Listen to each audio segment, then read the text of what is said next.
EA Sports and the PGA Tour are proud to present the season-long race for the FedEx Cup. Today, from the great state of Florida, live third-round coverage of the Wetlands Championship. Well, if yesterday was any indication, we should be in for a memorable weekend of golf here as we take in the leaderboard on this Saturday. On top is the U.S. Open champion from 2022, England's Matt Fitzpatrick. He sits at 10 under par. And that a wonderful tee shot. It's in the fairway here to get this Saturday started. Still well over 300 yards to the flag, so getting this to a good number, the key here for his second.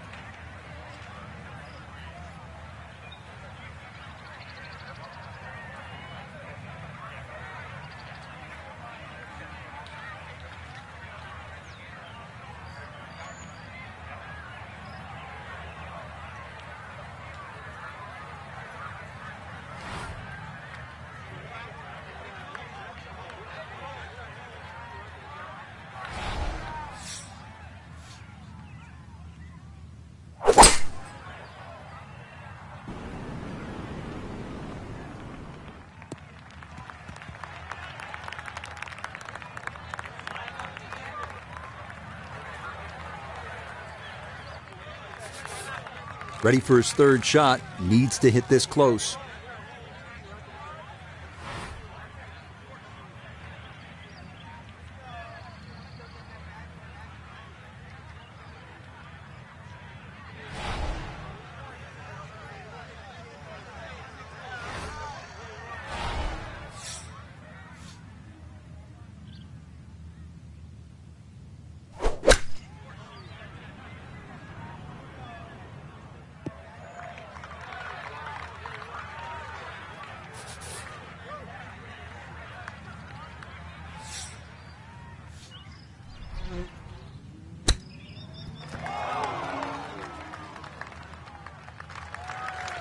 Well, obviously that's not his best, but it'll be quickly forgotten, Frank, if he's able to get out of here with his par. Well, you might forget it. I won't. Far from his best.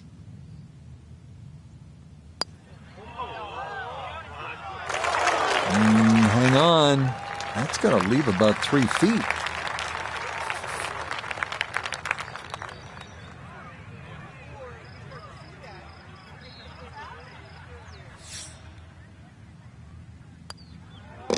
All right, that's in for a bogey here to start the round. And that's going to move him back to 2 over par. Now to the second, par 3, 225 yards. Strong par 5 to start, followed by a good par 3. The second hole is 225 yards. 2 bunkers, Rich, when you look at this par 3. In between is a nice corridor. That's really the line that you want to be looking at going at this par 3. Just thread the gap, and you should safely find the green. And that one not on the green, but not in a terrible spot either. Sitting up in the short grass. Second shot now, here at the par 3.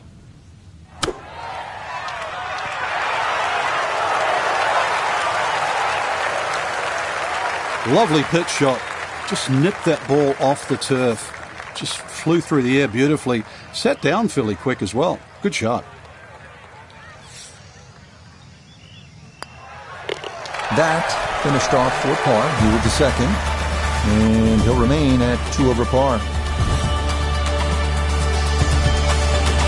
Up next, the 460-yard third. A hole that is flat, long, and straight as an arrow. Great driving hole here on the first par 4 of the round.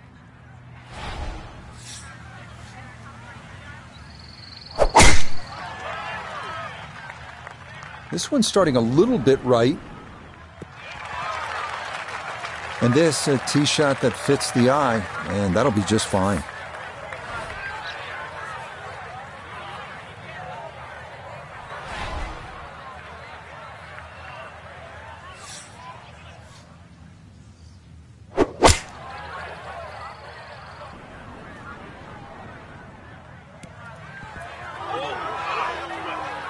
Didn't check, Frank. Yeah, just not enough spin on that, really. I mean, that almost like took that first bounce and just ricocheted forward.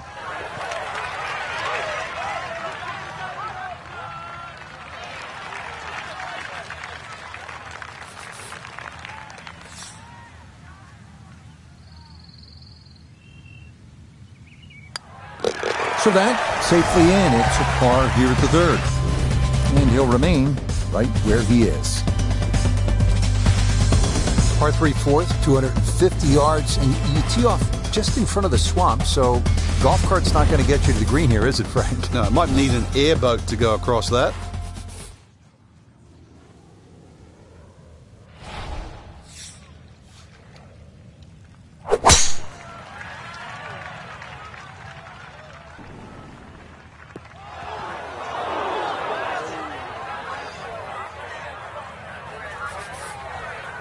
Now from the bunker.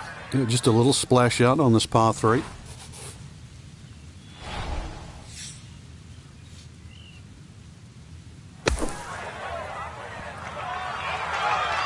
Line may have been a little more sunken in than we had thought, but all in all, not a bad shot out of the bunker.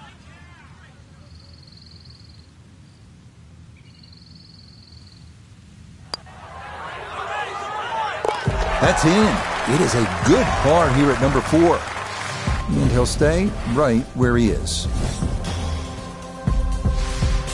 Coming now to another long par 5, the 635-yard fifth. Short hitters do not have to worry about the swamp on the left, but it may come into play for long hitters trying to get home in too.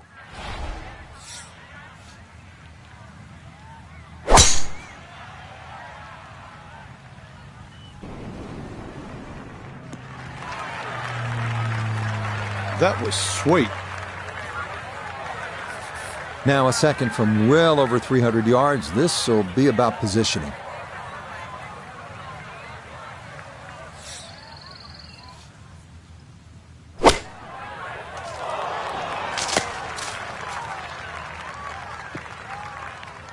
I wouldn't say he's dominated the par 5 to this point. Still a lot of work left here.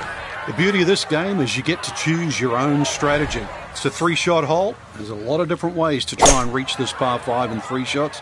Still, this third shot is going to have to be hit on the button.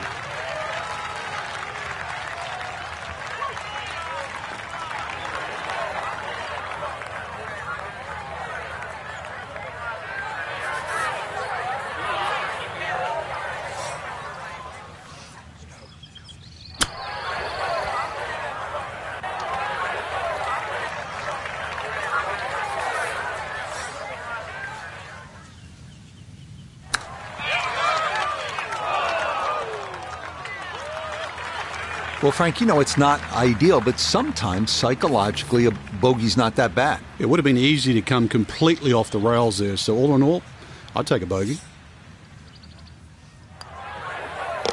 Okay, that one brushed in for bogey here at the 5th. And he'll slide back now to 3 over par. On to the par 4 6th here at the wetlands. And Frank, how does that water factor into the way you play this hole? It bisects this fairway beautifully, Rich. 233 yards to the run out on the first section of fairway, and that might be worth considering for the short hitters to try and flash it across the narrowest part of those wetlands. 276 yards, and of course the more horsepower you got, actually the easier this tee shot becomes. Yeah, that's a nice swing, and the result is going to be a tee shot that is set up just fine.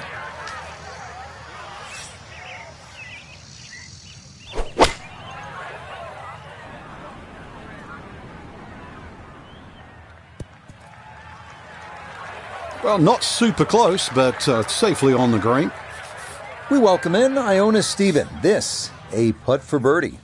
And I think you need to start this one just outside the hole to the right and let that ball work its way slowly down the hill.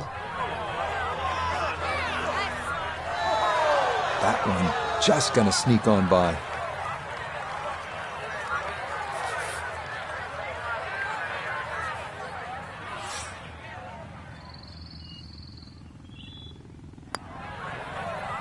Safely in for par here at the 6th. And he'll hold steady at +3. Next up, the 592-yard par 5 7th bends gently from right to left. And really long hitters can get home in 2 with a couple of well-struck shots. The wetlands not really in play here.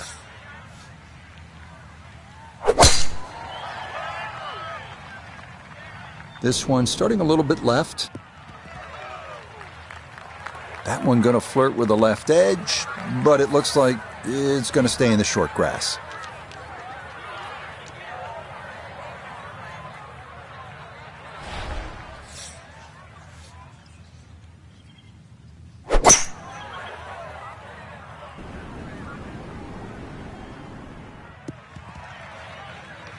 I'm not sure he got every bit of that three-wood trying to get home to this par 5 and 2, but still in the ball game for a birdie.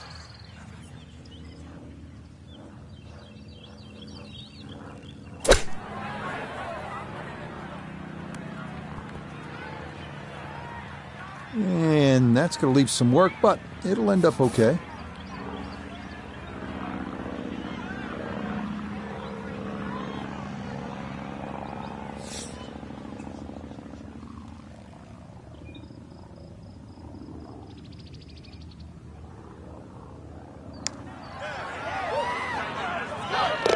Oh, yes, plenty of pace to get up that slope. It is in for a birdie.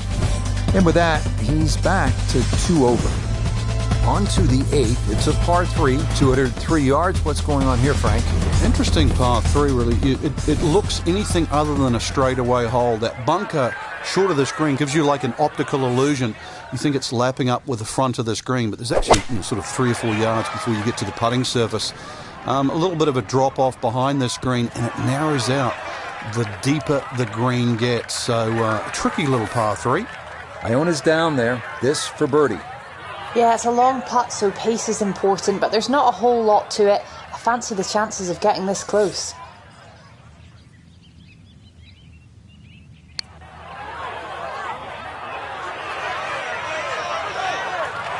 Yeah, he had a pretty good run at that, but it won't go down. Still pretty good from there.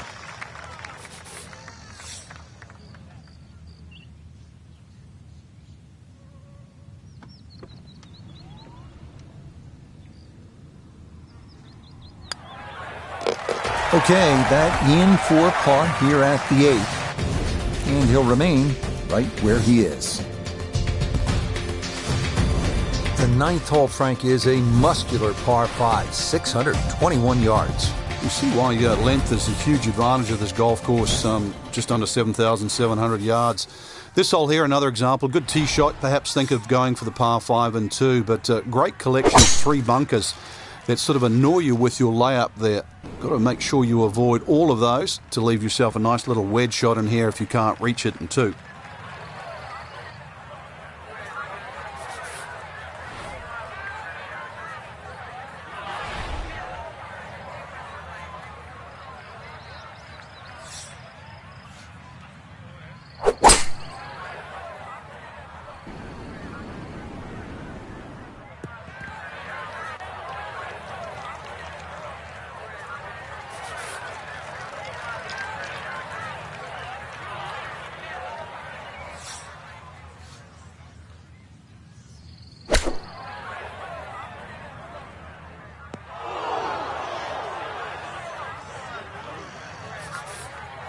Looking to splash this softly onto the green.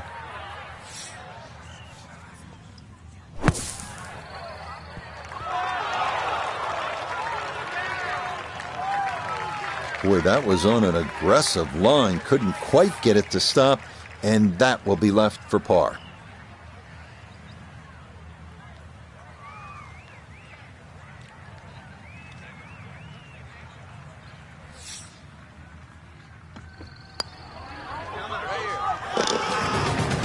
Yep, good work not to let that get away, and that's in for a par. We begin the inward 9 at the wetlands with the lengthy par 3 10th, 246 yards, 3 bunkers protecting the front of the green, and anything long or left has a chance to be wet.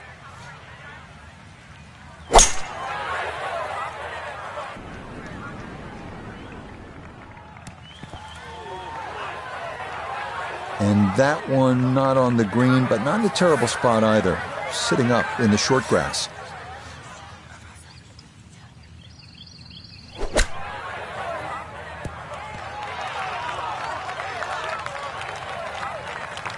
really in control of this hole. Birdie yesterday and another opportunity on the way.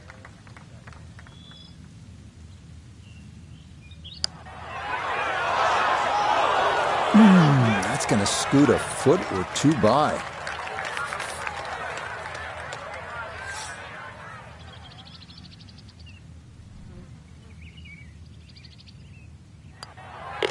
Okay, that one in for a bogey here at 10. And that's going to drop them down the leaderboard just a bit.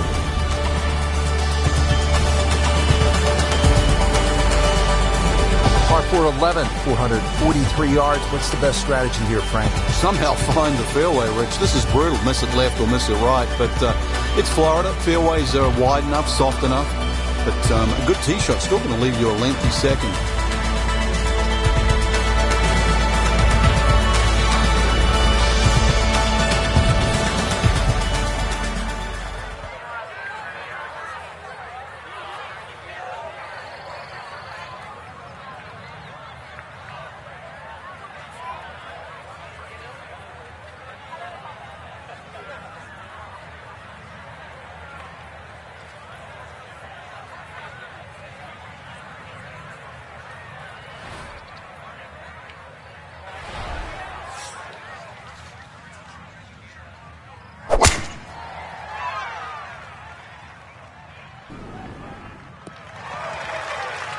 And that will be more than adequate. It's safely into the fairway. Walking the course today, let's bring in Nota Begay III. He's looking at 136 yards to the front, 151 to the hole, looking to make up for that drop shot with a birdie here. This one looks right on point. Good shot again there. Well thought out. Landing the ball short, letting the ball run onto the green. And inside, I'd call that a birdie putt. So that's birdie range.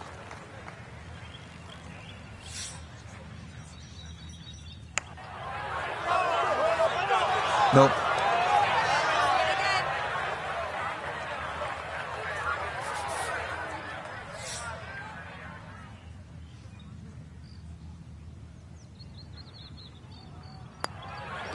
So that brushed in for par here at 11. And he'll stay right where he is.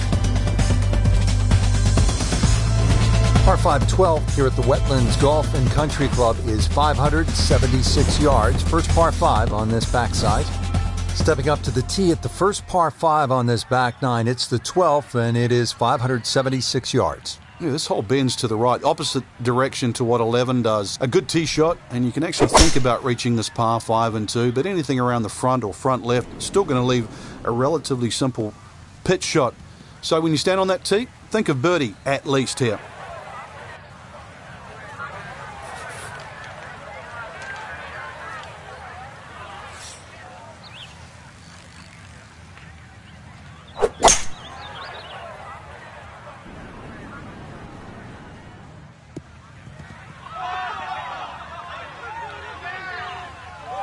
Well, that worked out really well, landing just short, gets that little bump onto the green, and now maybe a huge bump on the scorecard, Frank, if this putt goes down for an eagle.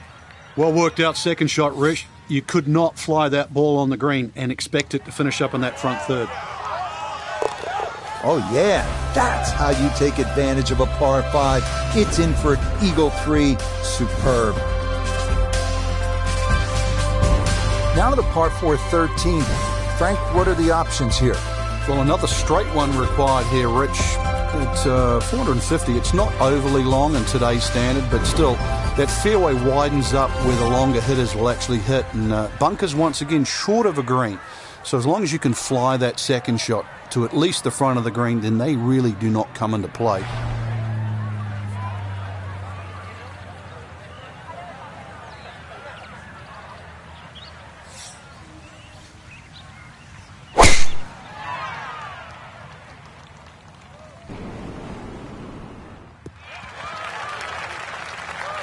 Solid, a good drive in the fairway.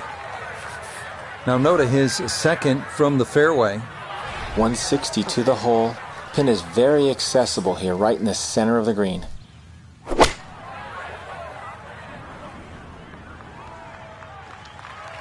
And a good iron shot, just not quite as close as what we'd all want to finish, but still. Here we go. This one for birdie.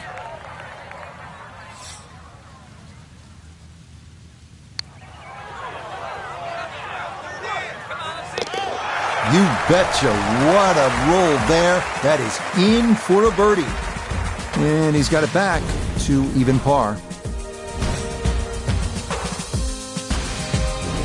14th hole here at the Wetlands. A dangerous par 3 comes in at 204 yards. There's some trouble out there. And this is where you have to readjust your focus. If you start looking right or left of this green, you see all the problems that could come in and prevail. Instead, just look at that front bunker. Try and fly your tee shot over that, somewhere around the front edge of the green, maybe 3 or 4 yards on, and then the hole becomes that much easier. I like the looks of this one. That's a quality shot right there, just left of the hole, and a birdie opportunity coming up.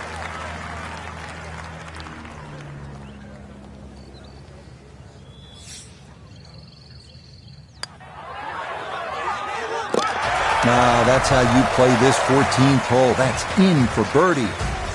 And he's into red figures now at 1 under par.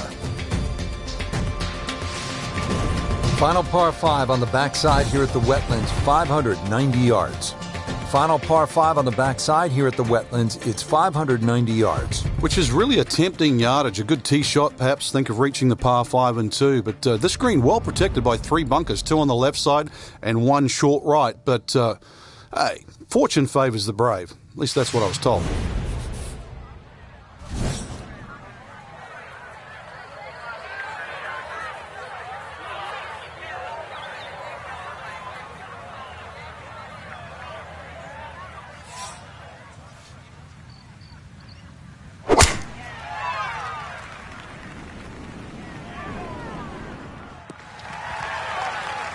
There's certainly a lot of different ways to play a par 5. You're going to have to figure out the best way to play this par 5 using 3 shots to reach the green.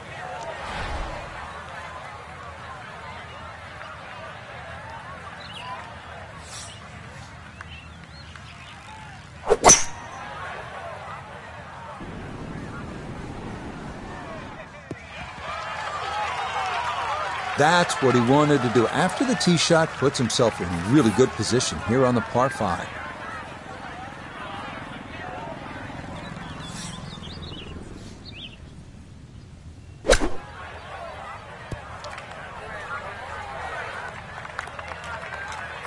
A look at birdie here at 15. Well, and he's had great conversion on putts like this. Even when he's not close to the hole, he's left himself with very makeable opportunities.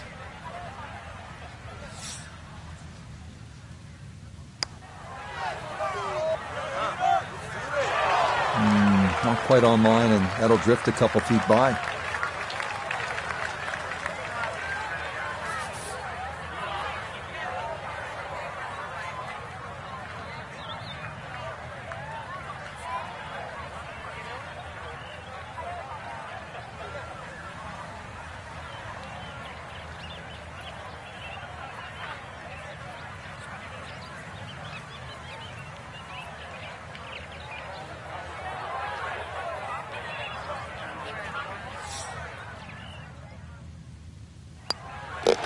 Okay, a solid par here at the 15th, and he'll remain at 1 under par.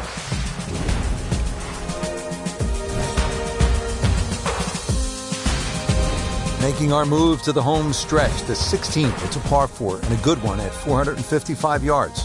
And a chance to actually get a good run for the clubhouse because the holes are fairly short coming in. So good drive here, find the putting surface, maybe start the roll right here.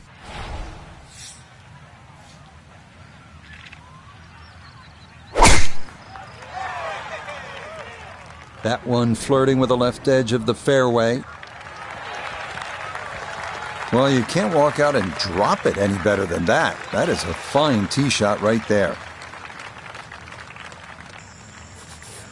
Second shot forthcoming from the left side of this fairway.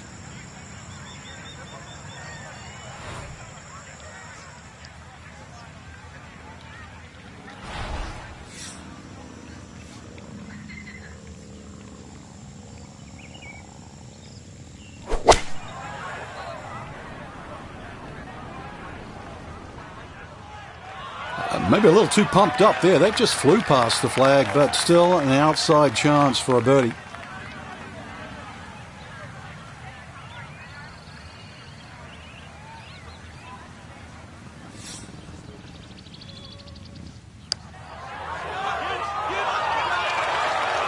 Got it there, but not quite on target.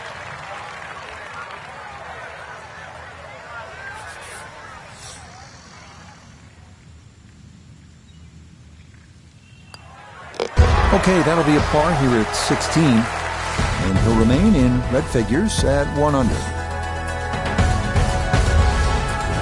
17th at the Wetlands, par 3, 238 yards. Frank, how would you describe this hole? Well, it's a hole really that shapes up well for a nice little high draw. See the angle of the green pointing slightly to the right. Nice little draw into this par 3, and that'll find a nice avenue. Maybe a kick forward, 15, 20 feet left for birdie. And if you birdied 16, chance to birdie 17 as well.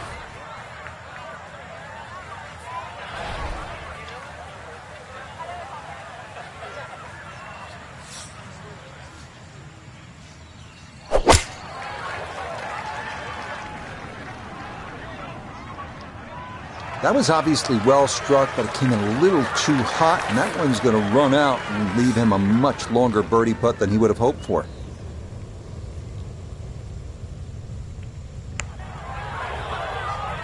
Oh, this one is tracking. It's on a good line. Look out. This one could be really good. Oh, you talk about electrifying this crowd. How about that one? A bomb for birdie at 17. And he moves it to 2 under par. Finishing our day at the Wetlands in Florida with the shortest par 4 of the course, the 377-yard 18. Water down the left shouldn't be a factor. Driver and a short iron, and a birdie is very much in the cards.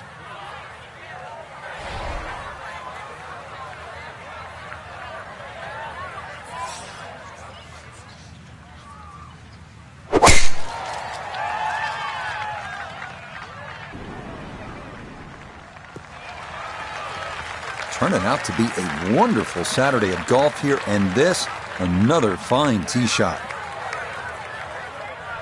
Now from just 94 yards out, this his second.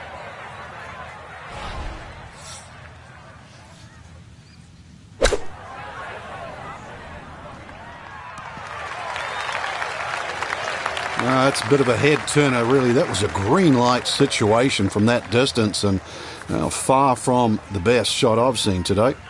So this for a finishing birdie at 18. And this certainly would be a bonus if it goes in. You just need to make sure you get it there and give yourself a chance. Never up, never in.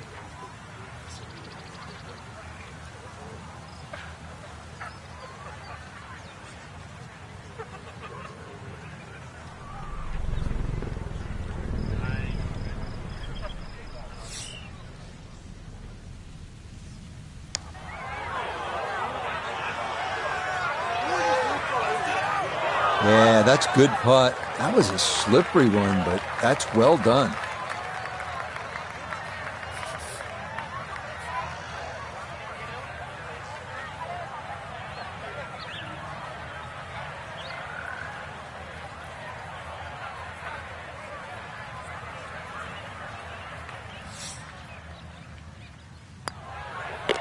Okay, so that will wind up a par at the last. That will make this a sub-70 round of 69. So for our featured golfers, some good playing and some favorable scoring conditions here on this Saturday. But they'll look up at that leaderboard and see they're still well back.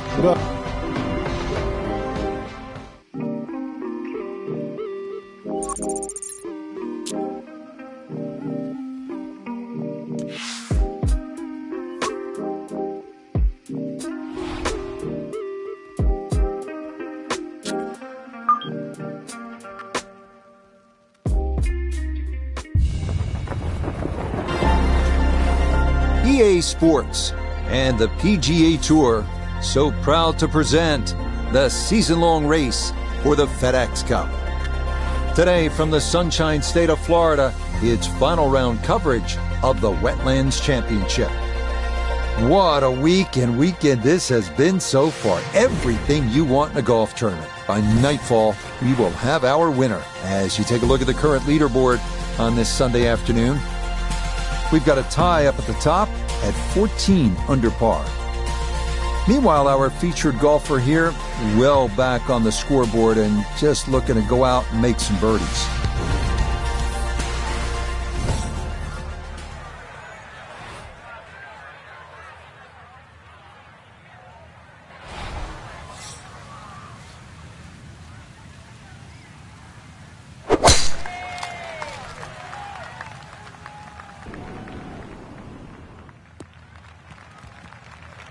And that'll do just fine. A good start to this final round. Safely in the fairway at 1.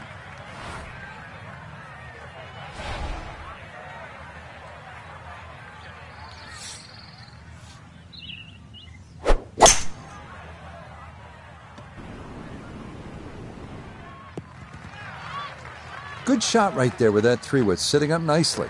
Yeah, most importantly, the second shot's on the fairway. And this par 5 playing long today. See how close this third shot can be hit.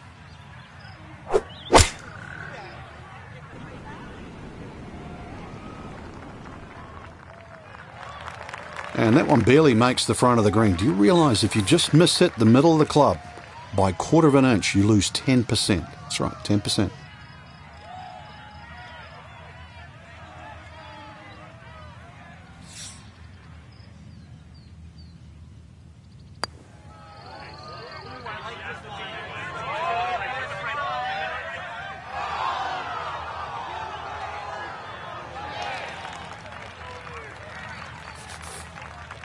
Just 5 feet left.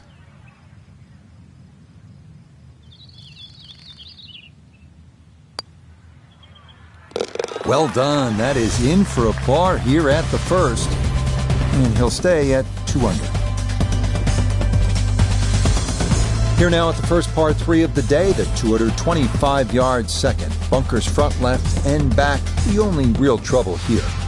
On to the second hole, par 3 of 225 yards. Good hole, Frank. It certainly is, and the 2 bunkers, one left and one right, they remind you where not to go, but they don't really encroach on the green. So, stay with a positive attitude on that tee, and you'll find that green is plenty big enough.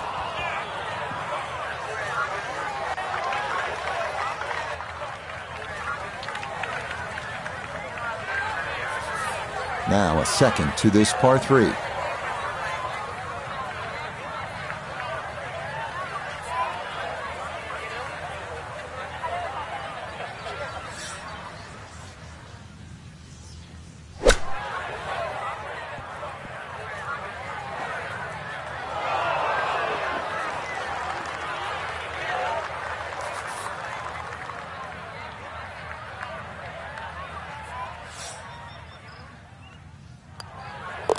He'll finish that one off with no problem. It's in for par.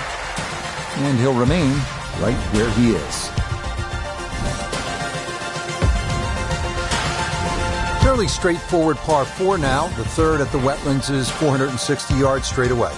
It is 460 yards. It can be chopped down a lot of different ways. 300-yard tee shot, and it's only 160. But if you're a mere mortal, 280, 180, the hole becomes that much longer, that much harder.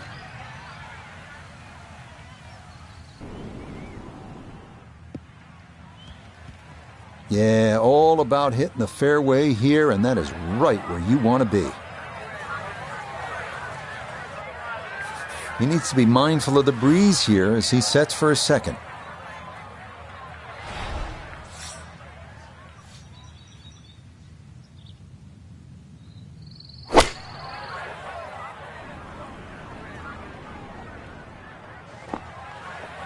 That just came out blazing. As soon as it hit the green, it was never going to stop.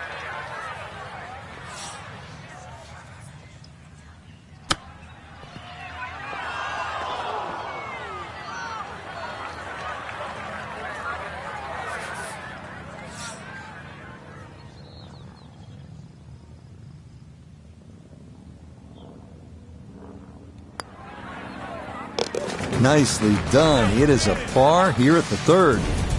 And he'll stay right where he is. What a hole this is, Frank. Par 3 4, 250 yards. And we're teeing off right in front of the swamp there. You might see the odd alligator pop its head up. When you look at this, if you want to be clever, you can sort of hit a little cut in here, Rich, and then it'll work with that C-shaped green. Keep the tee shot away from the bunker that protects the middle. And you never know, it might just sneak in a birdie. And that one not on the green, but not in a terrible spot either. Sitting up in the short grass.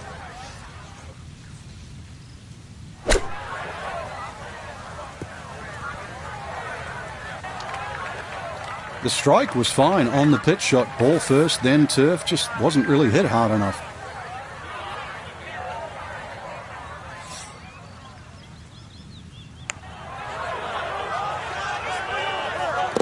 Oh, that'll bring a wry smile. A very good putt there to save his par. And he'll remain right where he is. Now to the fifth hole here at the Wetlands. Par 5, 635 yards. A lot going on here, Frank. The shorter hitters don't really worry about the swampland on the left because it really only cuts in to worry the longer hitters if you want to try and reach this par 5 and 2. So shorter hitters, 2 good shots, set up a wedge shot. Longer hitters, are you straight enough to hit it into the narrowest part of the fairway? Boy, tough to do a whole lot better than that. That ball right down the middle.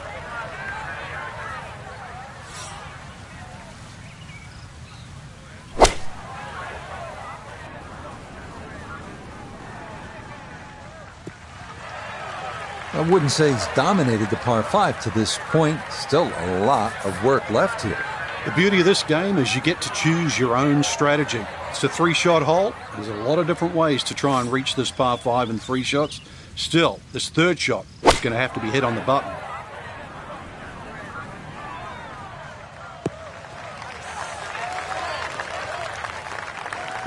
Well, that's how you play the game right there. Knock it on the green and give yourself a good look at birdie. Let's bring in Nota Begay III for a look at birdie. And these are the putts you drill when you're on the putting green before the round. This should have a good chance to go in. That one just going to sneak on by.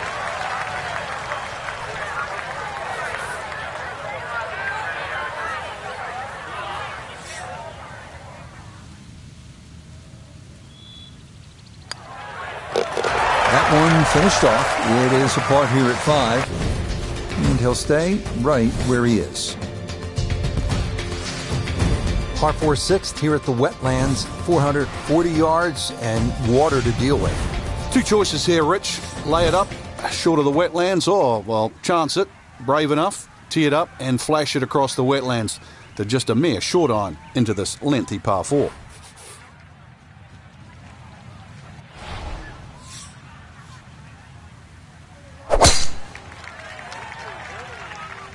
This is turning a little to his left. No issues here. That is into the fairway.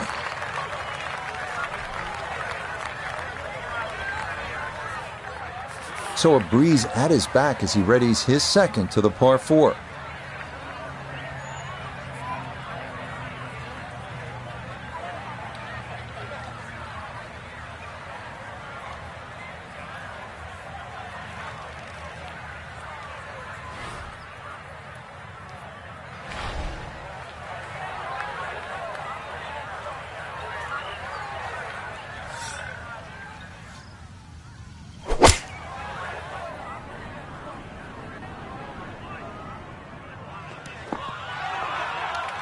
And that ball looked very good in the air. Just doesn't quite finish up that near to the flag, but still on the green.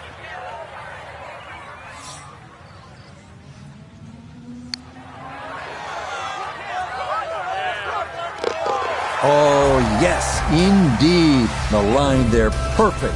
It is in for a birdie. And he gets it to 1 under for his round, 3 under for the week. Here's another scoring opportunity, Frank, a par 5. The 7th is just a shade under 600 yards. And it bends gently to the left, Rich. Longer hitters can obviously get home and nothing really to be worrying about with that second shot if you can reach. The Wetlands are well to the right of this hole for the second shot. But if you want to play to the 3-shotter, then that's a very safe, conservative way and really shouldn't cause you any problems whatsoever. So in the fairway, but a pretty good number to carry here for a second to the par 5.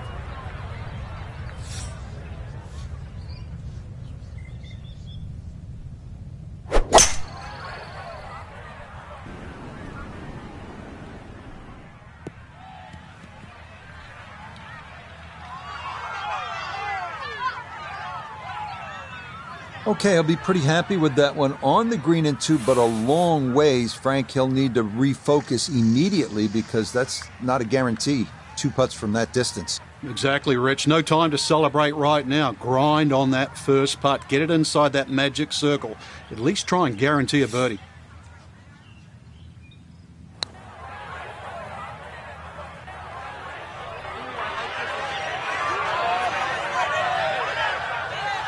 Yeah, from that far away, anything inside of 5 feet is pretty darn good.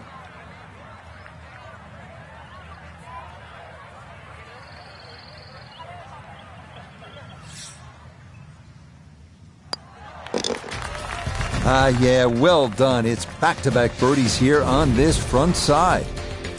And that puts him at 2 under for his round, 4 under for the tournament. 8th hole here at the Wetlands, par 3, 203 yards. You like this hole, Frank? I do, actually, but you have to have a little look at your yardage book because that front bunker will make this hole look a little shorter to the eye than actually what it plays. Green gets a little narrow as it gets deeper, but flat. And, well, I wouldn't say easy. 3 here, not too bad. That one was running so hot. And an awkward little bunker shot. Just splash it out, let the ball run towards the flag.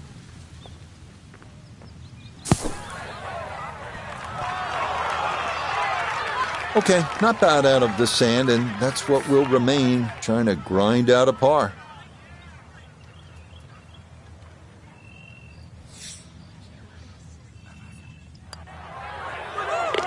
Okay, good roll there. It is a par here at the 8th, and he'll remain at 4 under.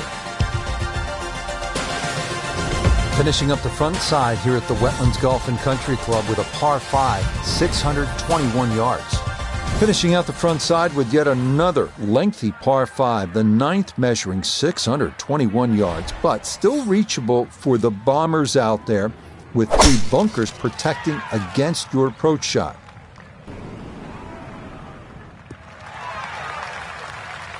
And no issues there. Good tee shot in the short grass. Still well over 300 yards to the flag, so getting this to a good number, the key here for his second.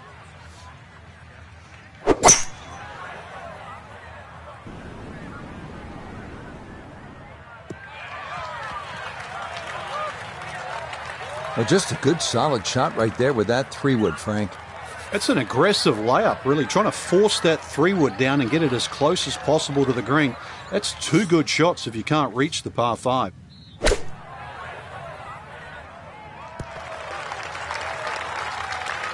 Well, it's on, but that's going to make things difficult from there. Iona's down there. She's had a good look. This for birdie. Well, they often say it's the toughest putt in golf. There's not a lot to it. I think you can take dead aim. This one's tracking on a very good line. Look out. Oh, dude, that, just when you thought this round couldn't get better, that goes in from long distance. We begin the inward 9 at the Wetlands with the lengthy par 3 10th, 246 yards, 3 bunkers protecting the front of the green, and anything long or left has a chance to be wet.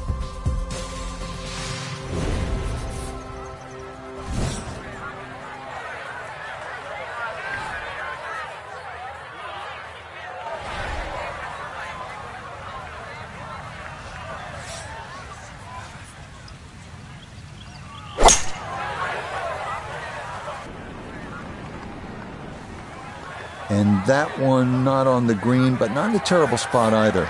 Sitting up in the short grass.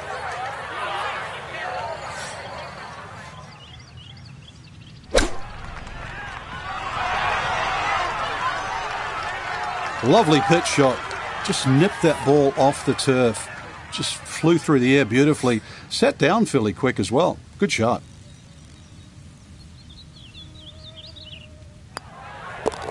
So that's in for par to start this backside. And he'll stay at 5 under.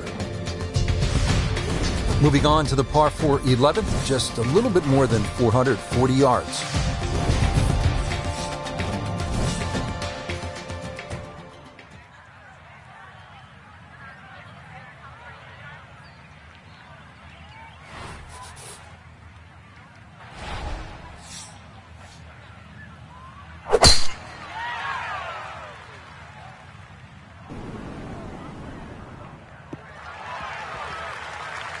It all looks so simple when you're going good, doesn't it?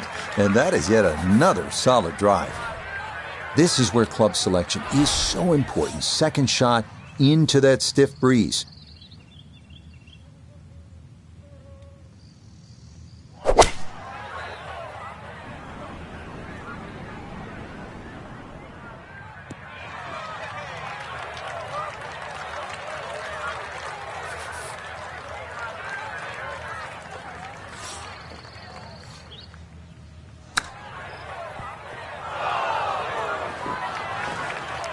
Well, Frank, this is a case where a par is going to feel like an eagle if he's able to get this done. If he can just make it, just make this putt, then just run to the next tee.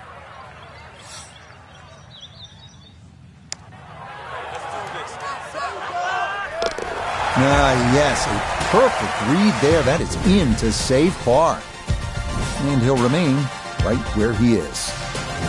Up next, the first par 5 of the back 9 here at the Wetlands, the 576-yard 12th wide fairway with no real trouble off the tee. So it is a good time to let it rip.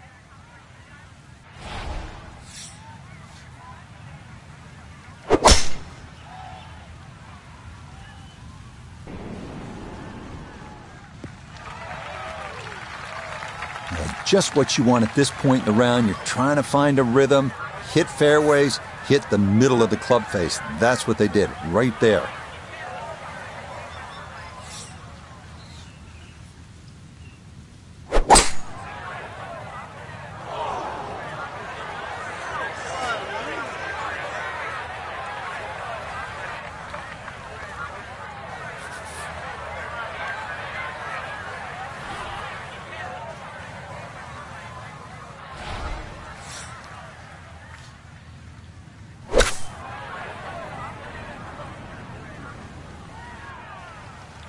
And that one barely makes the front of the green. Do you realise if you just miss hit the middle of the club by a quarter of an inch, you lose 10%. That's right, 10%.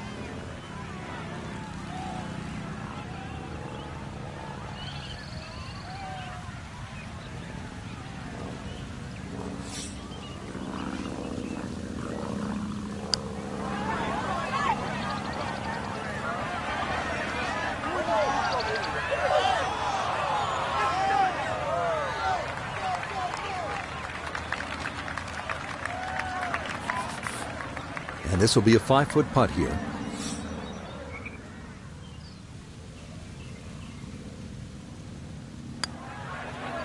No missteps there. It is a par here at 12.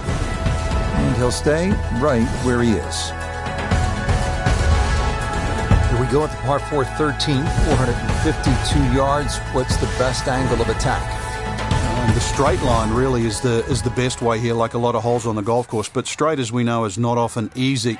Fairway does start to widen up the further out there you get it. So for the longer hitters, this hole actually plays relatively easy. For the shorter hitters in that narrow area, that'll leave you a lengthy second shot where you just might have to bisect the 2 front greenside bunkers.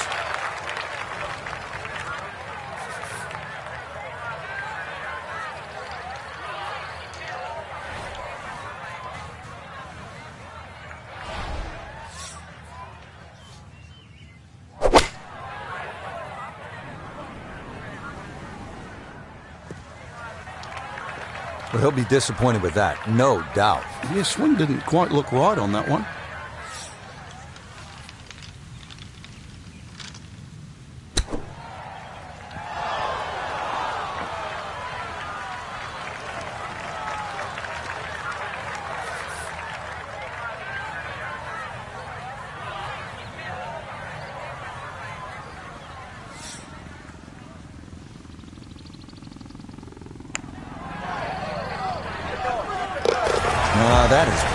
Red, a terrific putt there to save par.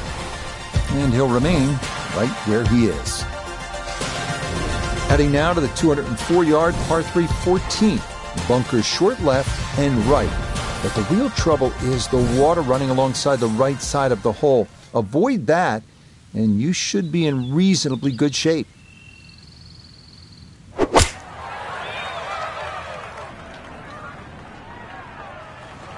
And that one not on the green, but not in a terrible spot either. Sitting up in the short grass.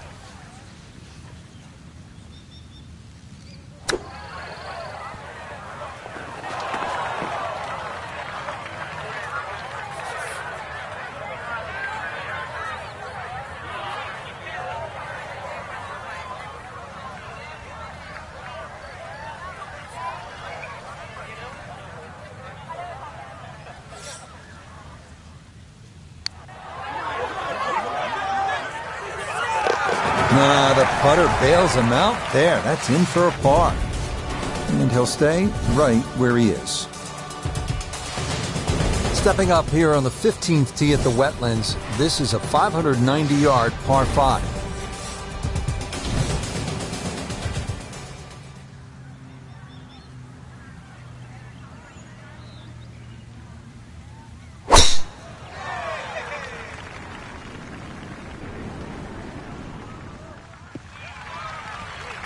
Nothing to fault there, safely in the fairway.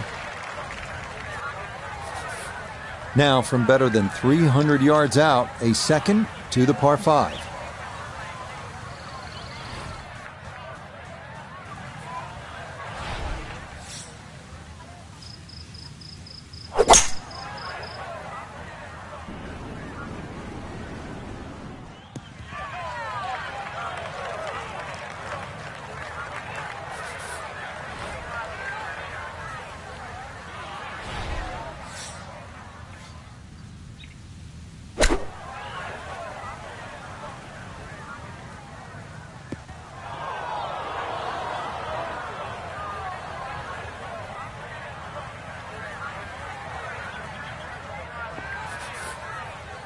Settles in over the bunker shot. This is 4th.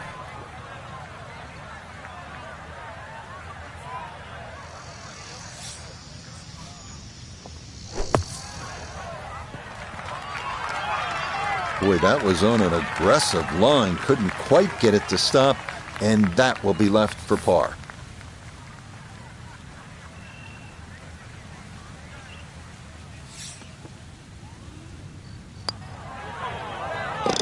Yeah, good putt. That's in for par here at 15. And he'll remain right where he is. Moving to the 16th hole here at the Wetlands, 455-yard par 4. And you can see, Frank, that green is heavily guarded. And consequently, you're really going to have to judge that second shot. Know your yardage, and also a good strike's required to safely keep the ball on the putting surface.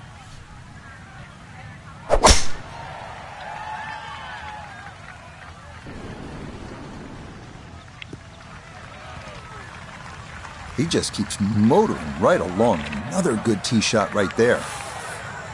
Now a second from 164 yards out.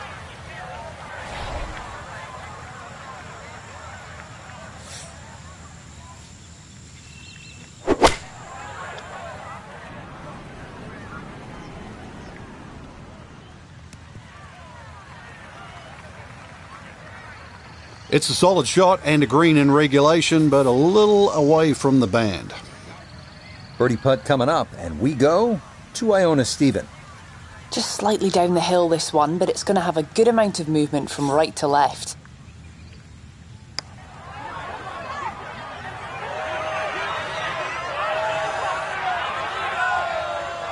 Close. Couldn't ask for much more on that putt.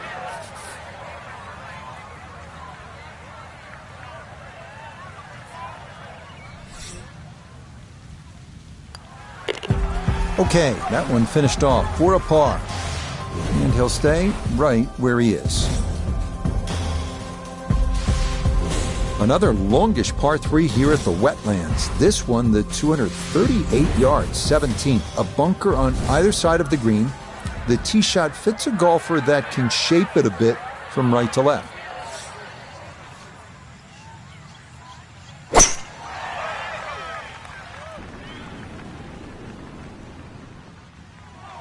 That's the danger of this back hole location. If you're not precise with your distance, you can run out of green in a hurry.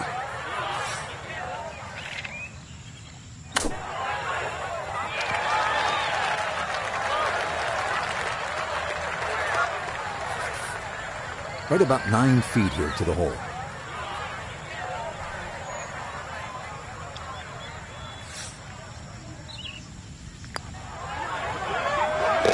Yeah, that's a good putt. It is in for par here at 17. And he'll remain right where he is. Well, this is it, Frank, the 18th hole. And on paper, it looks like you can get this one. You can make a birdie because it's only 377 yards. You're exactly right, Rich. Just a nice drive. Doesn't even have to be a driver here. It's going to set you up really short iron wedge into this short par 4. And, well, I always like to finish on a birdie. I know you do too, because a little walk to the clubhouse there on the left, maybe a hot dog or a hamburger.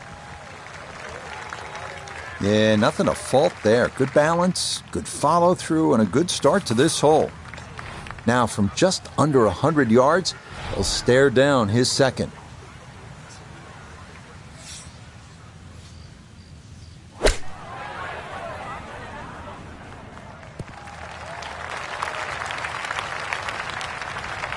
No, the ball is on the green. That's about all I can say with that. With a short wedge in hand, you'd expect that certainly be much closer than that.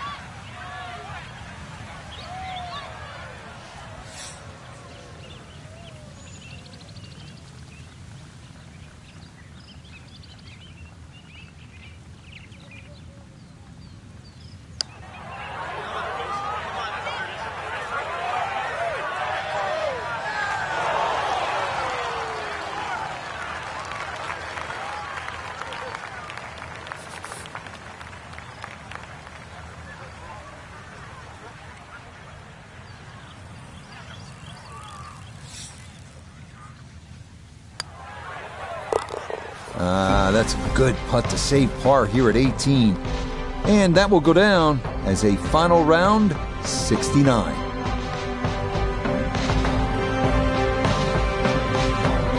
So, Frank, this a solid week of golf, you'd have to say. They stuck around on the outskirts of contention, and ultimately it'll be a top 20 finish.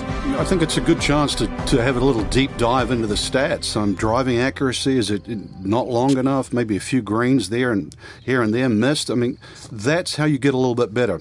So a good time to have a little look back. So, for Frank Nobilo, no to begin.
EA Sports and the PGA Tour proudly present the season-long race for the FedEx Cup.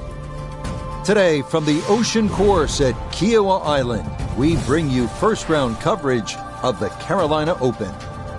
This promises to be a fun 4 days. A lot of storylines to get to as we check out the early leaderboard. Wesley Bryan is on top. He's off to a 4-under start. Meanwhile, our featured golfer looking to get off to a hot start and maybe make an early move up the AM leaderboard.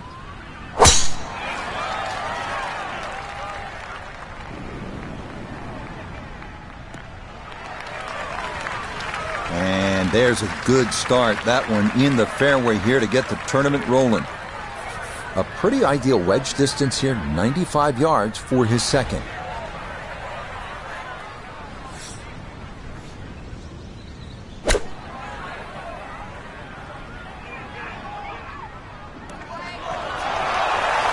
You've got to hit your iron shots to be successful here, but what a shot to start the tournament.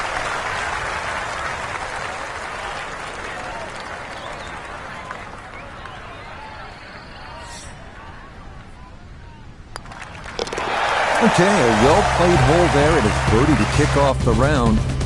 And he will very quickly move to 1 under par. Frank, looking out onto that marsh, no doubt there are alligators roaming around. So it's a good time to remind our players that this is where they decide how much of that marsh they want to bite off with the tee shot here. Yeah, I don't really advise biting too much off, Rich. This is almost an S-shaped par 5. I mean, there's a long run up down that right side. So basically anything in a straight line, a good tee shot, still going to be able to reach.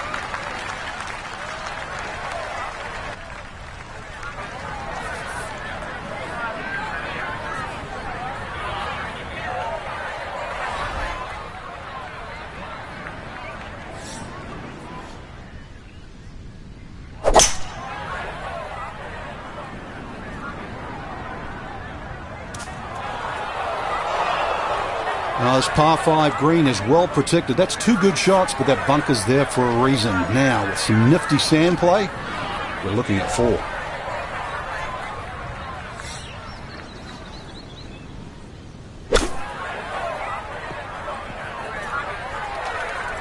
All right, not exactly what you're hoping for, but safely on the putting surface with birdie still in play.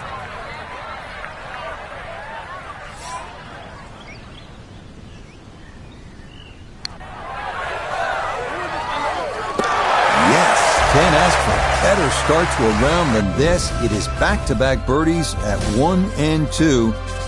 And he'll move to 2 under par, 1 back of our leader. Now to the third hole. The par 4 is 390 yards. You're going to drive across the marsh. The fairway is expansive. Really the challenge here is that approach shot. It's a tabletop green. If you miss it, it will be a hard-earned 4, I promise.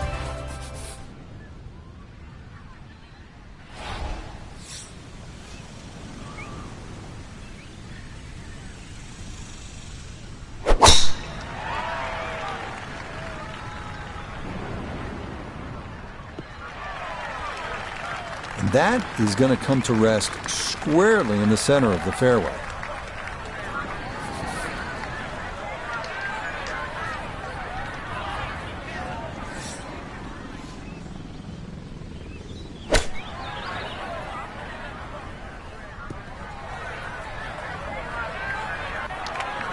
Mishit, wrong club. What happened there, Frank?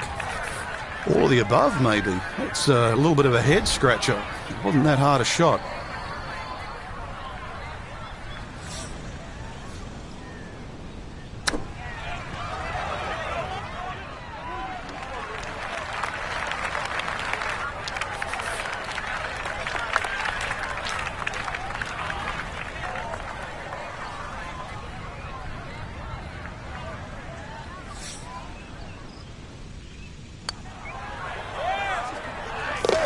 Okay, that's a good putt. It is in to save par. And he'll stay right where he is. Frank, this is the hardest hole on this outward side, a place where you can let the big dog, as they say, let the big dog eat, let it rip. Yeah, but you still have to be cautious here because you've got to get the ball solid. It's a long carry just to get over the wetlands. And then there's 3 bunkers down that right side. Perfectly placed, all for a different length of a tee shot.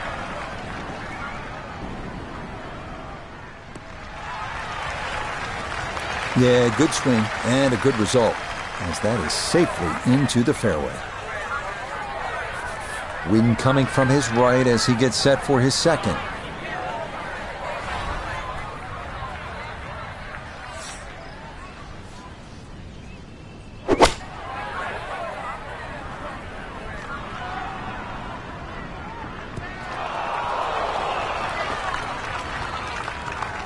Well, that ball landed really too close to the flag. These are firm greens. You've got to land that shorter. We turn to Nota Begay the third for this look at birdie. And a very makeable look here. Not too much undulation at all. Maybe just a slight move to the right.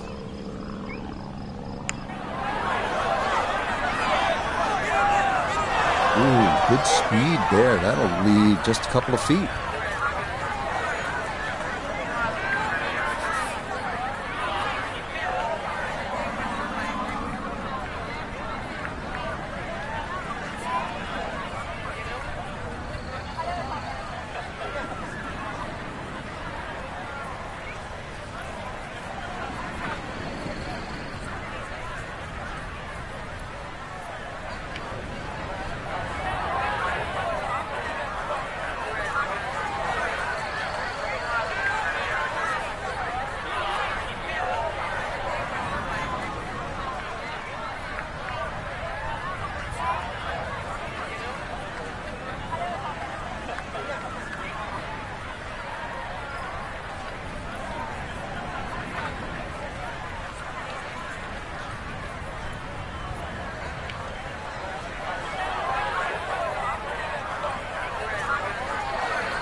Okay, that one finished off. It's a par here at 4, and he'll remain right where he is. Par 3 fifth here is 207 yards. It's one thing to hit the green, but it's another to navigate it. If you're on the wrong side, you might have a difficult time just two-putting.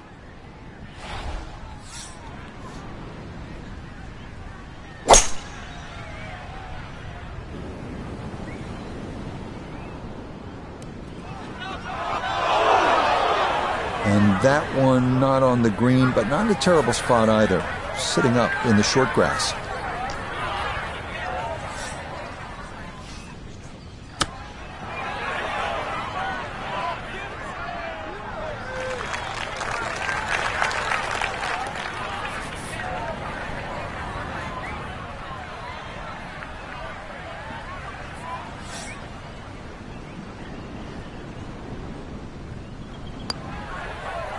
Yeah, that's a good putt. It is a par here at the 5th, and he'll stay right where he is.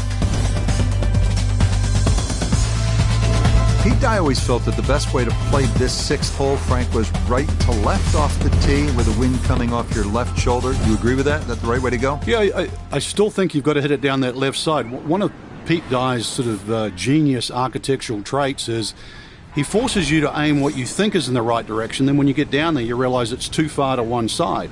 This looks like you should hit it down the right, but promise me, hit it down the right, you're going to be in the rough.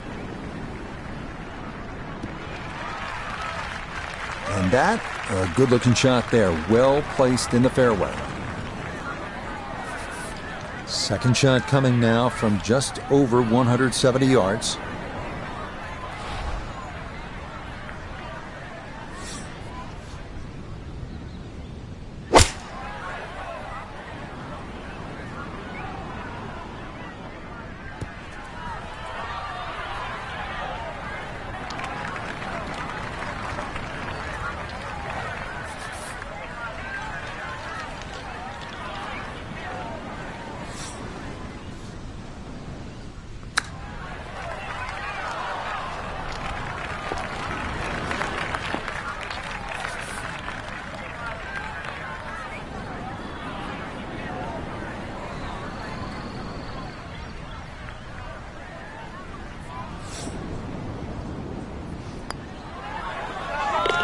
Nicely read there. It is a par here at the 6th, and he'll remain right where he is. The 7th at 579 yards, par 5. Bunker will be on the mind throughout. First, you'll need to avoid one off the tee. Next, you'll need to avoid the long strip that hugs the left side of the fairway on your second. And for good measure, a moat of sand encircles the area left and beyond the green.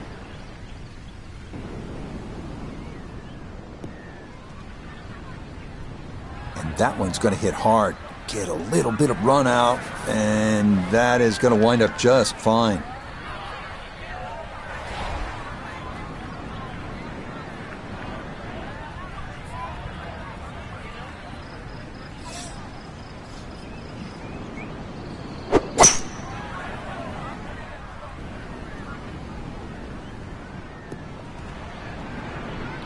I'm not sure he got every bit of that 3-wood trying to get home to this par 5 and 2, but still in the ball game for a birdie.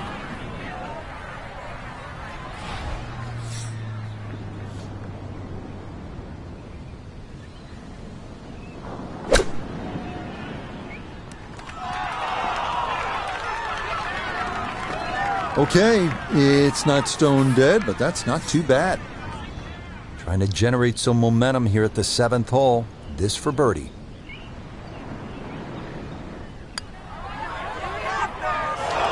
A good opportunity lost there.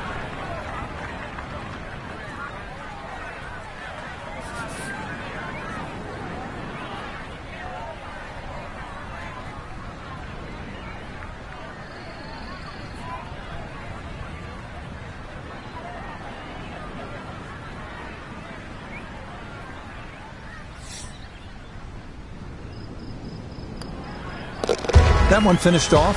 It'll be a par here at 7. And he'll stay right where he is. Second par 3 here on the front side. Frank, would you be happy walking off here with a 3? Or are you getting a little greedy here? I'm always greedy, but in the end, I'd certainly take a 3 more days than most. When you look at this green, just have another look and see the angle of it. The green actually angles to the right at about a 30-degree angle. That's actually what tricks most people out when they misread the wind.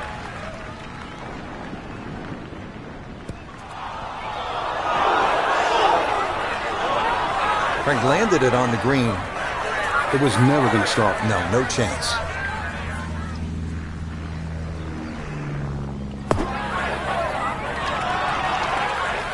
Yeah, look how quick that was. Very difficult to get that to stop, even out of the sand. And that race is right on by.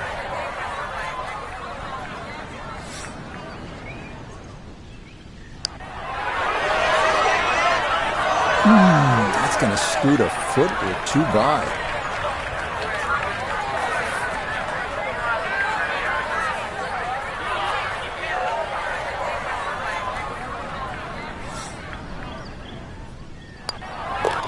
That one finished off. It's a bogey here at number 8. And he'll fall back to 1 under par. Hole number 9 here at the Ocean Course is a long par 4 at a robust 514 yards. Flat lies difficult to find anywhere from the rolling fairway to the undulating green. A 4, that's a great way to finish out this front side.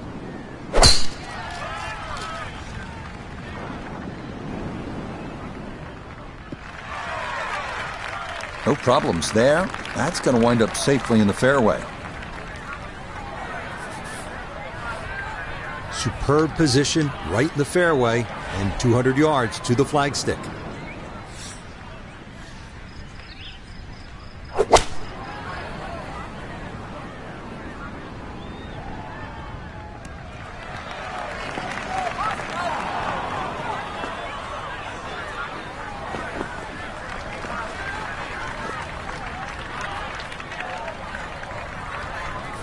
Look here at birdie. And players of this caliber should make this on a regular basis pretty flat with just a slight movement to the left.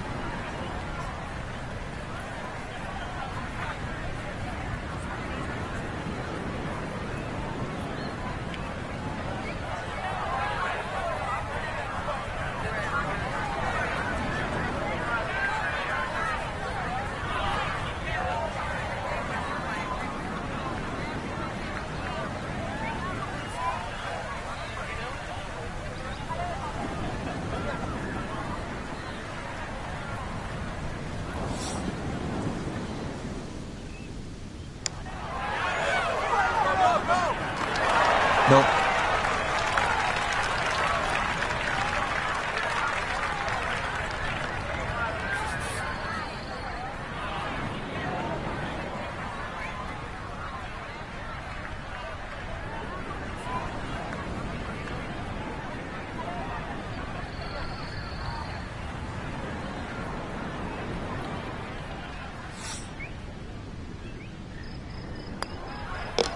Okay, that's in for his par here at the 9th. And that will mean it's a front 9 score of 35, 1 under par. Through 9 holes, good time to take a deep breath and look out at that spectacular panorama, which this tee does allow you to do, Frank, as it sits right atop a sand dune. It's really pretty. It is, and it's another hole that still goes in that westerly direction. When you look down at this fairway, you have to respect the right side. Right side is a complete and utter no-no. That's where all the big numbers come. So if you're going to err a little on the left side. The hole does open up. Second shot's going to have to be played across the bunker, but this par 4 gets your attention to start the back 9. And he's set up for his second shot here, looking to knock it on the green.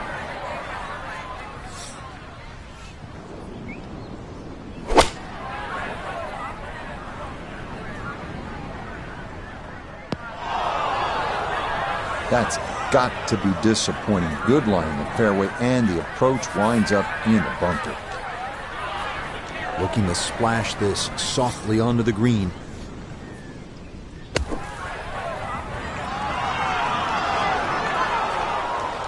Okay, that should be inside of 10 feet. Not too bad.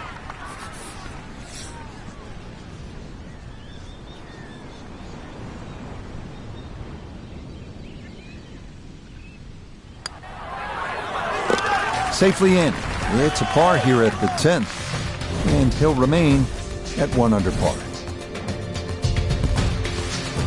We arrive here at the 593-yard par 5 11. Off the tee, it is imperative to miss the sand areas on the right side. On the second shot, best to lay up to the right, taking the waist area on the left side out of play. Do that, and you'll have a good chance at a good score.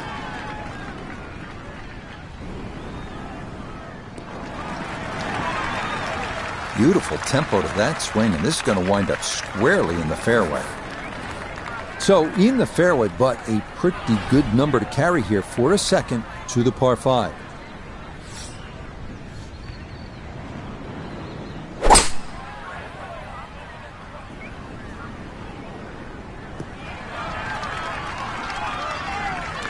Has to be thrilled with that second shot here to the par 5, Frank.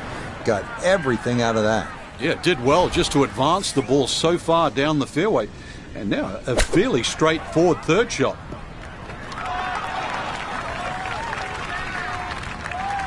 Okay, on the green, but it's going to leave a putt that will get your attention.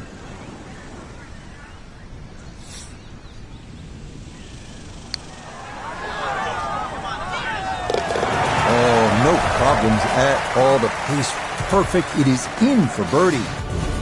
And he's going to get this back within a shot of the lead. More fun now from Pete Dye here at the par 4 12. This is the widest fairway on the golf course, but then it is one of the narrowest approaches. Yeah, it's also the start of 2 very important par 4s here at Kiwa Ridge, because the drive here and 13 has to be spot on. This one has bunkers, but both second shots will have water in play.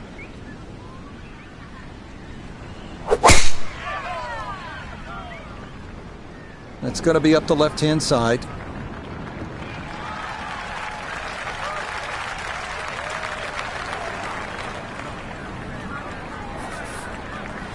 Second shot. Good look at the green.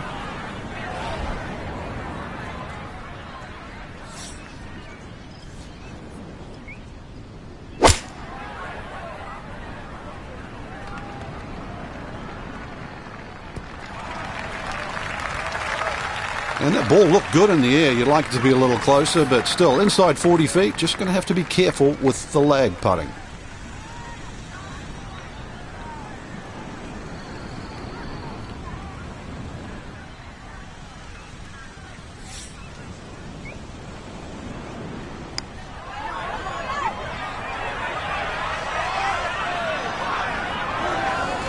I think that's what you want to do. Good lag putt. Yeah, they can't all go in.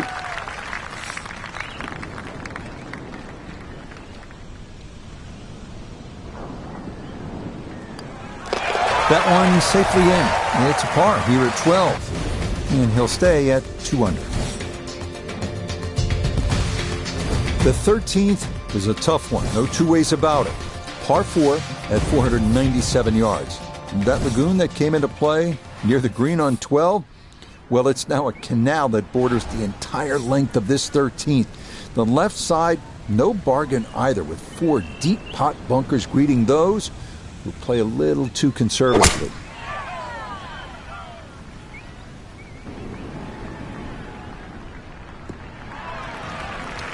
All right, in the fairway.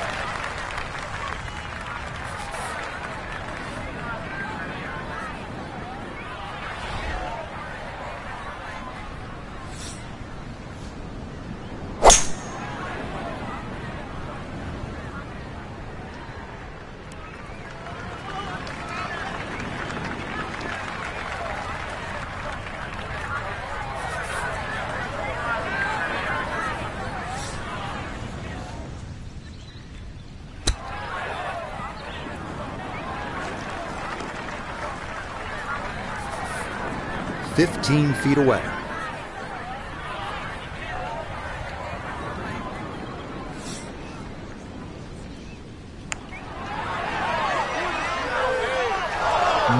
Boy, that was a good stroke. That definitely threatened the hole, but just did not want to go in.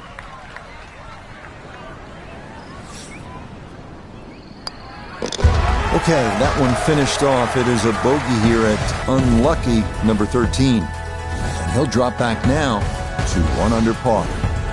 Par 3 14th here at the Ocean Course. Just gorgeous, but it is treacherous. You're exposed to the wind up there on the green, and you might need to hit, I don't know about lumber, but low iron at a minimum, Frank. This is a great hole. It certainly is. It can play as long as 240 yards, but it's one of those holes, too. If you were aware of the fact that most of the field's going to play it in 3.5 or 4 shots, you would take 3 every single day. Well, I'm going to tell you now, that's exactly what they do in this hole. Don't try and make it 2. Take a 3. You will gain on the field. Listening? And that one needed to put on the brakes, but could not. And this will wind up over the green.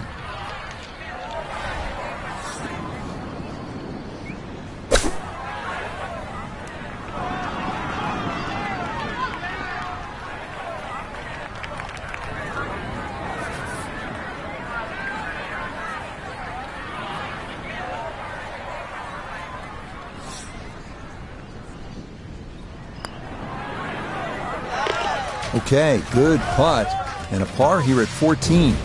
And he'll remain in red figures at 1 under. On to the 15th, a par 4 at 466 yards. Plenty of room in the fairway off the tee, making this definitely a second shot hole.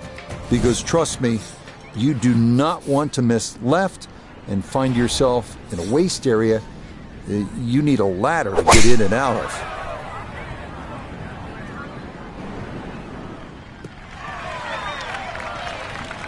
Talking about pinpoint accuracy off the tee, 12 for 12. Now that is impressive. From the fairway nota, this is second. 141 yards left to the hole. Hole cut right in the middle.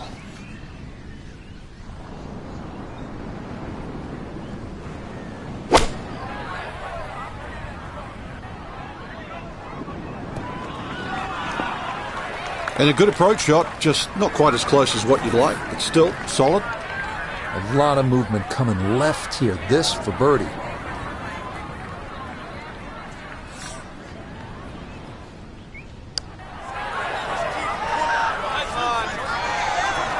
Oh, no. Just appeared to be befuddled by the break there.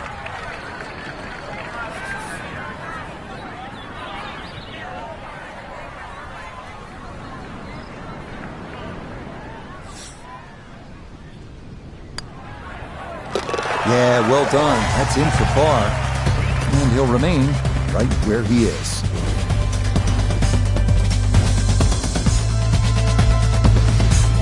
The final par 5 of the round comes here at the 16th. You'd be forgiven for turning this into a three-shotter because whatever you do, you will need to avoid that deep area left of the green.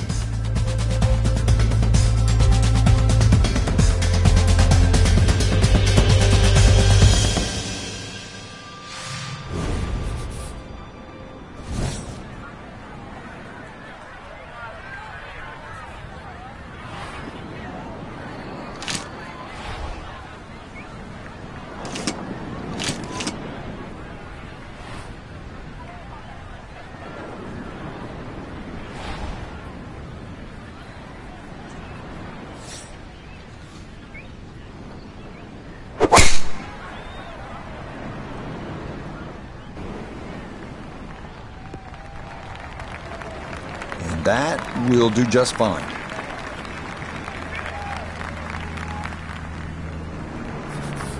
Still better than 3 bills away as he puts forth his second to the par 5.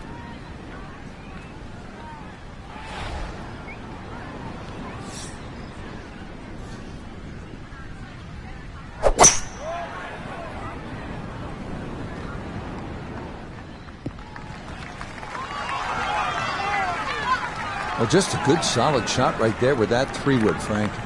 It's an aggressive layup, really, trying to force that 3-wood down and get it as close as possible to the green. That's 2 good shots if you can't reach the par 5. And that's going to leave some work, but it'll end up okay.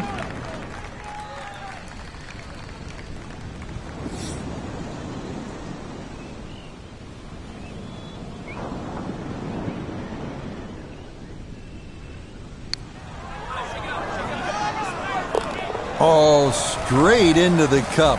Well done. That's a birdie here at 16. And he'll move to within 1 with 2 holes left to play. Now to one of the most famous holes in recent major championship golf, the 17th, the par 3. And Frank, I don't want to plant seeds of doubt.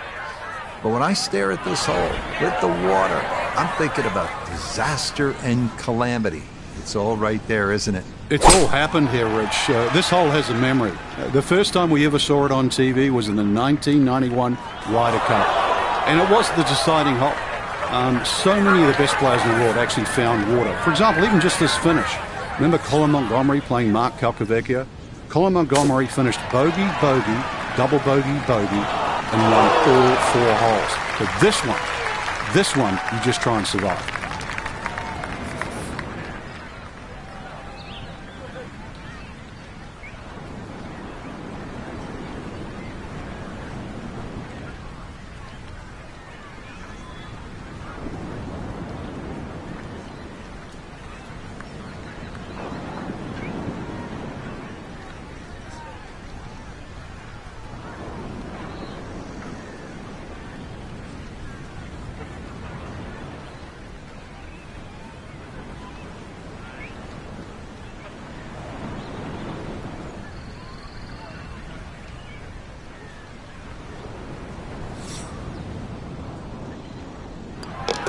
No problems there. That's par here at 17. And he'll stay right where he is.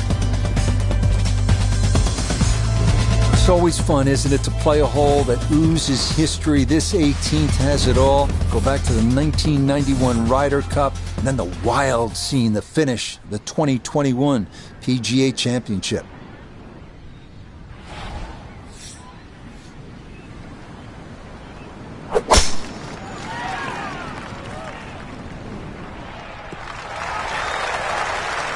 Well, it's a rarity on the PGA Tour, but a perfect 14 for 14 off the tee. This has been a marvelous exhibition. So job 1 is completed and done well. That was a good drive, but Frank, there is a lot of work ahead here on this second shot. Exactly right, Rich. After that tee shot, then you look at the second shot, what's up ahead, which is going to be another long approach shot to a green that, once again, does not sit straight in front of you. So you have to aim a little down that left side, just favor left of middle, and stripe it.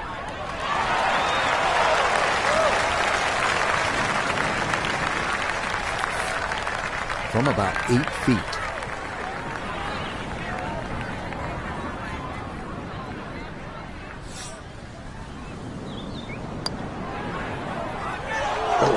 Boy, not on your last putt of the round. That is cruel.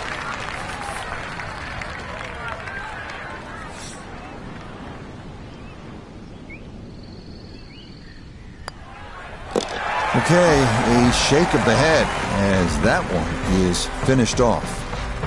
And that won't help the cause one bit. Our featured golfer here today had some moments, but maybe not the round one you're looking for, Frank. Too many mistakes, Rich. Right now, don't think about the leader. Just worry about improving your own game.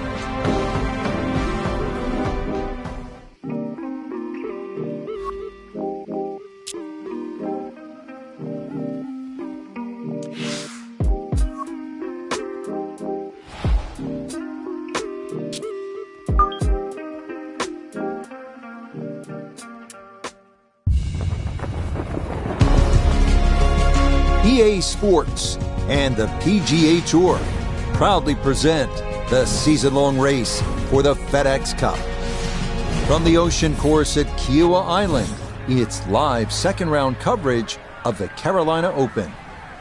But if we see more of what we witnessed yesterday, we're in for a heck of a battle these next 3 days as we show you the current leaderboard here on this Friday. Your leader is Wake Forest's Will Zalatoris. He's at 6 under par. Meanwhile, our featured golfer, no lock to play the weekend, hovering a few shots inside the cut line, entering play.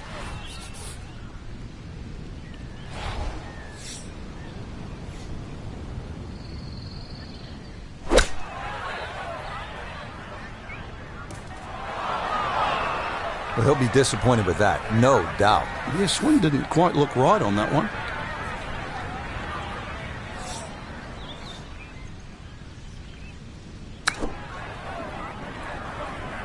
Way too good, I must say. That was just smashed. Oh, size of a putt left.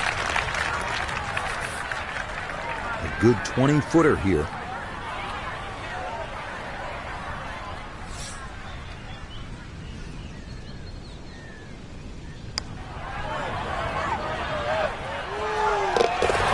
That could be important as we go along. A good save of par here at 1.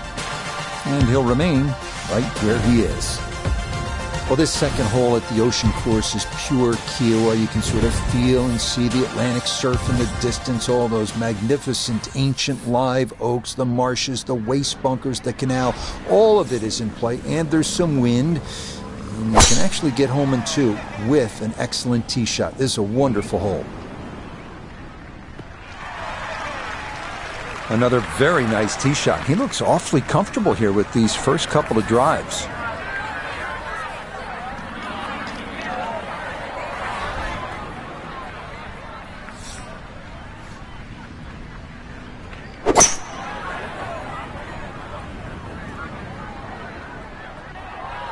That second shot got all the way down by the green, but in the bunker. So we'll have to see what the explosion shot can do from here. Really need a birdie right now.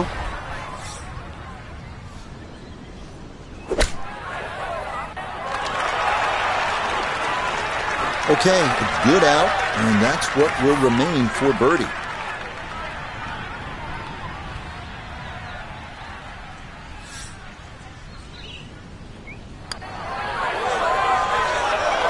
Oh, missed it right. Just didn't have the right line.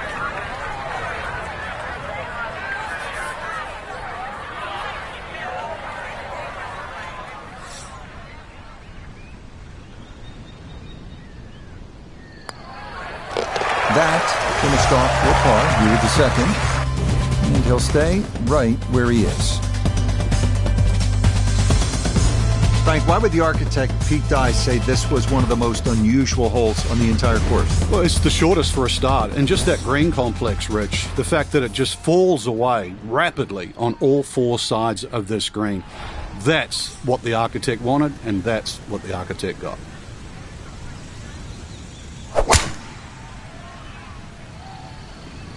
Gonna work this up that left-hand side. And this, a tee shot that fits the eye, and that'll be just fine. Noticeable breeze coming right to left as he eyes his second.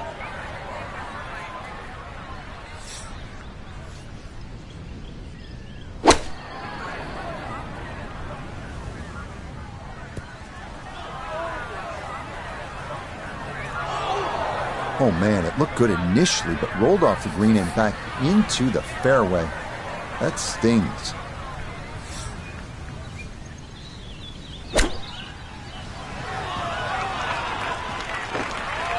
Lovely pitch shot. Just nipped that ball off the turf. Just flew through the air beautifully. Sat down fairly quick as well. Good shot. Nicely done. It is a par here at the third. And he'll remain right where he is. Now to the fourth, 484 yards at the far east end of the course. Located the fairway off the tee is the key, as you'll need to avoid a couple of deep bunkers right as well as that waist area left. Do that and you'll have a good look at the green as you gaze out toward the Atlantic.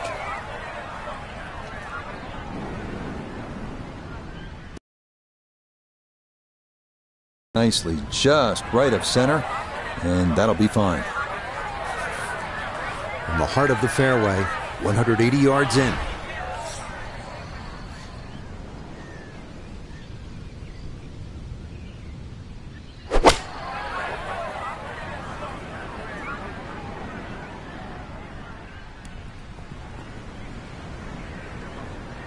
And safely on deck. That's the main thing, but from that distance, really don't want to leave yourself like a knee knocker, like a 4 or 5 footer. So this first putt's going to have to be good.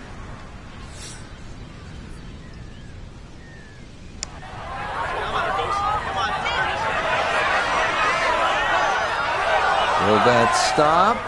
Yes, that was not easy down the slope, but that's pretty well done.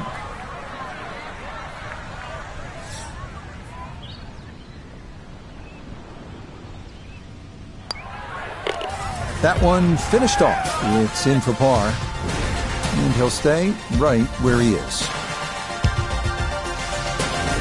So, Frank, here we are, the first par 3 on the golf course. And what do you make of this fifth hole? It's really 2 holes, Rich. When the flag is on the left, it's basically one green, and when the flag is on the right, it's effectively another type of a golf shot. This green is actually 40 yards wide and separated with that little faint ridge in the middle.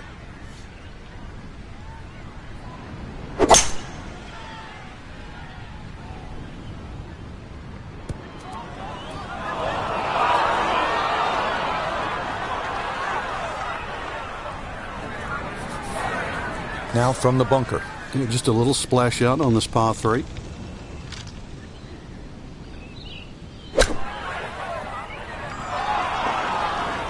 Yeah, look how quick that was. Very difficult to get that to stop, even out of the sand.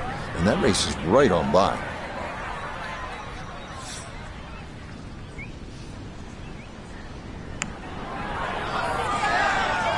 Oh, nothing routine about that one. Well done to roll it in for par. And he'll remain right where he is. The first of 8 straight holes heading due west is here at the par 4-6, 490 yards. It's a slight dogleg to the left, but if you can avoid the waist area running down that left side, that makes birdie a good possibility.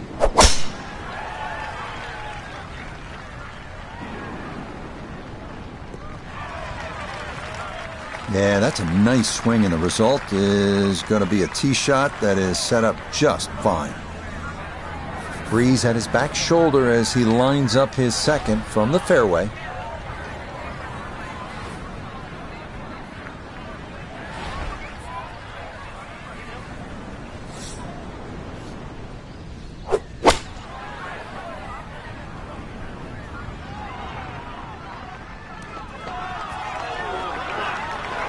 Well, that's how you play the game right there.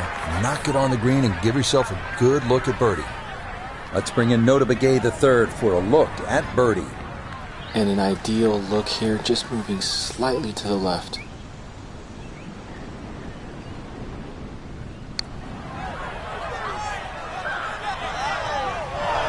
Not that time. Pretty good effort, but it'll wander a couple of feet by.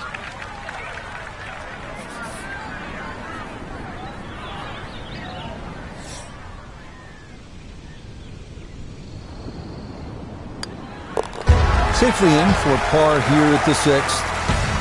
And he'll stay right where he is. Kiowa 7th is a par 5 measuring out at 579 yards.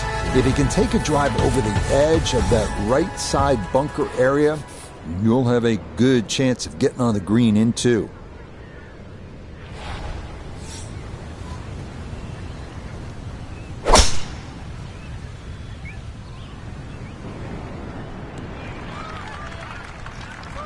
The drive was fine, but just not long enough. So this par 5 out of his reach. Going to take a big poke to get there, but a chance with his second to the par 5.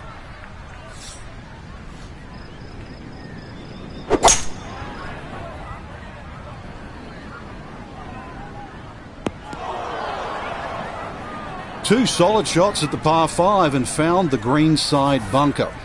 Lie looks good. Now, just needed a good bunker shot.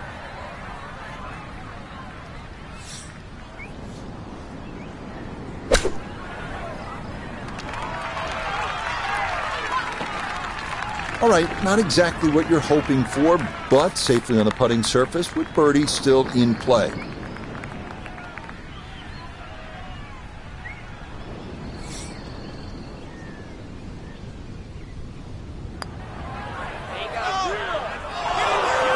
Got it there, but not quite on target.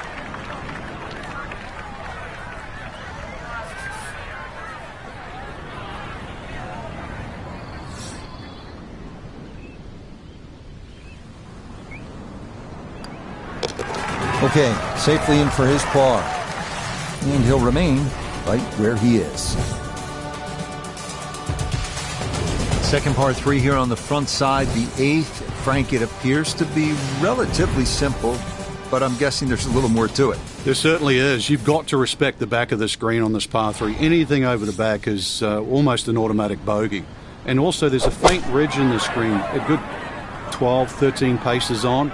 Once the ball gets beyond that in the air, it's going to scoot towards the back of the green. So it might look simple. Give it another thought. This one of the longest putts you can have on a golf course, though it is for birdie.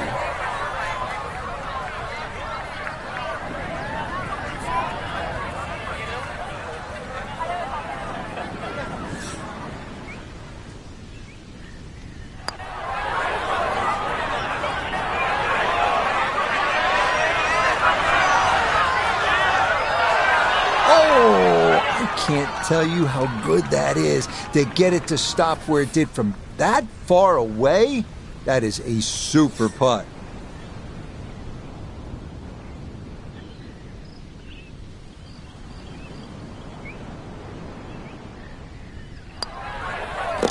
Okay, that in for par here at the 8th. And he'll stay right where he is.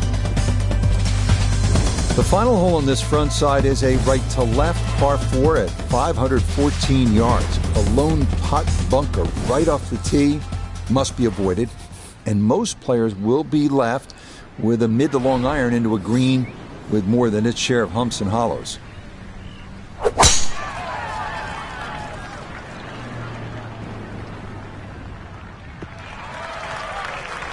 And that will be more than adequate. It's safely into the fairway.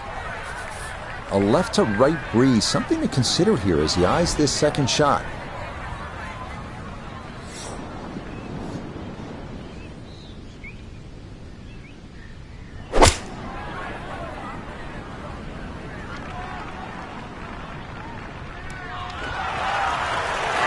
Ball is always heading a little bit right, but inside 10 feet, nothing wrong with that on this side.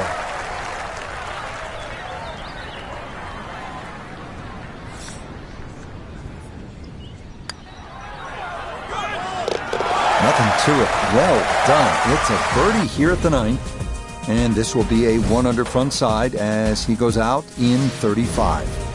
The 10th hole at 447 yards has, like most of these holes, a few areas to avoid. The first is the steep-faced bunker right of the fairway, with the second being the large wash encircling the left-hand side on this sloped green.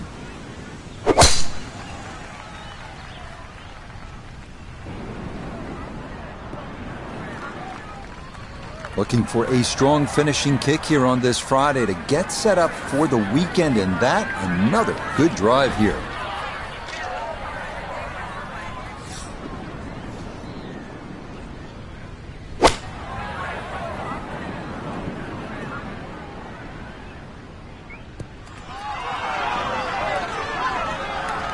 That's a good shot, and more importantly too, a green in regulation, so birdie chance.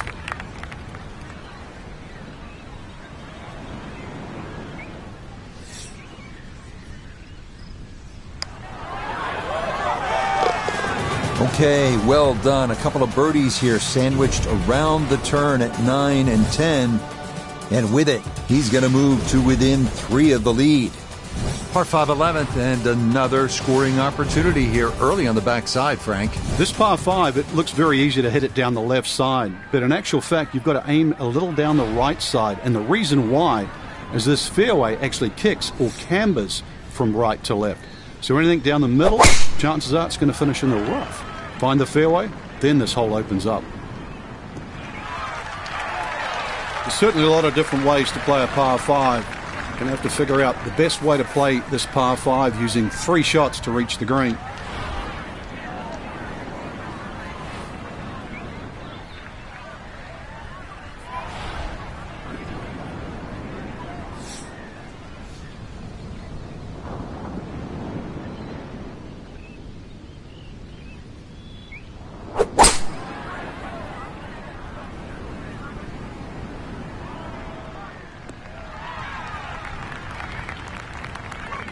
I'm not sure he got every bit of that 3-wood trying to get home to this par 5 and 2, but still in the ball game for a birdie.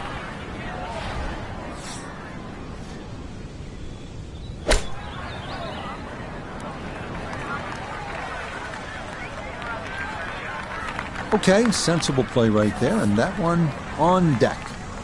A birdie putt here at the 11th. Well, and he's had great conversion on putts like this. Even when he's not close to the hole, he's left himself with very makeable opportunities. Oh, needed just a little bit of a turn, but that will somehow stay right on the edge. So that brushed in for par here at 11, and he'll remain 3 shots off the pace. The 12th at 484 yards sometimes feels like 2 different holes wrapped into one. At the tee, all you're seeing is, a nice expansive fairway. But stand over your second, and you'll see that lagoon set right up on the edge of this green.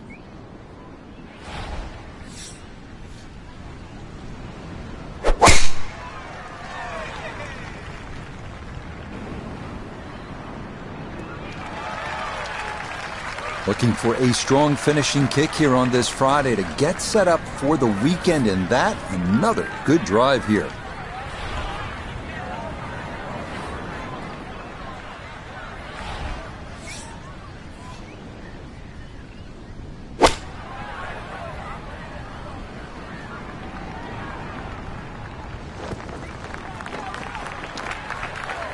Well, that one didn't work out.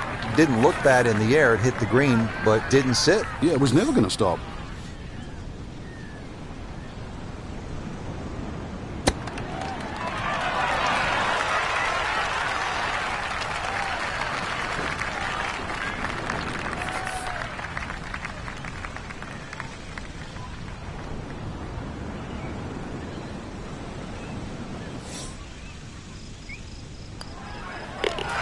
He'll finish that one off with no problem. It's in for par, and he'll stay at -3. 2021 PGA Championship. This par 4 13th hole was a nightmare for a number of players, including Louis Oosthuizen and the eventual champion, Phil Mickelson. What makes it so hard, Frank? There's nothing comfortable on this hole, Rich. It's actually one of my favorite holes, and one of the reasons why, you see the sort of sandy bunkery area there on that left side, all perfectly in play for a tee shot. So now the decision is, do I hit it short of them? If I do, I have a longer second shot. Do I challenge them? Well, if I don't find the fairway, now I'm in bigger problems. And that's just the tee shot. The second shot, that water laps almost right up to that right edge of the green. I think it's a great par 4.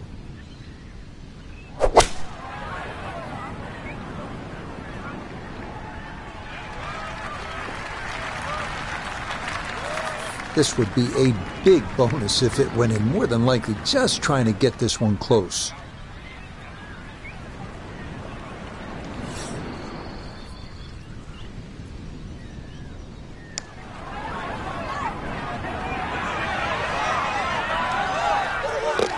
Oh, never a doubt. That one was tracking the entire way. It is in for a spectacular birdie. And he's got it to 3 under now, just 2 back. The first of our holes where that ocean really comes into view is this one, the par 3 14. Go ahead, soak it all in, breathe that ocean air. It's nice, isn't it? But you'll need to snap to quickly because at 238 yards, this is no ordinary par 3. Boy, that one was coming in hot, and it winds up carrying over the back of the green. Still work to do to get this on the green. This is second.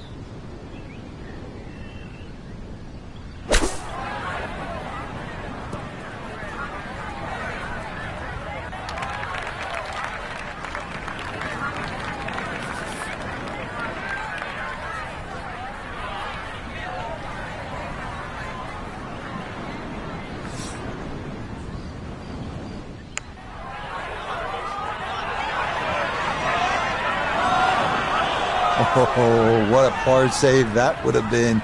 But instead, it scoots just by.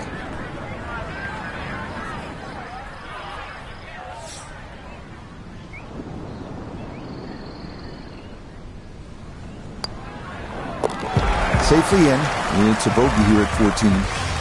And he's going to slide backwards to 3 under par. The 15th is a par 4 at 466 yards. The landing area is a little more benign than some of the other par 4s on the course, but missing left up near the green is where the score could really start to add up.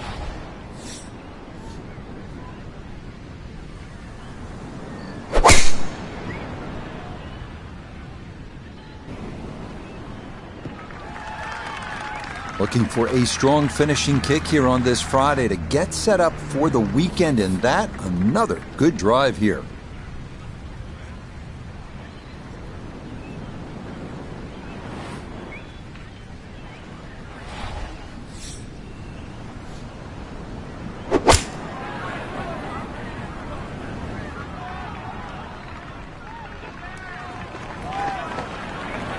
Frank landed it on the green.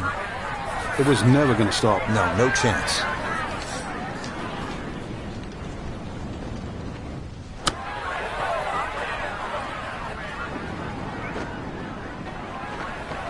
Well, those are the shots that turn what you'd like to be a leisurely stroll out on the golf course into a day of hard work. Yeah, what could have been a tap-in is now going to be a grind. Yeah, good putt. That's in for par here at 15. And he'll remain right where he is.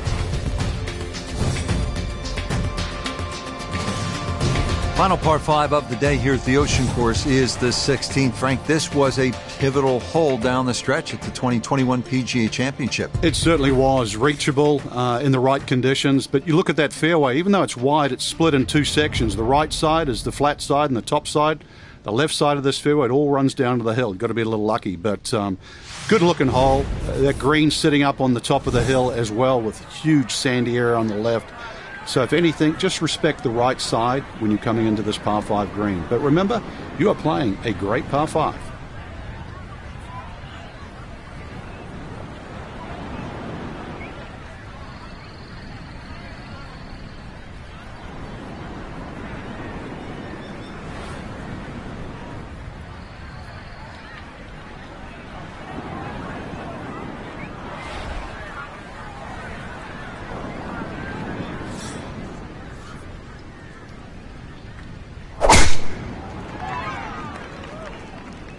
This may be a touch right.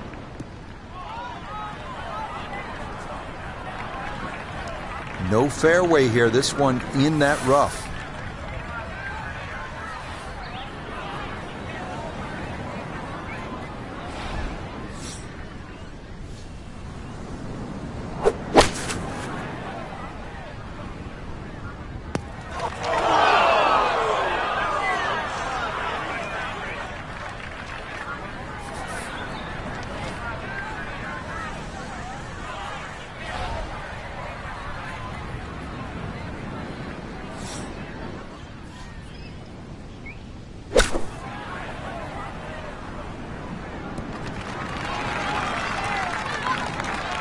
Just comes up a little shy of the flag, but all in all, a good shot out of that rough. A birdie putt now at 16. And this putt moving right the whole way. Got to keep the pace up to hold its line.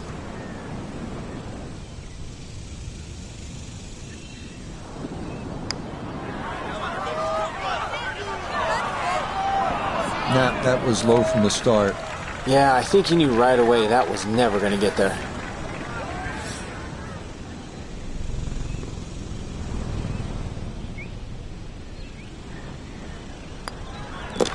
Okay, that'll be a par here at 16. And he'll stay right where he is.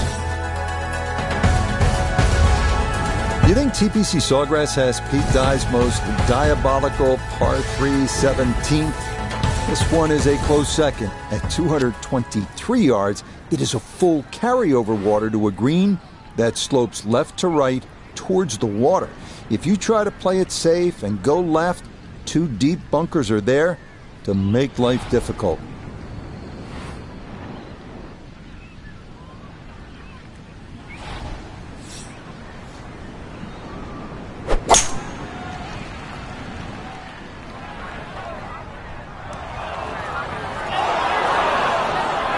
That's not going to be good. This one should run a second to this par 3.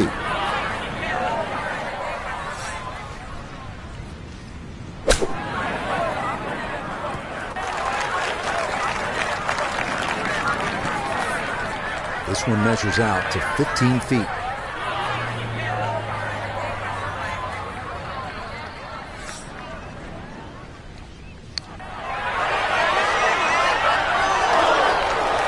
Good speed there. That'll leave just a couple of feet.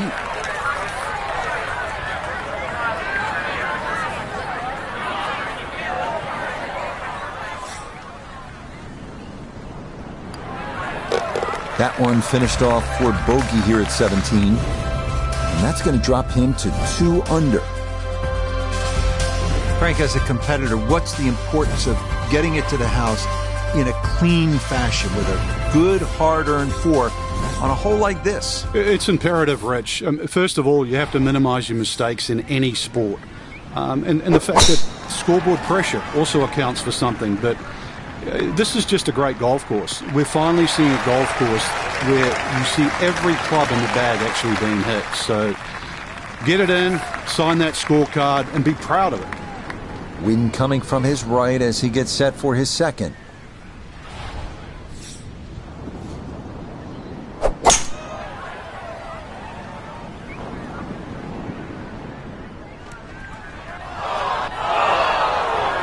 Well, had a good look at the green, but couldn't hash it in the rough now, wondering what might have been.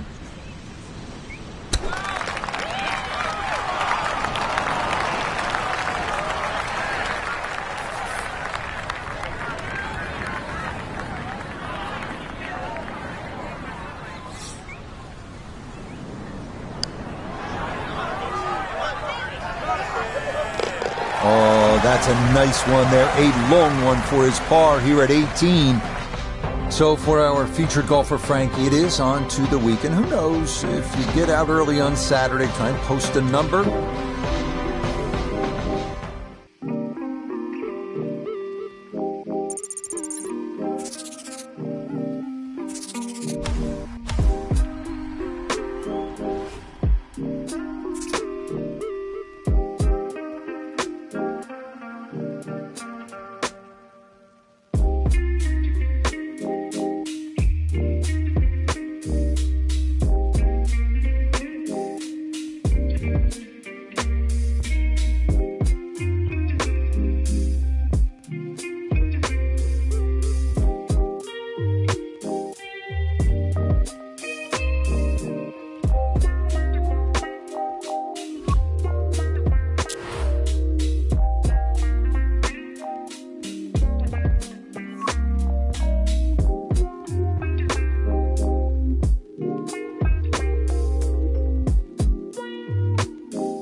EA Sports and the PGA Tour are proud to present the season-long race for the FedEx Cup.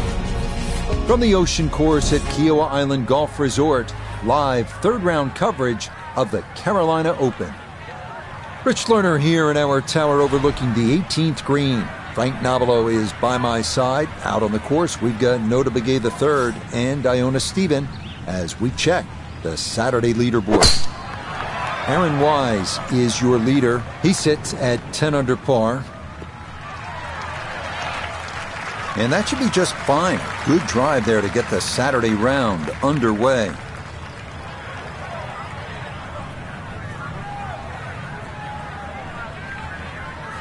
So from a little more than 70 yards, this is second.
And this will be a 5-foot putt here.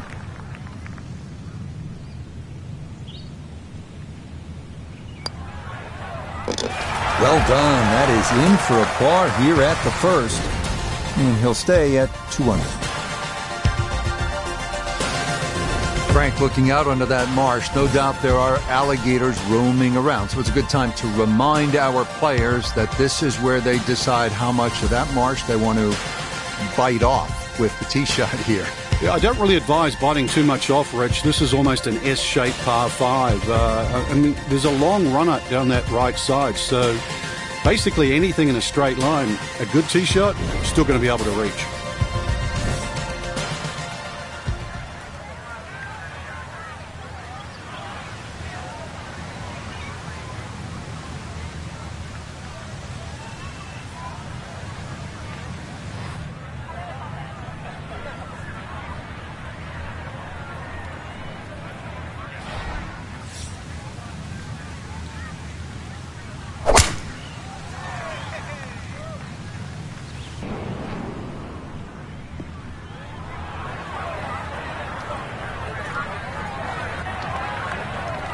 Well, not this time. That one's in the rough.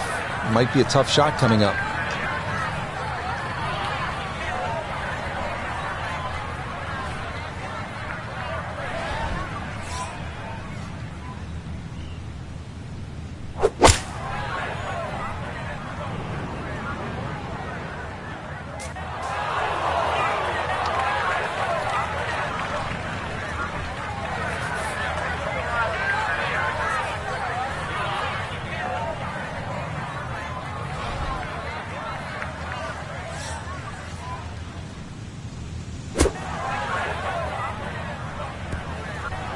That is going to be tough in there. That is into the heavy stuff.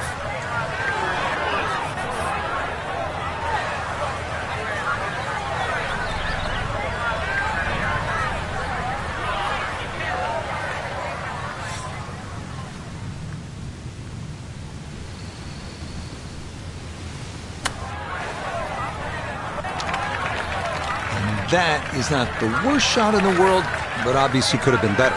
Certainly. Definitely hoping to try and get inside 3 feet, but it's a little outside that.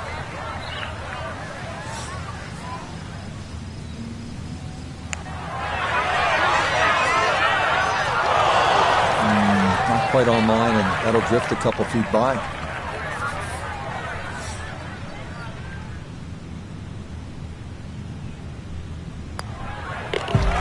Okay, not taking advantage of that par 5. It's in for a double bogey 7. And he's going to fall out of red figures, back down to even par. Up next, the 390-yard par 4 third, where you stand on an island-like tee, driving across the marsh to an extremely wide fairway.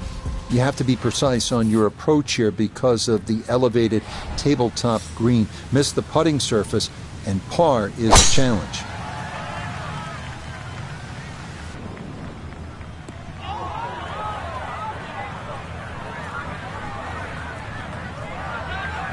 Three holes in, and this is very much a struggle. Another one finds the rough. So from off the fairway, his second now at 3.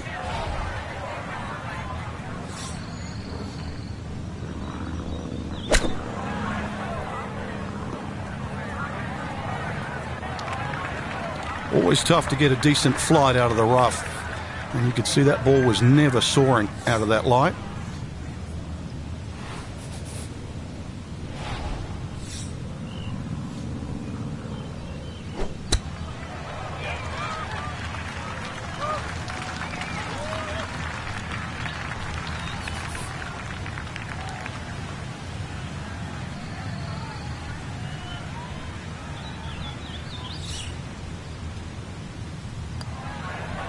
So that safely in. It's a par here at the third. And he'll stay at even par.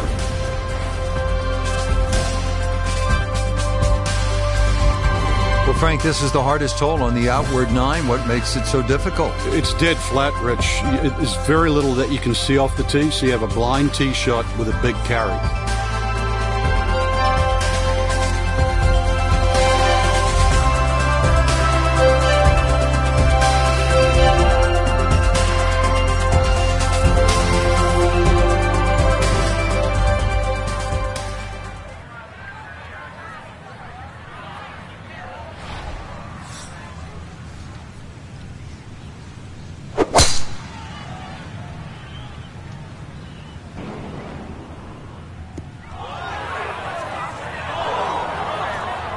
A little too much roll on the back end there, and this is going to wind up diving into the heavy stuff. Has this from 170 yards away.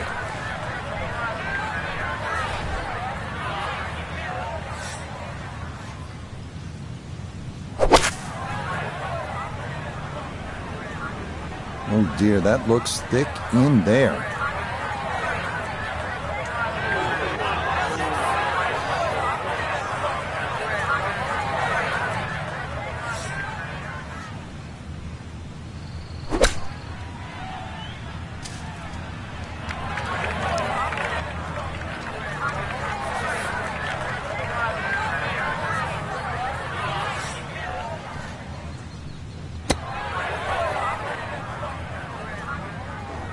Didn't go your way. It happens in golf, so just pick up and move on.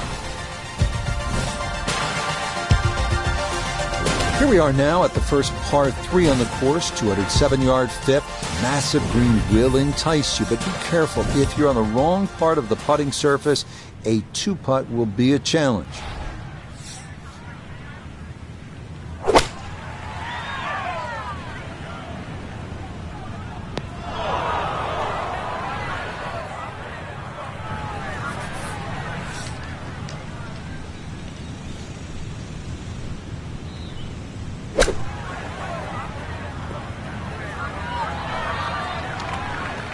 Distance control a factor there. That is out of the sand, but right into the rough.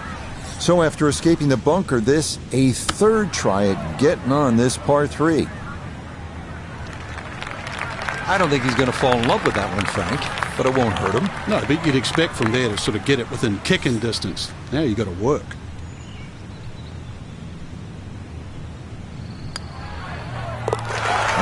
Good stop, though it is for a bogey 4. And that's going to move him back to 4 over. Heading back toward the clubhouse, now we find the par 4 6th hole at 490 yards. Right-handed golfers want to play this right to left to give themselves a good look at this green, where the lone major concern is the bunker short and left.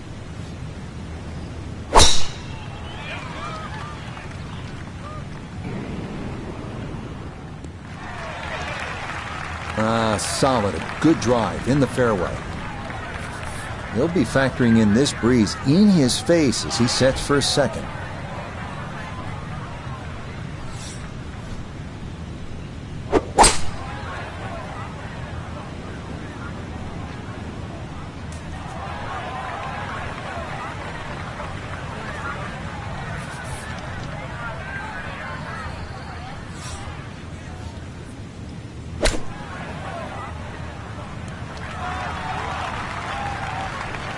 The strike was fine on the pitch shot. Ball first, then turf. Just wasn't really hit hard enough.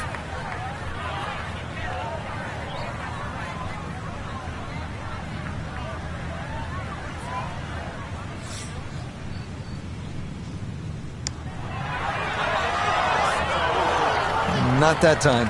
Pretty good effort, but it'll wander a couple of feet by.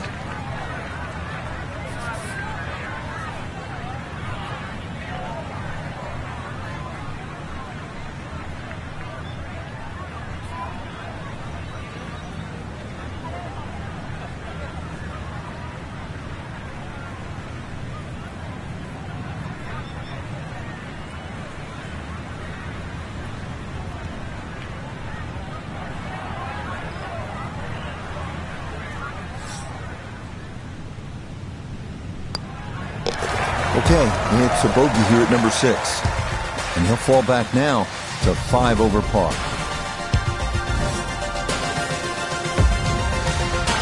Second par 5 here on the front side, Frank. If you don't make 4 here, I think you're losing ground to the field. I'd agree with you, Rich. The biggest thing here is just a solid tee shot, because it's going to be within reach with a good tee shot.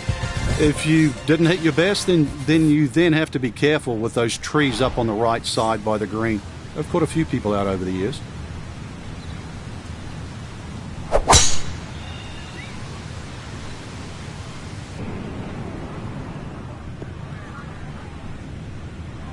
That is going to wind up right down Broadway. A majestic looking tee shot there.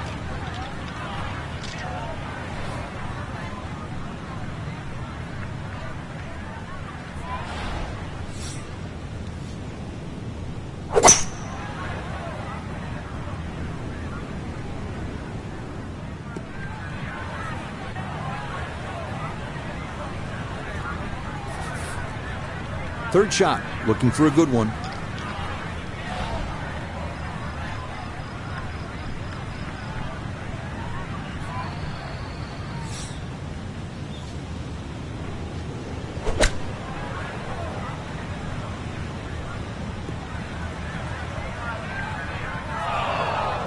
That is always so disappointing from that kind of a spot when you come up short.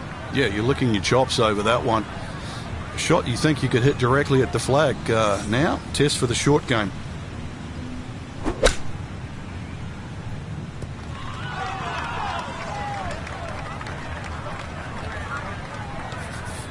Ten-foot putt left.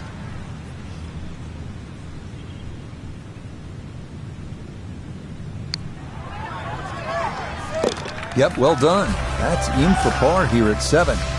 And he's going to stay at +5. They say long is rarely a good miss at the Ocean course. Never is that more evident than here at the par 3-8. It is another elevated green where anything that skips over the back will leave a semi-blind shot out of a deep waist area.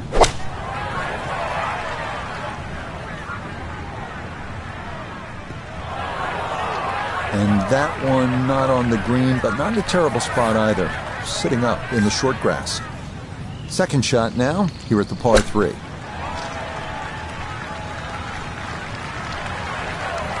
Chip shots, you've got to be so precise. You see all the contours of the green. Well, just needed a few more feet out of that one.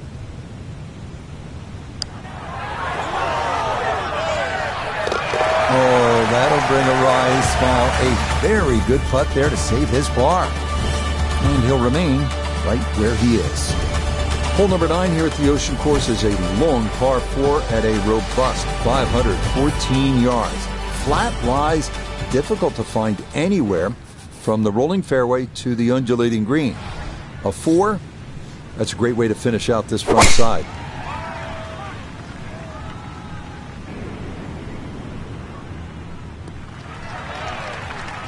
Well, you can't walk out and drop it any better than that. That is a fine tee shot right there.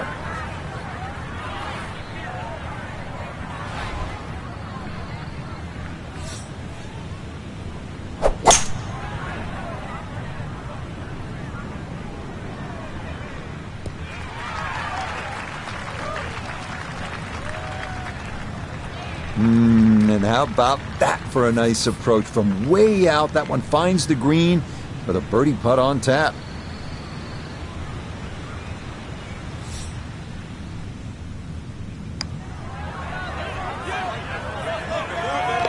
Oh, that one read perfectly. It is a birdie here at the 9th, and that's going to mean this is a 42 on the front side, 6 shots over par. Through 9 holes, good time to take a deep breath and look out at that spectacular panorama, which this tee does allow you to do, Frank, as it sits right atop the sand dune. It's really pretty. It is, and it's another hole that still goes in that westerly direction. When you look down at this fairway, you have to respect the right side. Right side is a complete and utter no-no. That's where all the big numbers come. So if you're going to err a little on the left side. The hole does open up. Second shot's going to have to be played across the bunker, but this par 4 gets your attention to start the back 9.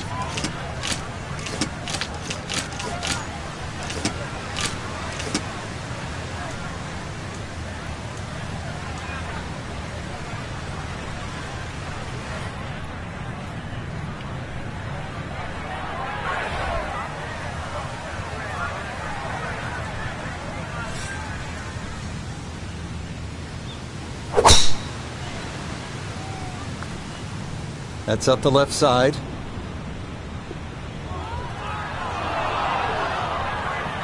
Errant tee shot here, Rich, but going to have to muscle this one out of the rough. So a poor tee shot at 10. Now he's second.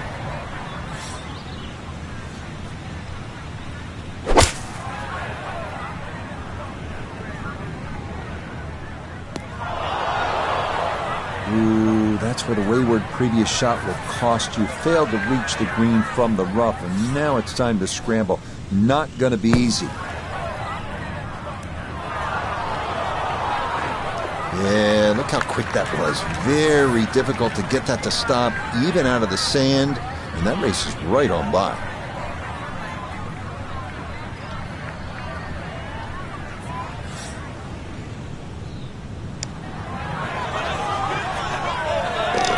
Oh, and a shot in the arm there to start the second 9. That's in for par here at 10. And he'll remain at +4. Not much is straightforward here at the Ocean Course. This 11th is proof positive of that at a stout 593 yards. A handful of half-moon bunkers right are what to avoid on your tee shot. But even with a drive in the fairway, a couple of devilishly placed putt bunkers up near the hole have been known to give golfers fits.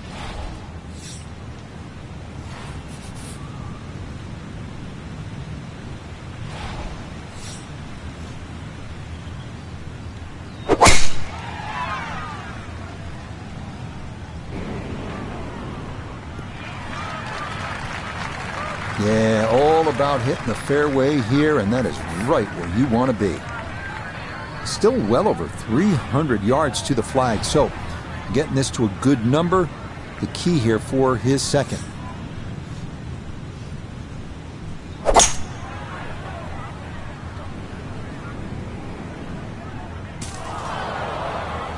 Oh, and that one nosedives right into the thick stuff. That could be problematic, to say the least.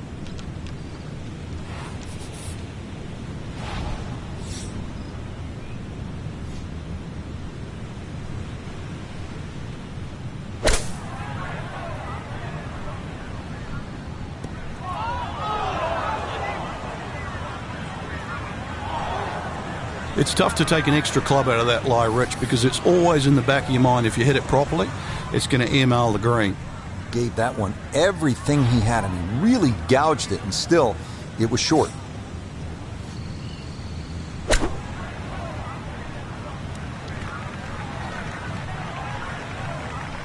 Everybody goes to the range, and they all want to hit 300-yard short shots. But those little chip shots are just as important.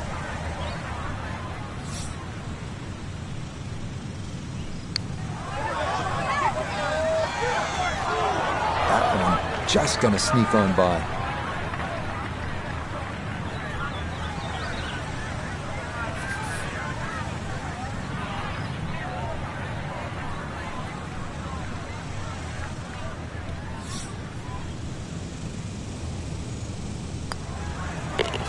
Safely in. He hits a bogey here at number 11. And that's going to drop him down the leaderboard just a bit.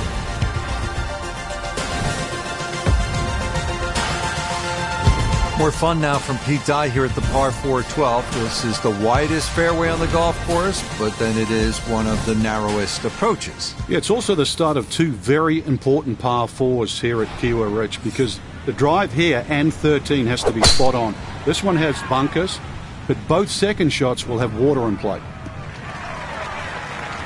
They call that position A. That's going to be right down the middle.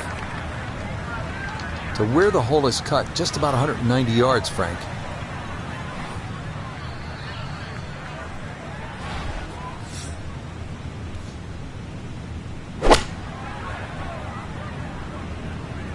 That is started right, and that is trouble. Not sure what happened there. Wrong club selection, poor execution. Regardless, a lot of meat still on that bone. So, with a shake of the head, he'll take his drop, and now with a stroke added for the penalty, this becomes his 4th to the par 4.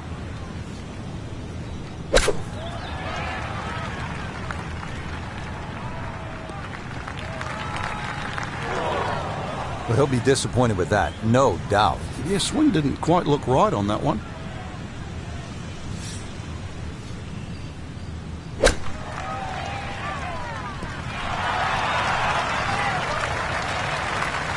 Okay, not a bad lead. That's a good shot. Now a 7-footer.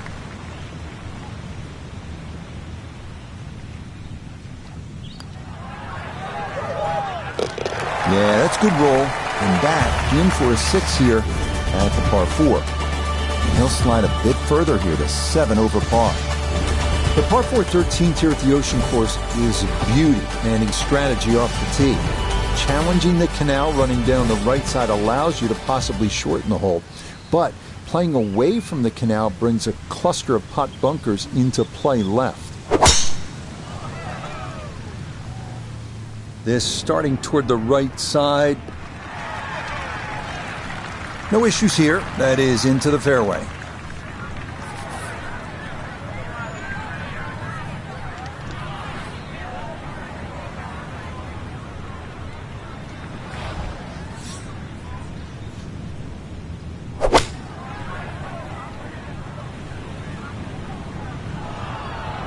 That's got to be disappointing. Good line in the fairway, and the approach winds up in the bunker.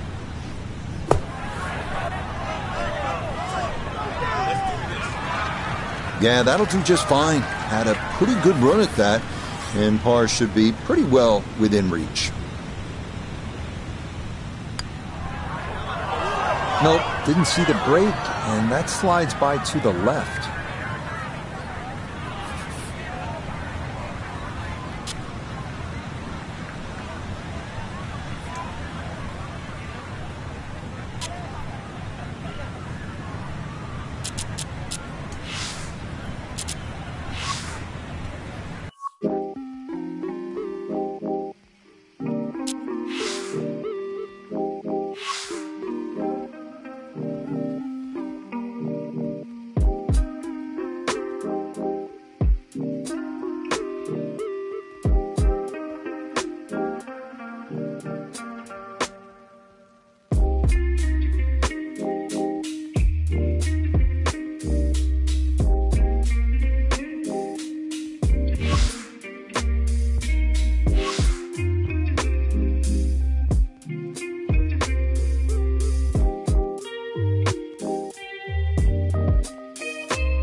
EA Sports and the PGA Tour proudly present the season-long race for the FedEx Cup. Today, from the famed Harbortown Golf Links in South Carolina, it's opening round coverage of the RBC Heritage. This is going to be a compelling 4 days of golf. A lot of storylines to follow as we move through the weekend, and we take a look at the leaderboard here in round one. Xander Schauffele is the leader. He's at 1 under as the AM pairings are just getting started. Meanwhile, our featured golfer looking to get off to a hot start and maybe make an early move up the AM leaderboard.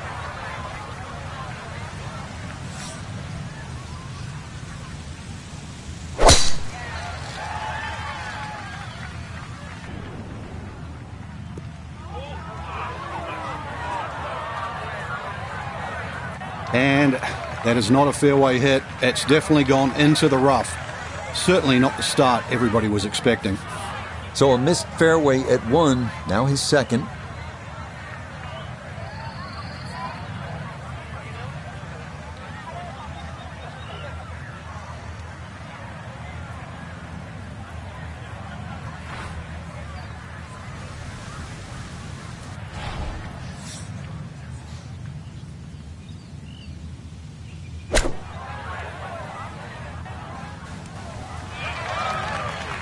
That's an excellent strike, but perhaps in between clubs. Can't go long on this hole. So that ball just needed to release a little more, but still well positioned.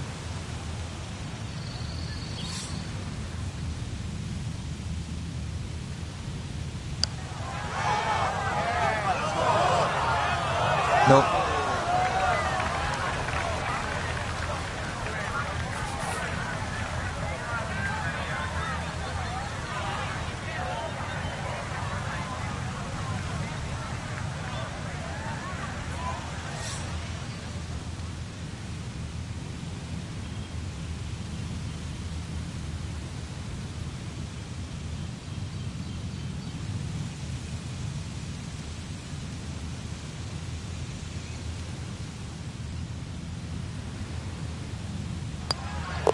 Safely in.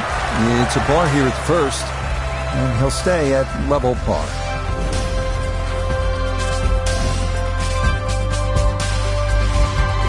On now to the second hole, the first of 3 par 5s here at Harbortown. At a mere 502 yards, it is also the shortest of these par 5s. Any misses right or left of the fairway could block you out from going for the green in 2, but a drive of the short grass could open up one of the best scoring opportunities on the course. Frank, such a distinctive stop on tour, unlike anything we see all year. This great tournament has been played here at Harbortown since 1969. It's an original Pete Dye design with a little help from Jack Nicklaus. What does it take to be successful here? I'm going to say patience, but that from a different point of view to what most people think, Rich. The fact that you have to hit the ball pretty much in the same place on every hole. That doesn't matter if you're a 300-yard hitter or a 250-yard hitter. There's various choke points in these fairways, so everybody finishes up playing their second shots from roughly the same position. That's what he wanted to do. After the tee shot, puts himself in really good position here on the par 5.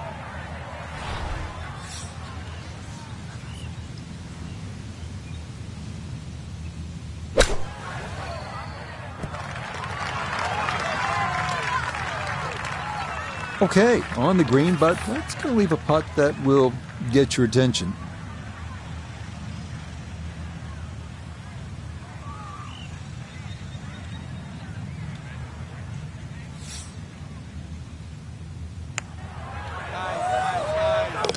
Oh, yes, plenty of pace to get up that slope. It is in for a birdie.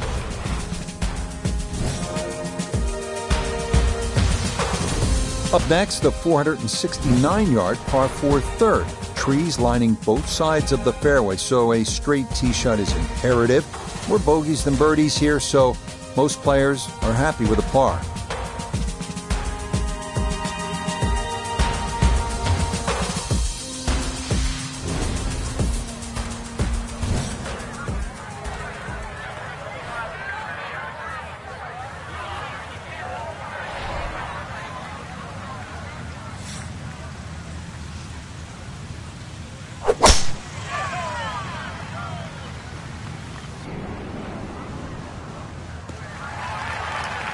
And that's going to wind up a little straighter than the first two drives. It's in the fairway here at 3.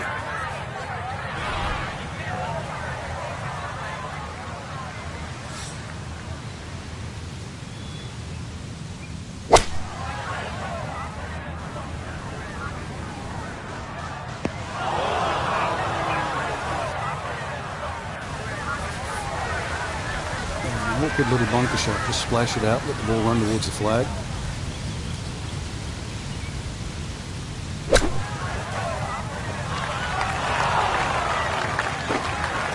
Boy, that was on an aggressive line. Couldn't quite get it to stop, and that will be left for par.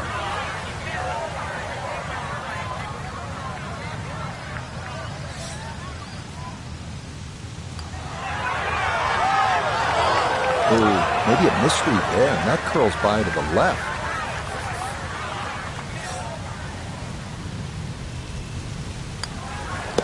That one in for a bogey here at the 3rd. And that's going to move him back down to even par. This is vintage Pete Dye, isn't it? Risk and reward, 200-yard par 3 4. Obviously, you need to carry that water hazard running the entire length of this hole. You're going to miss. You miss right. You don't want to miss it short or long, that's for sure. And that's where the Gators are waiting for some golf balls.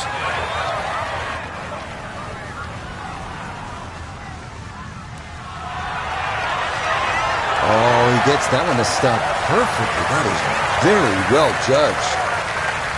So now eyeing this one for birdie.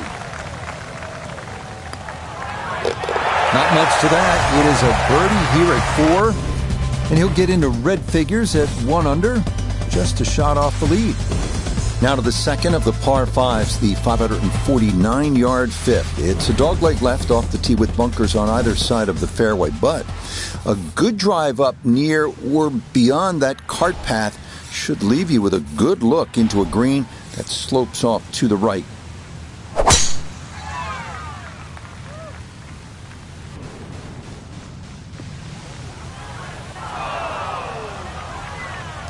So that ball nestles down in the rough. Just got to weigh a little bit on that tee ball.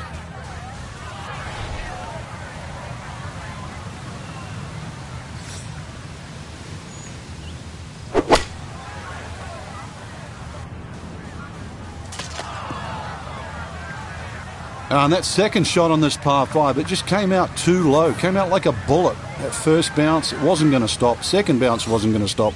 And just ran over the back.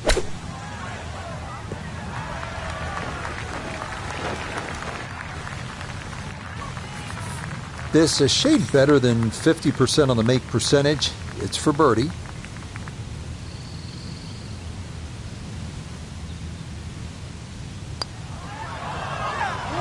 Oh, right by the hole. The longer putts, you don't mind as much. The short ones, they tend to sting.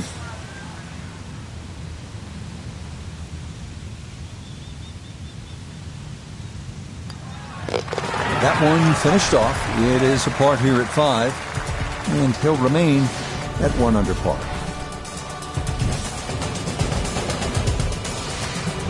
Another hole at Harbor Town where position, accuracy will be rewarded. This par 4-6 at 419 yards. Get it in the right spot, and you can make a birdie here.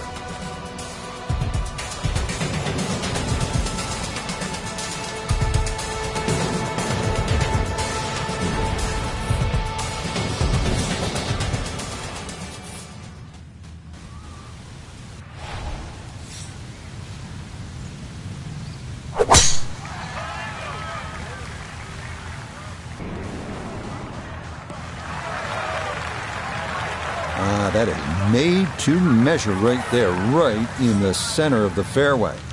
Down on the course, let's check in with Nota Begay III. 159 yards left to the hole. Pin sitting in the back left portion of the green.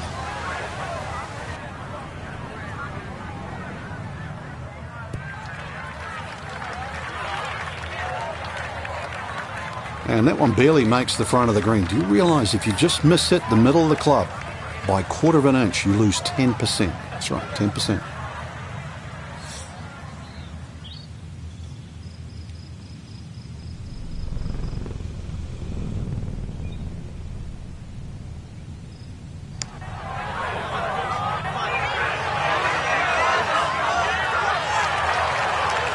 that's a nice putt. Getting it there up the hill was half the battle. This got there just a little wide of the mark.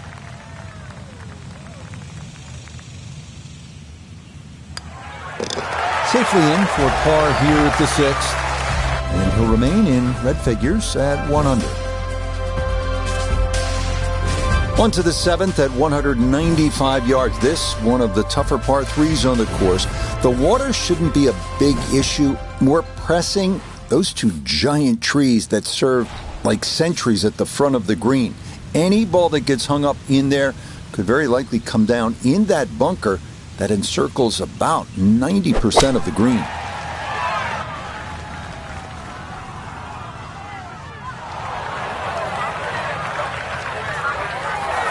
Now chipping up to the putting surface for this, his second shot.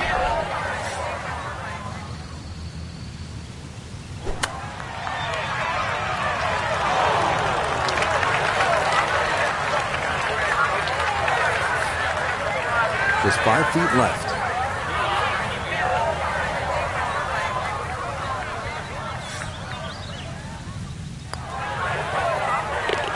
Nicely done as he rolls that in for his par. And he'll stay right where he is. On to the number 1 handicap hole here at Harbour Town, and fittingly the one considered the most difficult, the par 4 8th at 473 yards. Overzealous golfers could run out of fairway when using the driver, but the approach to a narrow green with a long bunker left and water makes the second shot one of the most harrowing on the course. And no issues there. Good tee shot in the short grass. We'll need to get all of this one. 200 yards, the second shot.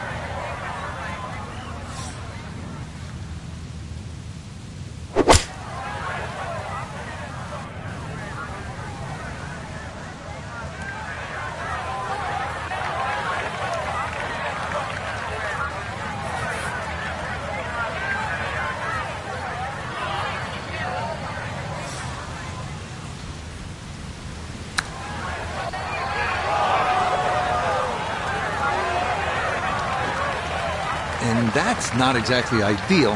Far from a tap-in for his par. You're being too kind. That's not at all ideal.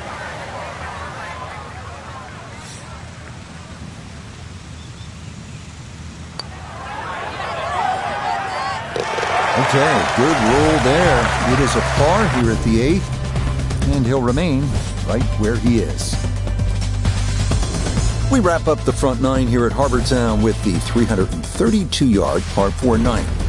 What this hole lacks in distance, it makes up for by forcing golfers to be strategic off the tee. A large bunker prevents tee shots from running on, so best to lay up short and take a wedge into this boomerang-shaped green. And this ball absolutely piped. It is right down the middle.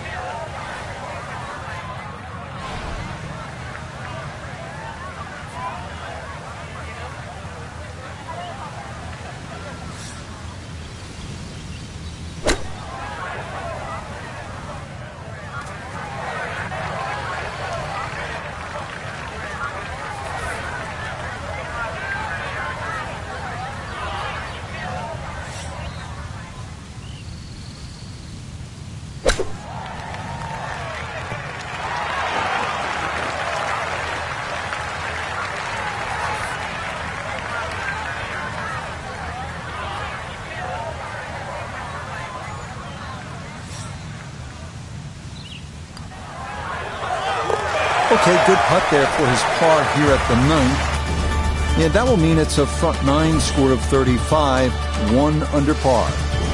The back 9 starts here at the 451-yard par 410. This hole offers one of the few real wide landing zones to take aim at. However, beware of the lagoon left. If you can find the short grass, birdie is very much in play.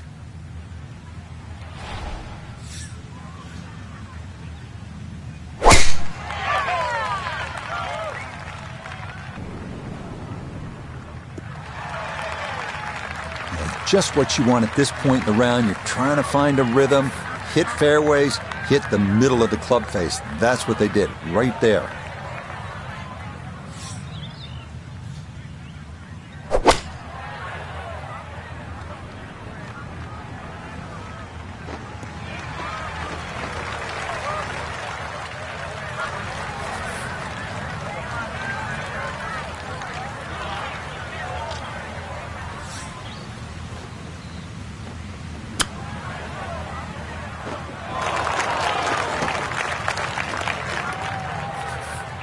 "12 feet still to go."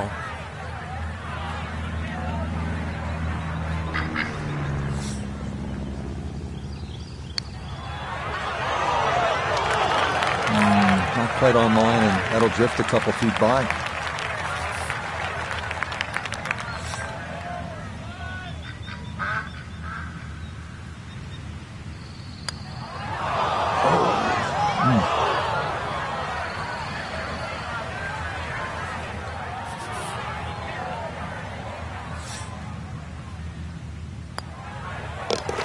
Okay, a disappointing 6 here at the par 4. And he's going to fall back now to 1 over par. The 11th hole now at 436 yards. One thing you'll notice about this fairway, the further up you get, the narrower it becomes. So some would say 3-wood, not the worst of ideas here.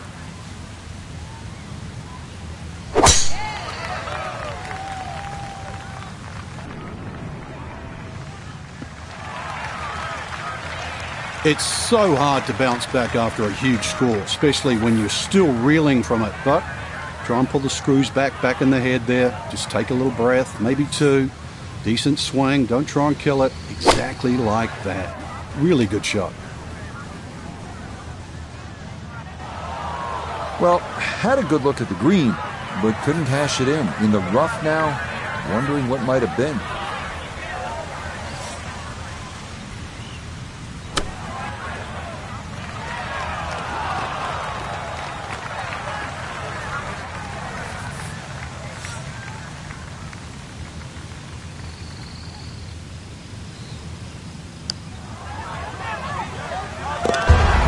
Yes, a perfect read there. That is in to save par. And he'll stay at 1 over. On to the 12th now at 430 yards. We've had a handful of right-to-lefters so far.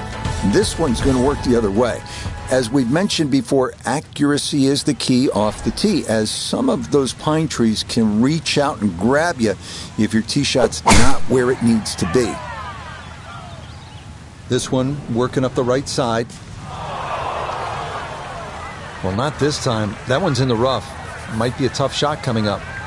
It is in the rough, but it appears to be a pretty good lie. Should have a go at this. His second now at the 12th.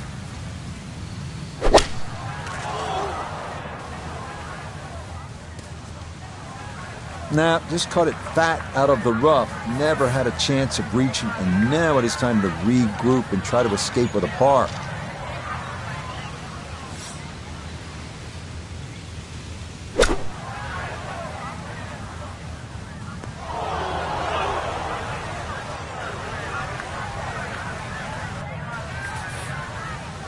This will be the 4th shot now coming out of the bunker.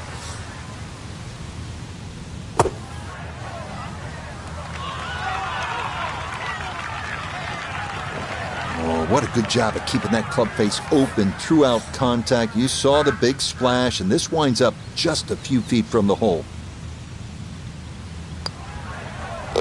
Okay, no further damage. It's a bogey 5, and that's going to move him back to 2 over par.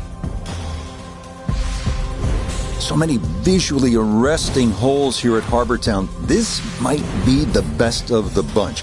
The 373-yard par 4 13th. Architect Pete Dye created some of the best work that golf has ever seen. But credit the design on this hole, as well as the 17th at TPC Sawgrass, to his wife Alice, who drew up this design, how's this, on a napkin. Pin cut back left here today as he stares down his second to the par 4.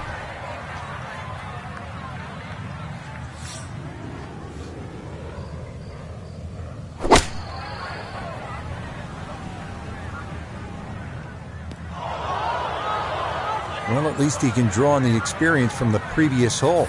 Again, in the bunker.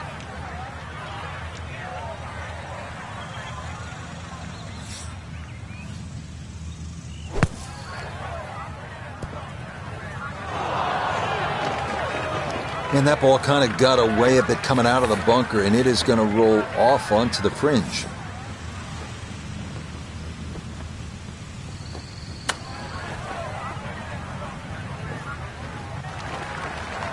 A little too much juice on that one, and now a little bit more work coming back. Potential to make a mess here.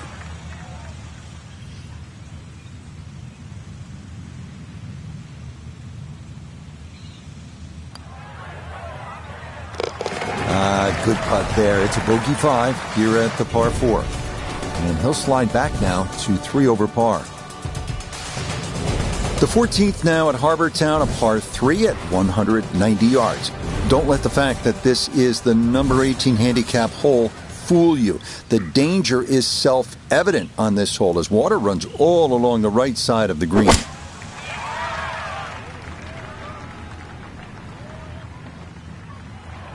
Well, he was asking for it to sit down, but it would not comply, and that's going to wind up over the back.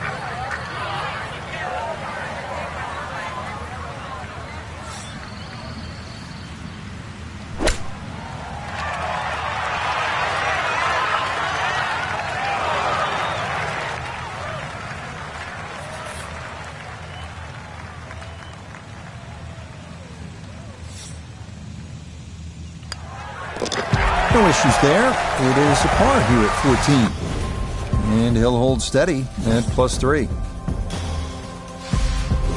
Now to the lone par 5 on this backside, the longest hole on the course, the 588-yard par 5 15th. This one is a toughie, featuring a narrow landing area off the tee with bunkers on both sides, as well as a somewhat blind second shot requiring a pretty good right-to-left angle of attack.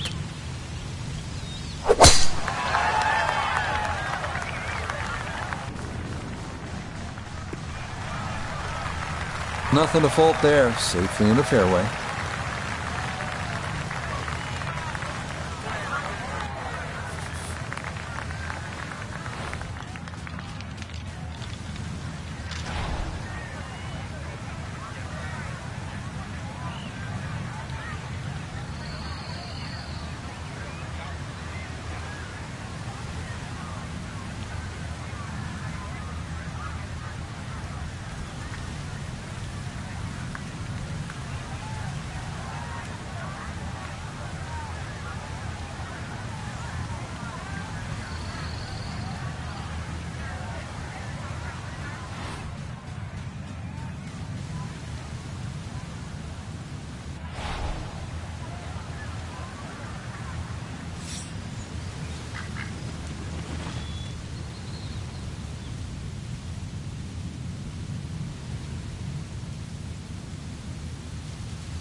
I'm not sure he got every bit of that 3-wood trying to get home to this par 5 and 2, but still in the ball game for a birdie.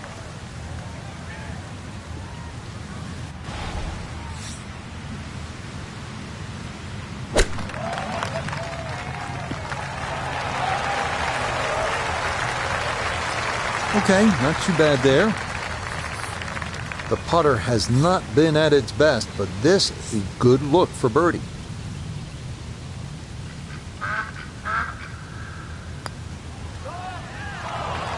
Nope, that's not on target, and he just hasn't been able to make much happen here.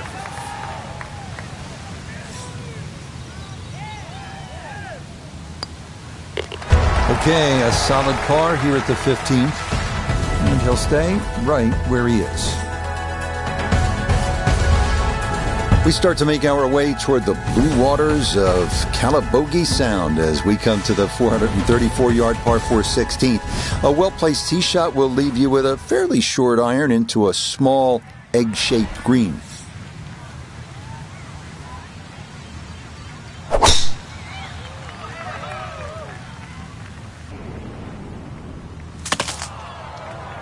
Those trees are like brick walls today. Hit that and went straight down into the rough. Ball appears to be sitting up here in the rough at the 16th hole. Decent lie, but you just won't be able to get it to spin. See what he can do now with this, his second shot.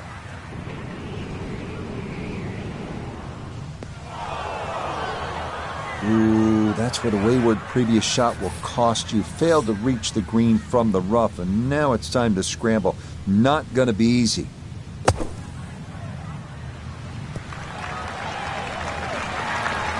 Line may have been a little more sunken in than we had thought, but all in all, not a bad shot out of the bunker.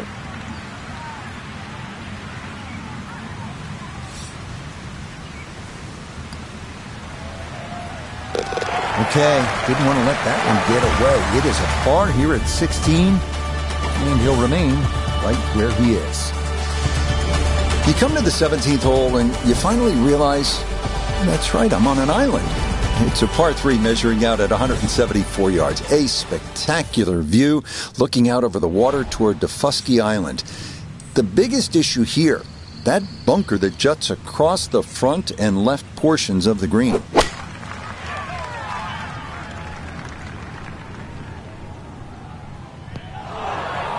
That's a disappointment right there, Frank.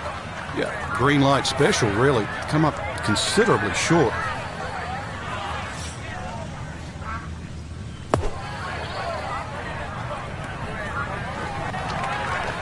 Yeah, look how quick that was. Very difficult to get that to stop, even out of the sand.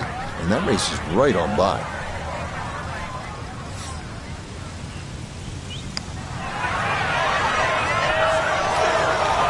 Got it there, but not quite on target.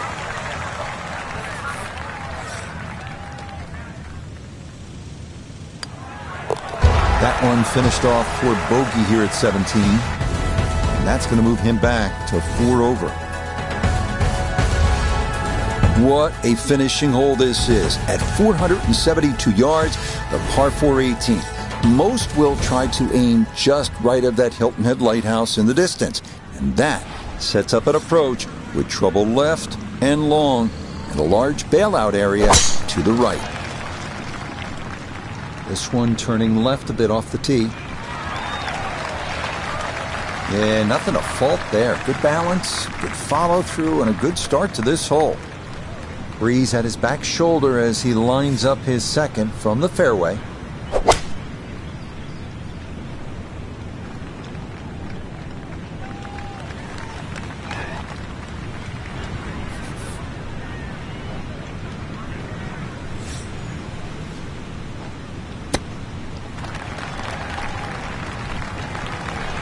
I think he'll be fairly pleased with that, Frank. What do you think? I certainly do. It was so good.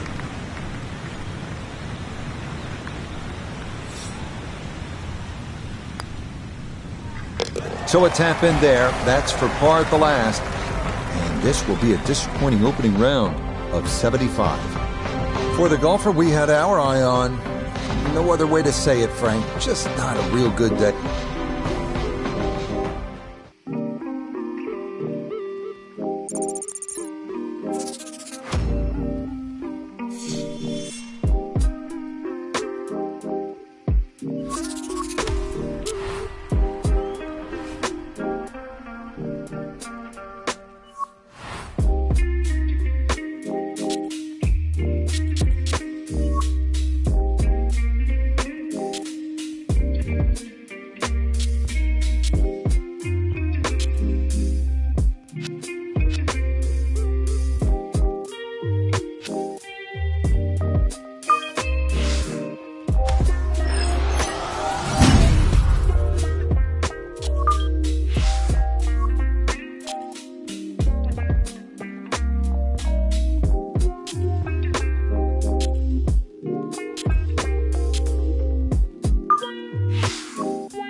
EA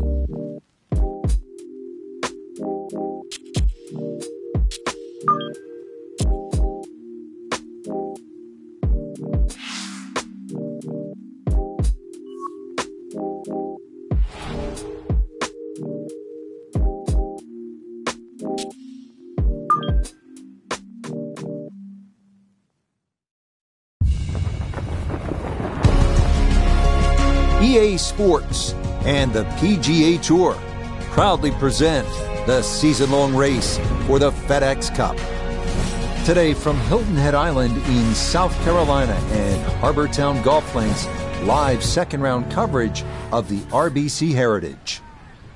Things starting to slowly take shape here on this Friday. For some, it is a race for the top prize. For others, it's a fight to stick around for the weekend as we show you the leaderboard. Hideki Matsuyama is the leader. He's at 6 under par. As for our featured golfer, this round could be a battle as they come in 3 shots below the projected cut line.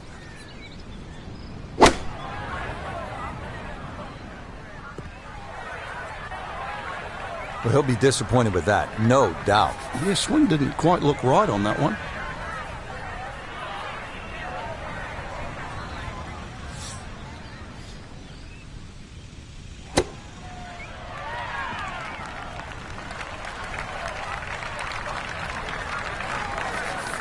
Now a putt from 24 feet away.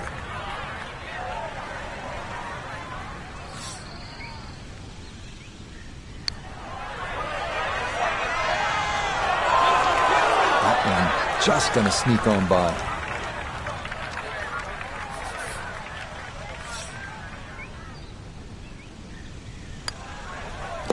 Okay, it's a bogey here at first, and he'll fall back now to 5 over par.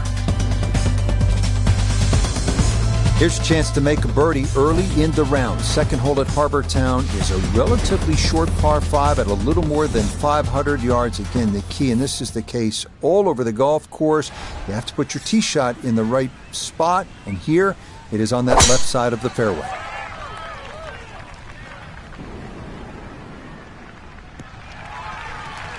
And that's going to play just fine. So after the early bogey, the response is a solid tee shot here at the second.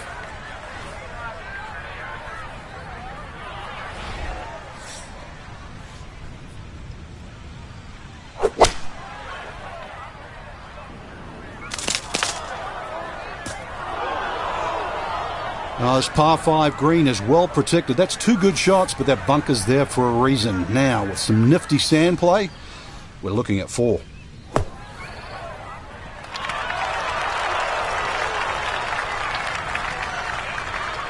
Okay, a good out, and that's what will remain for birdie. Good chance to make up for that bogey at the first.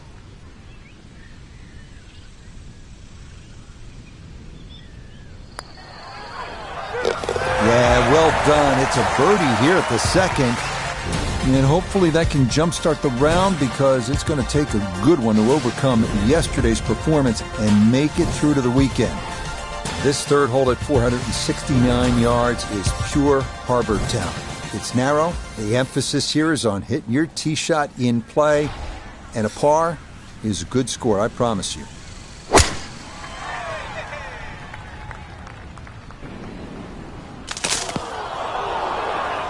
And the leaves took enough of the momentum off the golf ball that this is going to wind up in the bunker.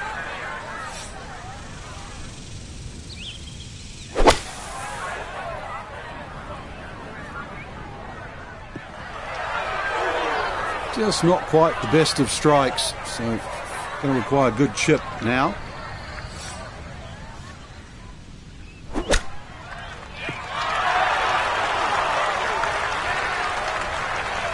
Lovely pitch shot. Just nipped that ball off the turf. Just flew through the air beautifully. Sat down fairly quick as well. Good shot. Nicely done. It is a par here at the third. And he'll remain at +4. 200-yard par 3 fourth, offering a classic Pete Dye risk-reward design. You have to carry the water hazard running the length of the hole. Better to miss right than short or long, where a thirsty lagoon lurks.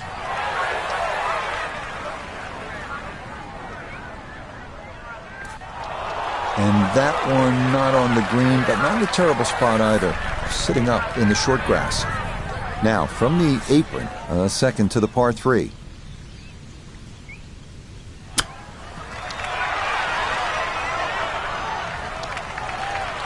Oh, is that any good? Perfect. That was tracking pretty well, too. That could have gone in for the same price. Okay, that one finished off. It's a par here at 4. And he'll stay right where he is. The fifth hole at Harbour Town is the second of the 3 par 5s at 549 yards. A good drive should leave players with the chance to try and reach this green in 2. But one larger and one smaller bunker protect the left side of this deep but narrow green.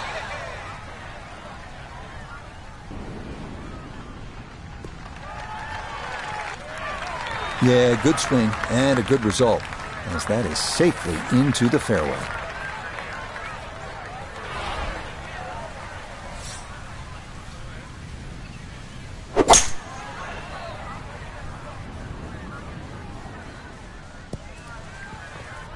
Oh, such a sweet 3-wood. Actually too good, if anything. It just flew through the air. And a little unlucky that first bounce. That was like rock hard.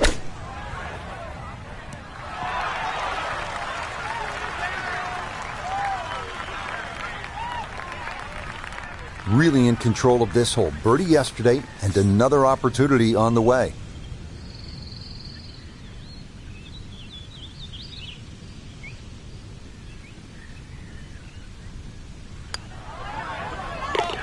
Yes, a good read. It's a birdie here at 5. And that step in the right direction. He's going to need a few more of these as we go along, as he is 2 shots outside the cut line.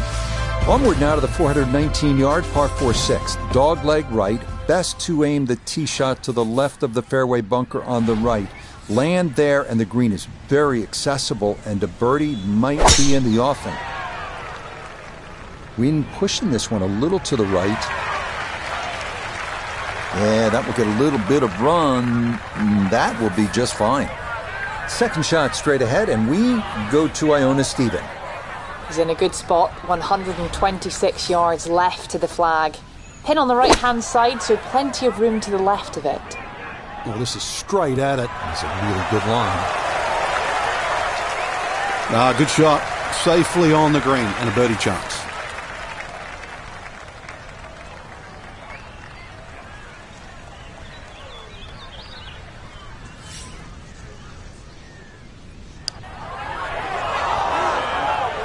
Not that time. Pretty good effort, but it'll wander a couple of feet by.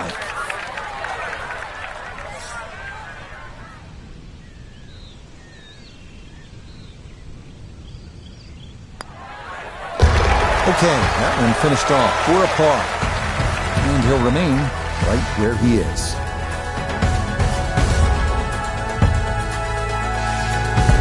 We've spoken already about the need for precision here at Harbour Town. That'll be put to the test here at the 195-yard par 3-7. Yes, there's water. Yes, there's sand. But the biggest issue, the 2 giant trees serving as gatekeepers to this narrow green.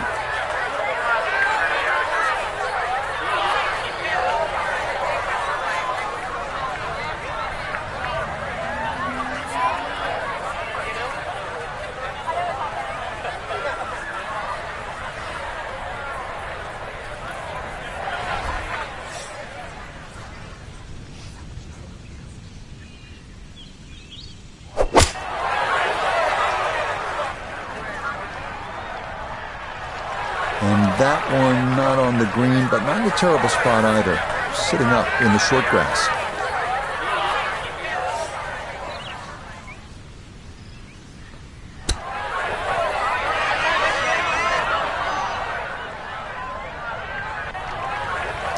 Well, obviously that's not his best, but it'll be quickly forgotten, Frank, if he's able to get out of here with his par. Well, you might forget it. I won't. Far from his best.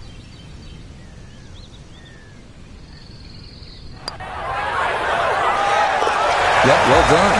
That's in for par here at 7. And he'll stay right where he is.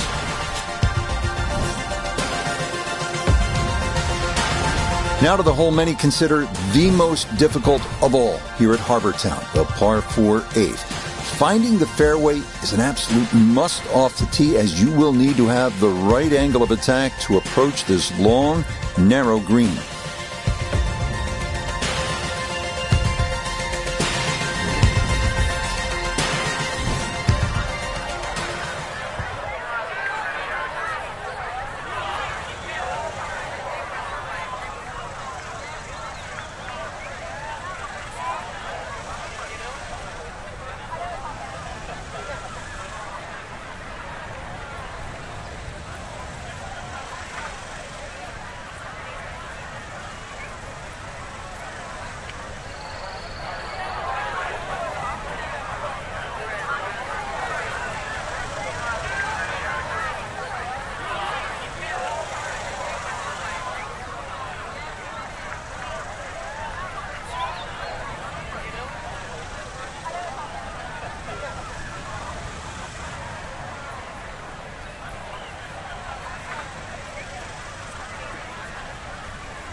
that, a good-looking shot there, well placed in the fairway. A left-to-right breeze, something to consider here as he eyes this second shot.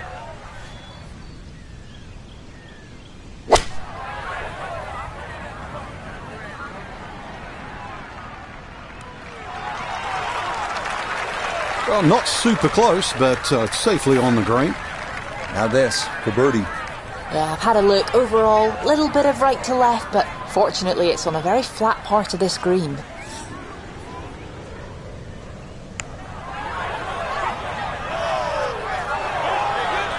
Nope.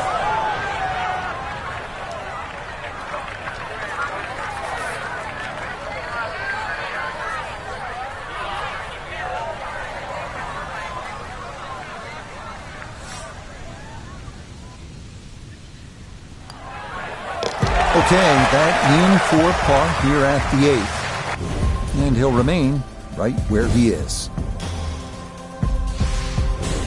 One thing you don't see too often on the PGA Tour, 332-yard par 4s. But that's what we've got here on the closing hole to this front side.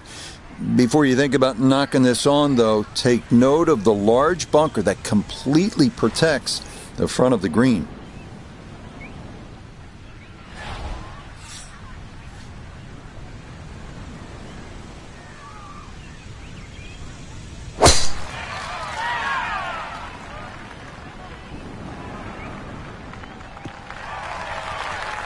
Yeah, that one going to chase down the fairway a little, and it'll wind up perfect. Good chance to get one in close from here. This is second.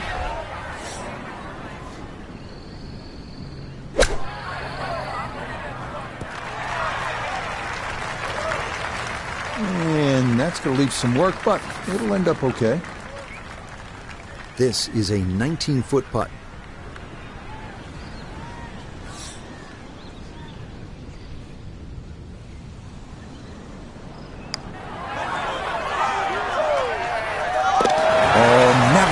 What a great putt that is. It's a birdie here at the 9th, and he'll go out in 34, 2 under par for this front side. We head back out from the clubhouse to start the backside, beginning here with a 451-yard par 4 10th. Anything left could very well wind up in that lagoon, but anything on the fairway could lead to an under par start to this second 9.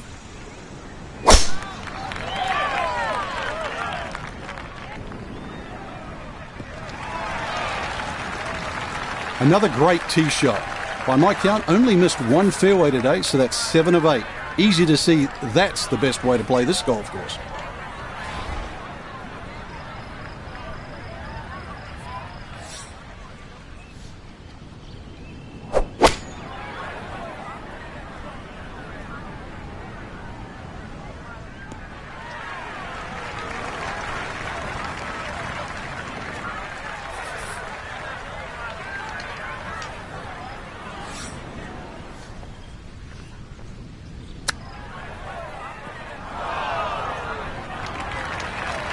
It's just okay, I'd say, but he's left himself at least a chance at a par, Frank. Come on, Rich. I mean, you're being too kind there. That's not ideal.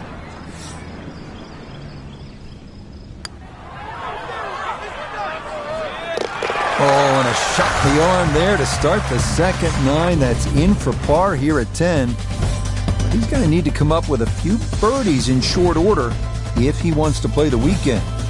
This 11th hole at 436 yards is another test requiring precision over power. This fairway narrows the nearer it gets to this green, which is surrounded by 4 unique bunkers.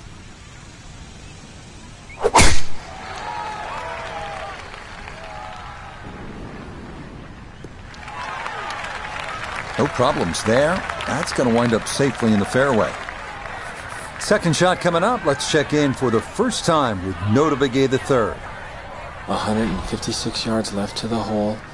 Have to calculate the wind coming from right to left.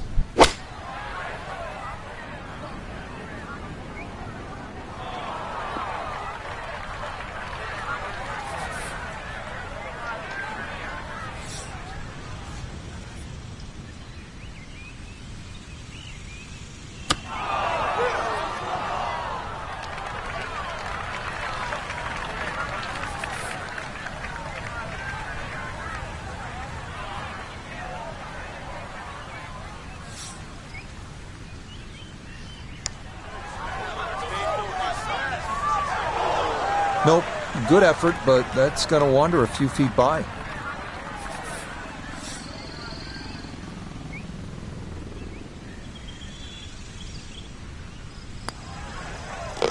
Safely in. It's a bogey here at number 11. And that won't help the cause one bit. The 12th hole at 430 yards is one of the rare dogleg rights on this course. If you can steer your ball into the fairway off the tee, you'll be left with a very manageable approach to a green flanked by bunkers both left and right. That one up the right side. Yeah, that's a good tee shot right there. Got a little extra run out. That's where you want to be. Gotta think this an extra half club or more as he sets for his second into the wind.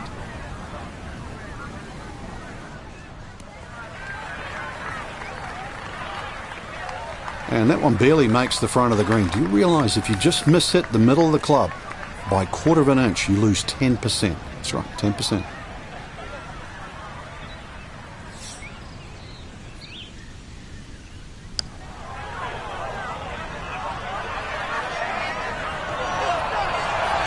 Oh, that is a really good putt. Got it to throw out the anchor right near the hole. That's well done.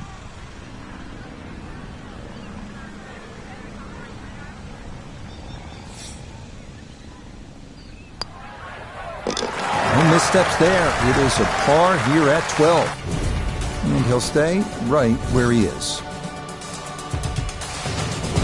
This is one of the more visually striking holes here at Harbour Town, the 373-yard par 4 13th. You've got trees flanking both sides, a few of which spring up right in the middle of the left bunker, leading to an approach to a slightly elevated green with Alan's Dye's signature cypress planks all around. He was trying to draw that ball, but he overcooked it a bit, and that will wind up in the bunker.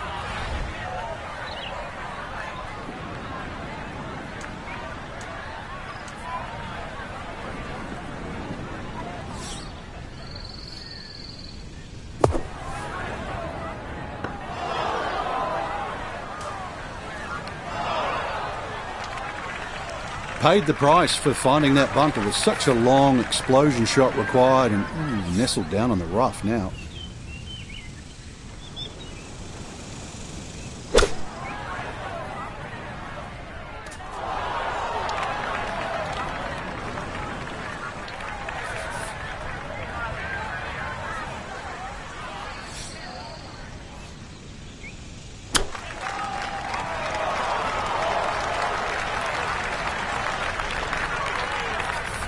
This is a 28-footer.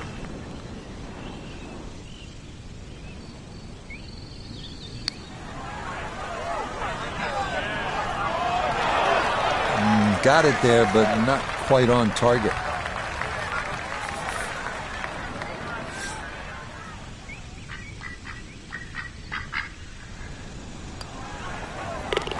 Okay, so that one finished off with double bogey. And that's going to drop them down the leaderboard just a bit. On to the 14th now. This one almost a mirror image of number 4. It's a par 3 at 192 yards. At 4, the danger was water left. Here, it's on the right with a generous bailout area left of the green.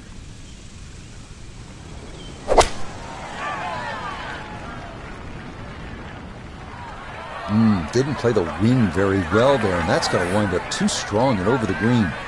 Now a second to this par 3.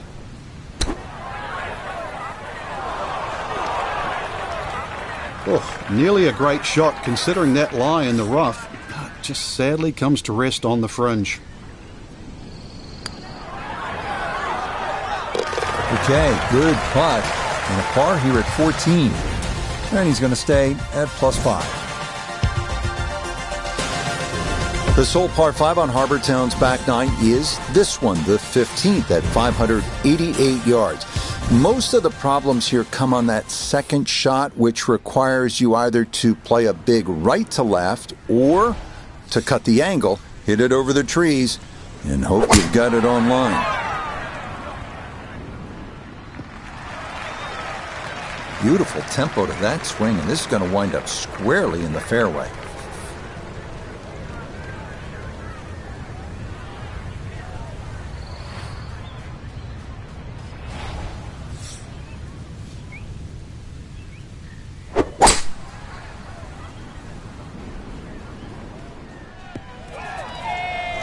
Oh, that second shot just ran out of fairway, but still, nice little pitch shot and a good chance to make 4 at par 5.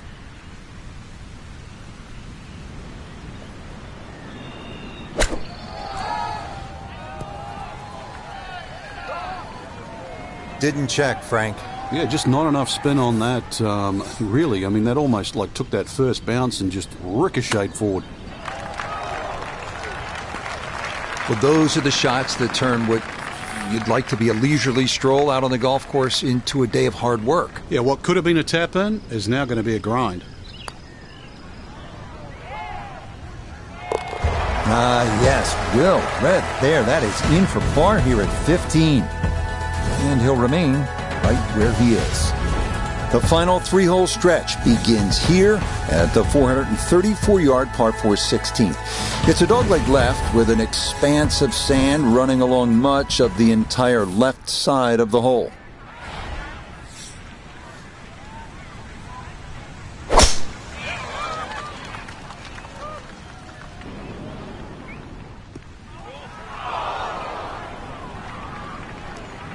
Wayward from the tee, and this one is headed for the rough, Frank. Ball appears to be sitting up here in the rough at the 16th hole. Decent lie, but you just won't be able to get it to spin. See what he can do now with this, his second shot.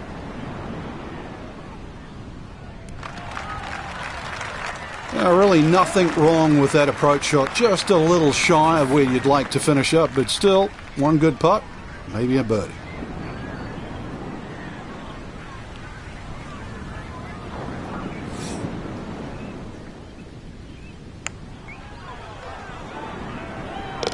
Oh, straight into the cup. Well done. That's a birdie here at 16. And he's got it back to 4 over par. 2 holes remain as we come to the par 3 17th at 174 yards. You'll want to aim right of that one lone tree in the distance, almost like what you see on the South Carolina state flag. And be sure to steer clear of the bunkers here, because making par from there, not a sure thing. And that one not on the green, but not in a terrible spot either. Sitting up in the short grass.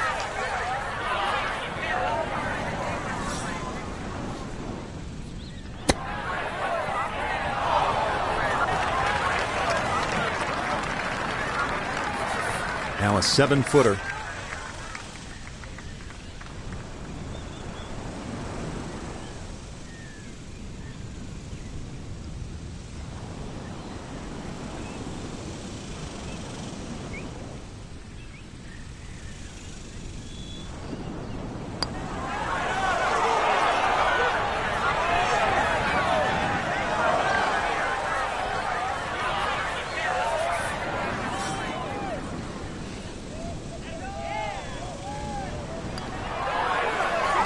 Yeah, that's well done, though it is for bogey here at the par 3, and that won't help the cause one bit. The 18th hole, one of the real signature holes on the PGA Tour. It's a par 4 at 472 yards, sort of a visually awkward landing area. You want to make sure you don't hit it through the fairway and into the hazard, but a good drive sets up a gorgeous finish, taking dead aim at that beacon of a lighthouse. This started toward the left side. All right, in the fairway. A second shot looming here from right around 165 yards.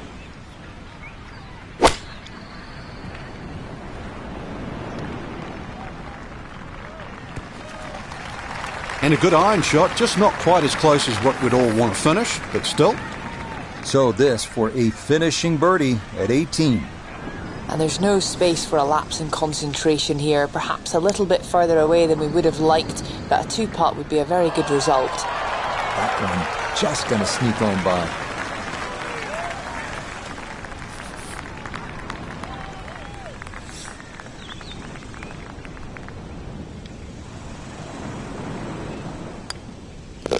So he'll finish up there. It's a par here at 18. That's going to be a second round score of 72.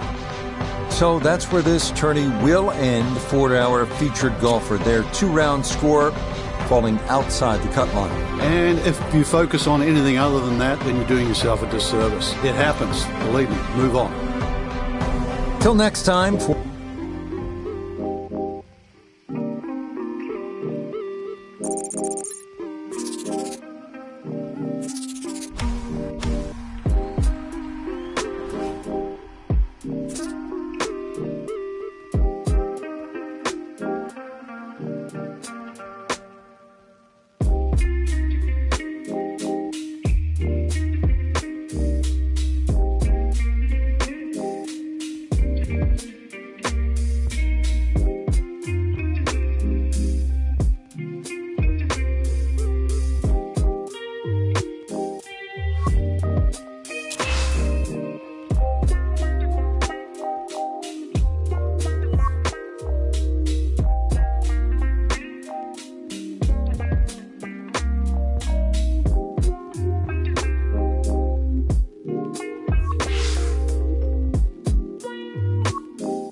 EA Sports and the PGA Tour proudly present the season-long race for the FedEx Cup. From Wolf Creek Golf Club in Mesquite, Nevada, opening round coverage of the Mesquite Classic. We've got a full field ready to get rolling on this Thursday as we get a look at the early leaderboard. Sung J M is the leader. He's off to a good start at 6 under. Meanwhile, our featured golfer will begin already 6 shots off the pace.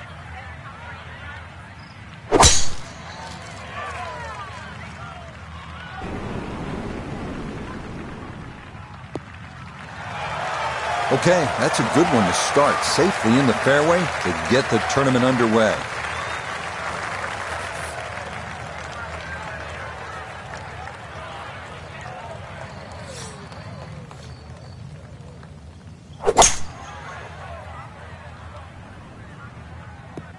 Look, I know par 5s are long holes and most people struggle to reach, but that 3-wood did not even touch the putting surface.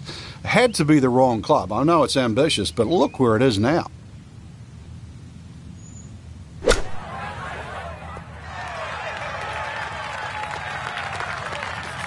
Nota Begay is on the ground for us at the first green. He does have a bit of an incline to navigate, but other than that, this shouldn't move much at all.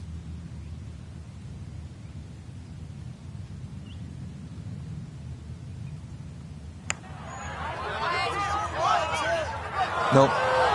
Well, like the old saying goes, never up, never in, and that definitely applies here.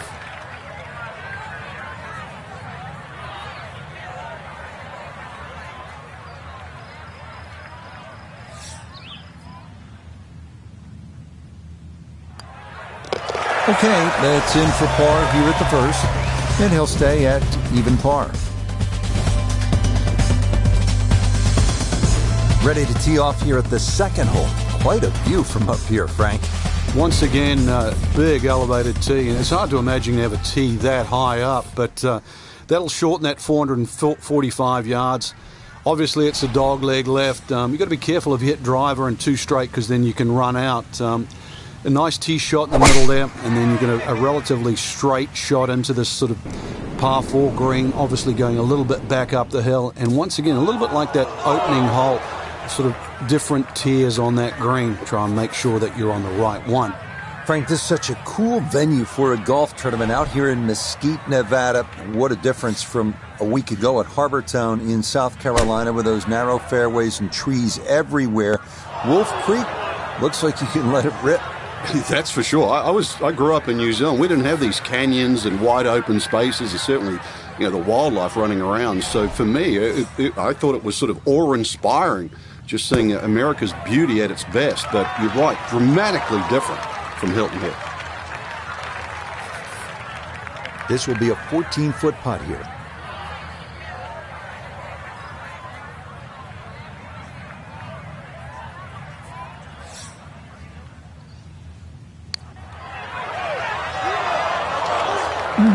That's going to scoot a foot or two by.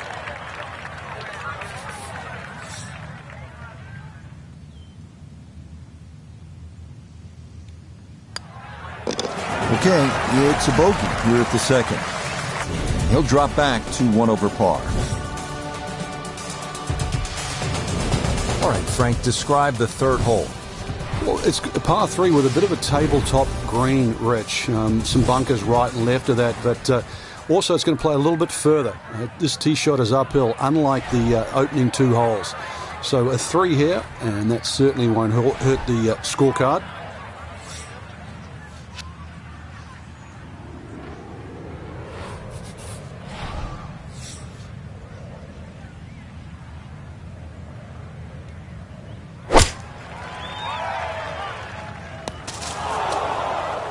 So that one off target, knocked down a bit by that tree, and that'll make things difficult from there.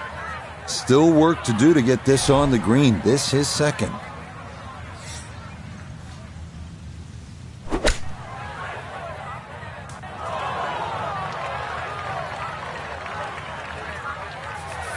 Not on yet. Here's his third to the par 3.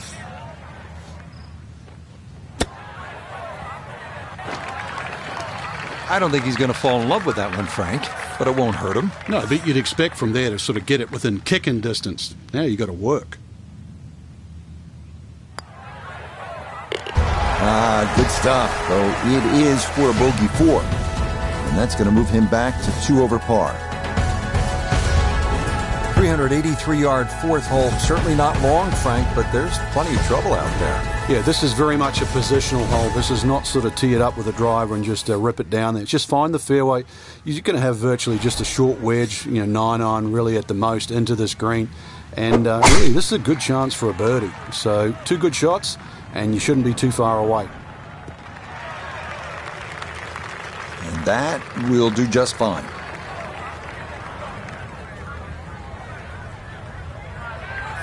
Just 92 yards for his second to this par 4.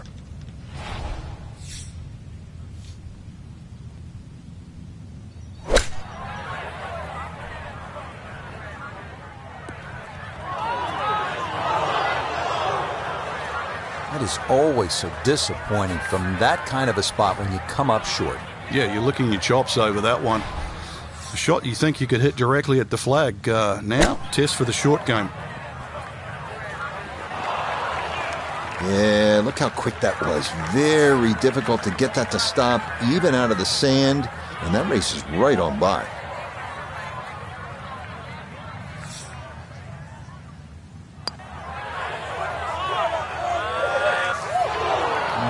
That might have been a little more break than he was expecting, as that one winds up undercutting the hole.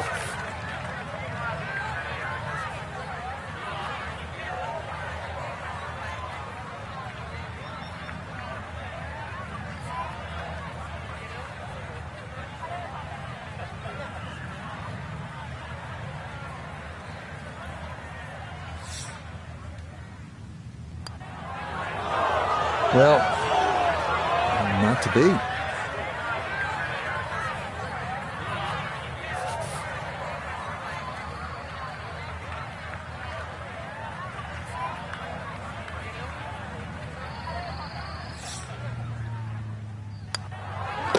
That goes down, but it's a 6 at the par 4. And that's going to move him back to 4 over. We come now to one of Wolf Creek's signature holes, the 490-yard par 5 fifth, another elevated tee. The key here is to clear the desert and creek off the tee and find the fairway. From there, reaching the green in 2 is definitely a possibility.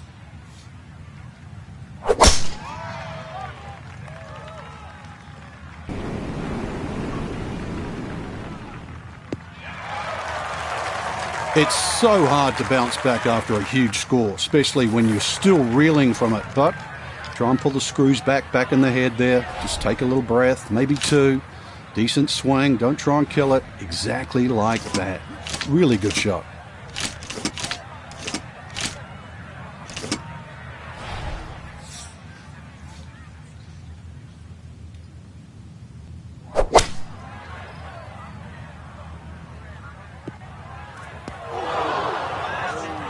That second shot got all the way down by the green, but in the bunker. So we'll have to see what the explosion shot can do from here.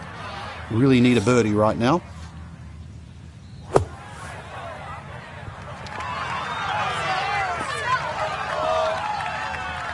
Pretty good. That all that remains for a birdie 4.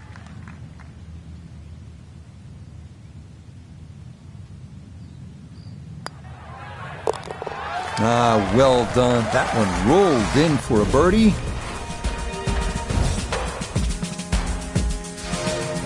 Next up, 447-yard par 4 6th. If you hit driver off the tee, be mindful of the creek that traverses the fairway, and the approach plays longer than the yardage as it climbs uphill to a really difficult green.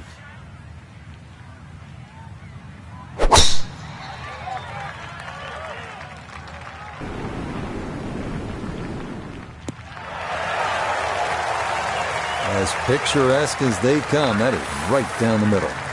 Just under 80 yards to go now as he'll decide how to flight his second.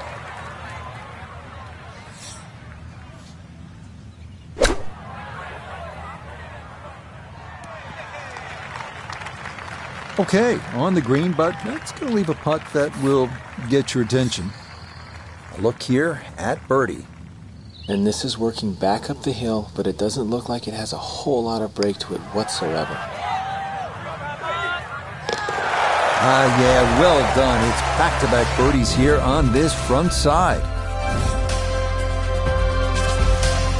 Onward to the short but really fun 7, 302-yard par 4 hybrid or fairway wood off the tee should get you over a ridge that rolls downhill, leaving a short iron over a creek to the green.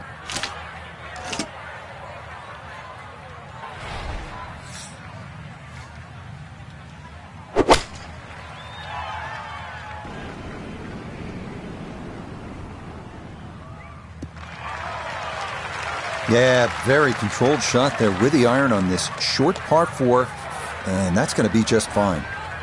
This is where club selection is so important. Second shot into that stiff breeze.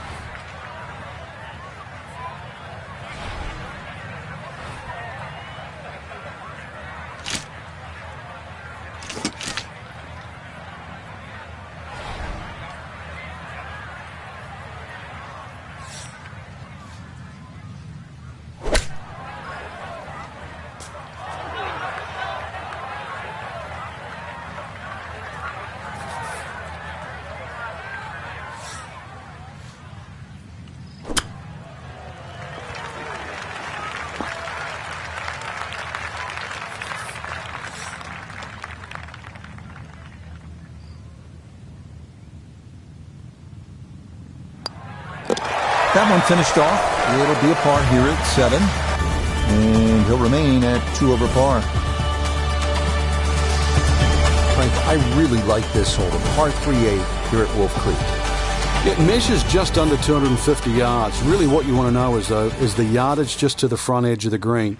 Anything obviously that carries sort of 5 or 6 paces on there, then at least you've got a relatively big green to hit at. But you can see the trouble that surrounds short and left of this green, as well as just over the back.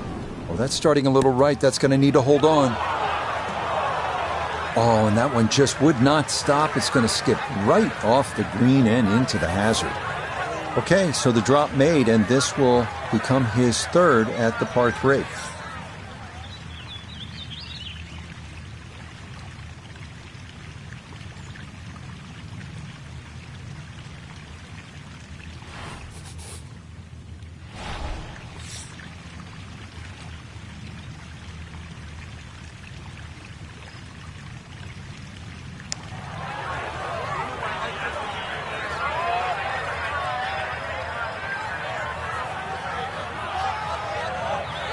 Yeah, and putts this long, so hard to gauge the speed. And that's maybe about what you'd expect.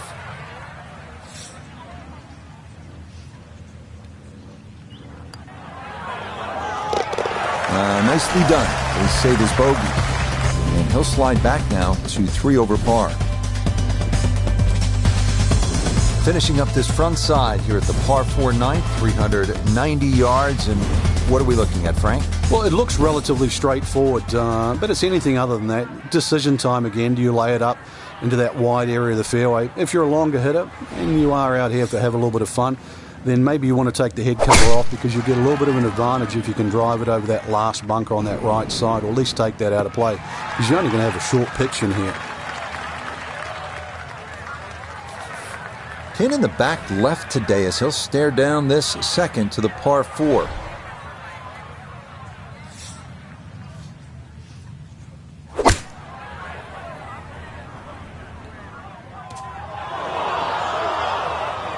Well, had a good lie in the fairway, but couldn't do anything with it. That comes up woefully short.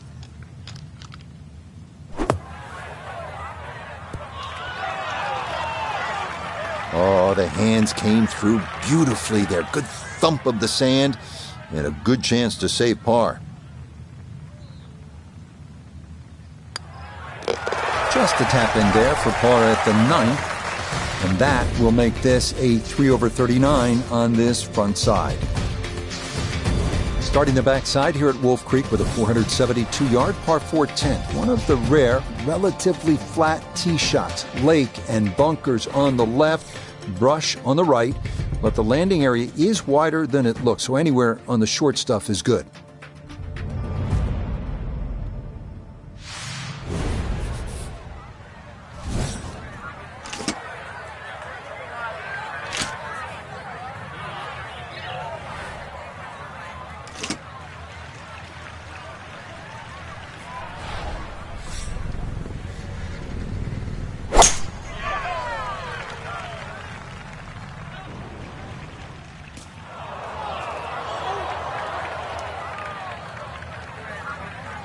So a poor tee shot at 10, now his second.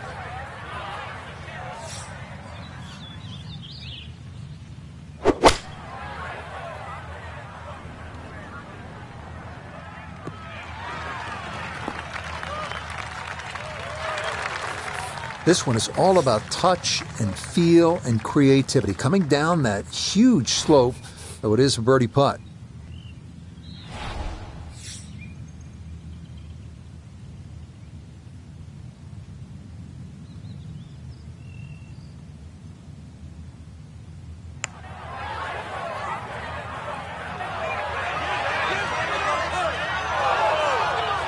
Oh, that is so nicely judged from that far away. That required a lot of touch down the slope. Well done.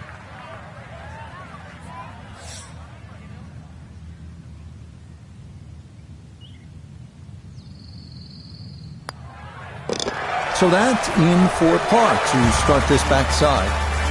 And he'll hold steady at +3.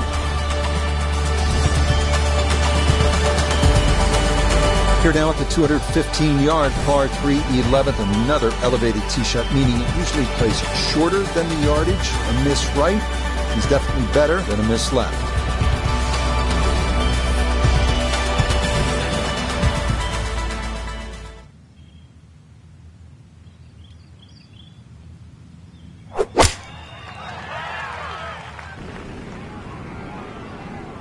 Boy, just far too strong with a tee shot there, and this winds up flying the green.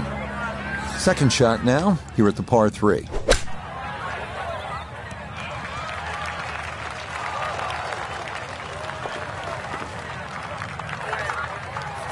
Just 5 feet left.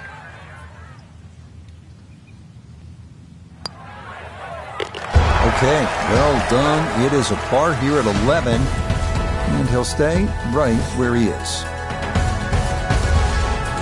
From a par 3 to a par 5 here at the 12th. It measures 560 yards, a sweeping dogleg left, and there is some trouble down that left side.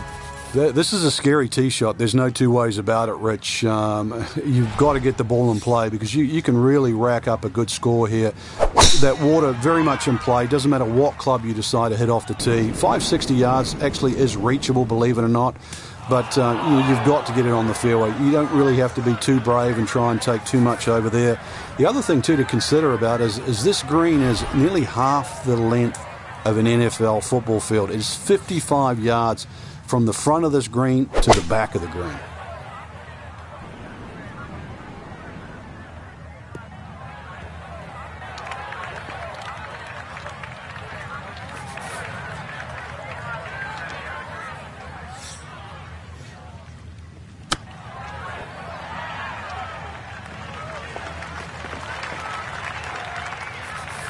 This will slide a bit right.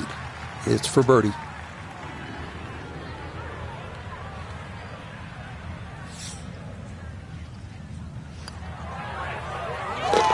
Okay, that'll help the cause. It's a birdie here at number 12.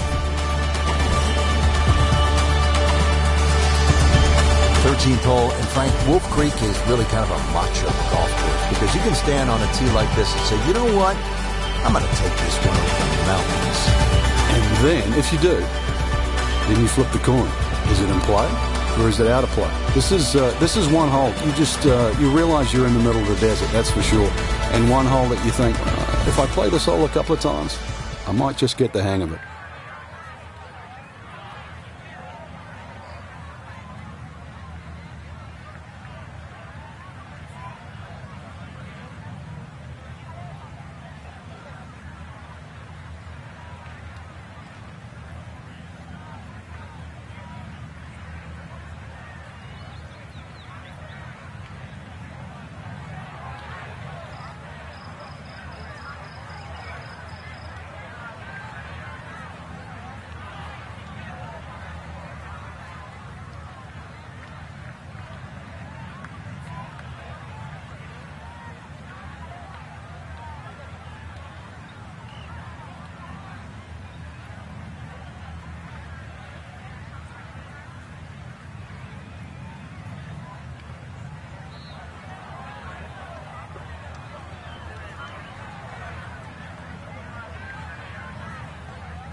And it would appear that that ball is into the bunker.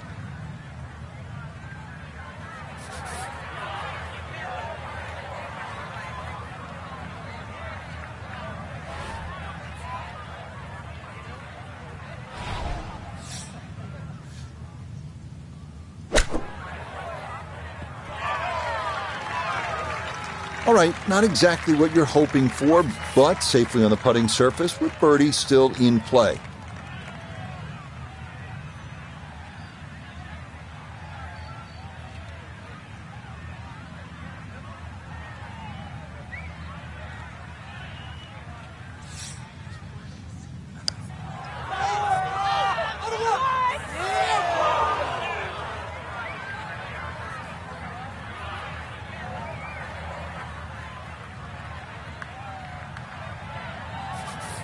This from 7 feet.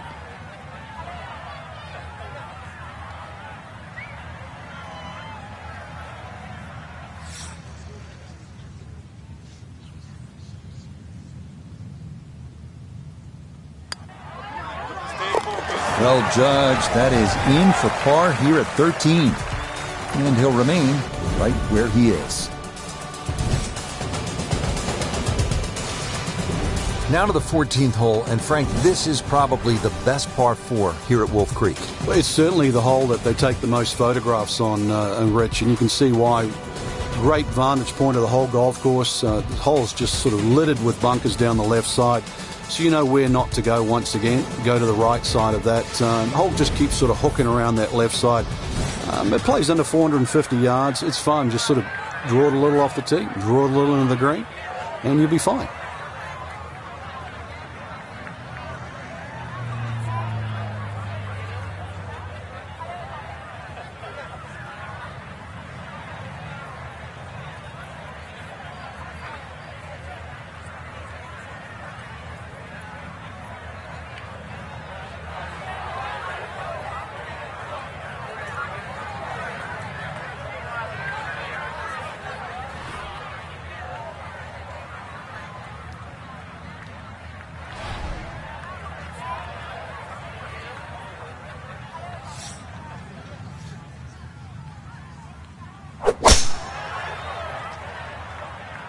This up the right side off the tee.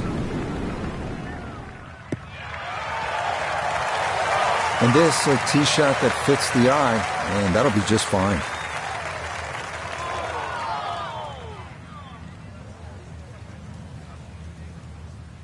Now note his second from the fairway. Left himself with 155, pin sitting on the right.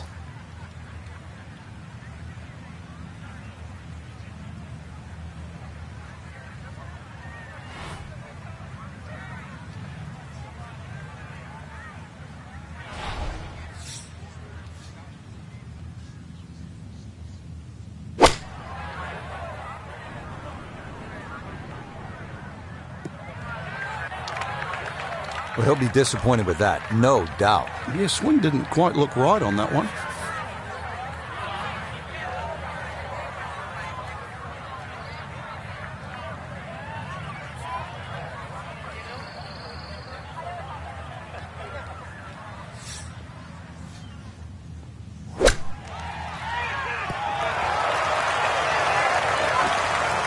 Lovely pitch shot. Just nipped that ball off the turf. Just flew through the air beautifully. Sat down fairly quick as well. Good shot.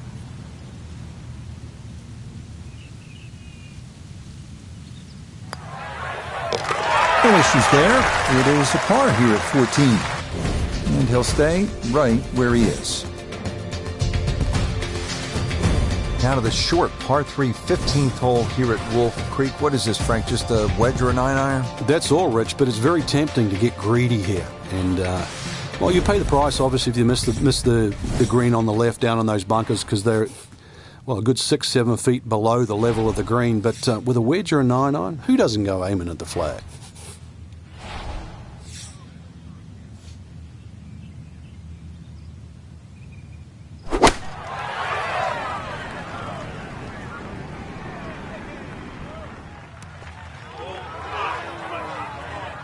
So this wind now really becoming a problem. I mean, that ball was knocked right out of the sky.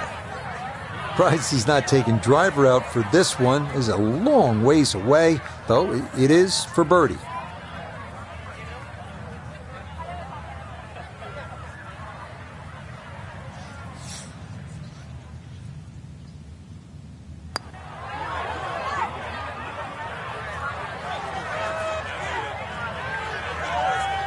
Yeah, that's really well done. From that distance, you'll take it every time.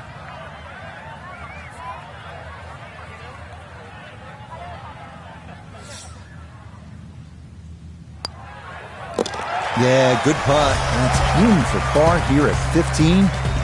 And he'll remain right where he is. Short par 4, 16th hole, measures only 393 yards. But Frank, as is the case with pretty much every hole, despite the yardage, there's plenty of trouble. It does. It plays tricks on the mind's eye here. It looks like it's a dog leg going one way, then back the other way. But really, it's built as a straight hole just across the canyon. And that's the way you've got to play it. I don't think you can drive the green, even the longest hitters at 393 yards. But just a nice drive down there. Take the bunkers on, get it past there, and before you know it, you've got a little wedge in here, and it should sit up nicely for a birdie.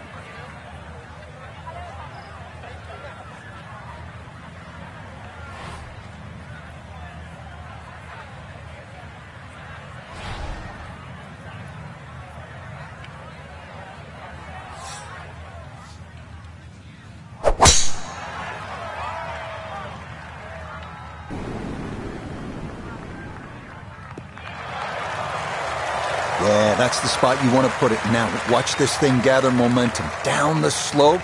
Well, that is going to be an excellent result. Little bit of an awkward distance for this, his second.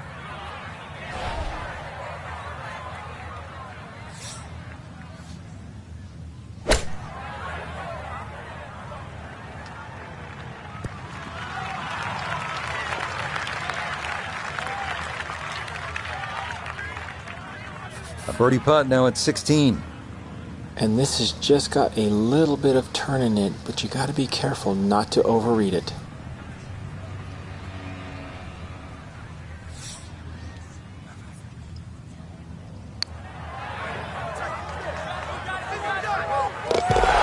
Oh, the pace perfect on that one. It's in for birdie.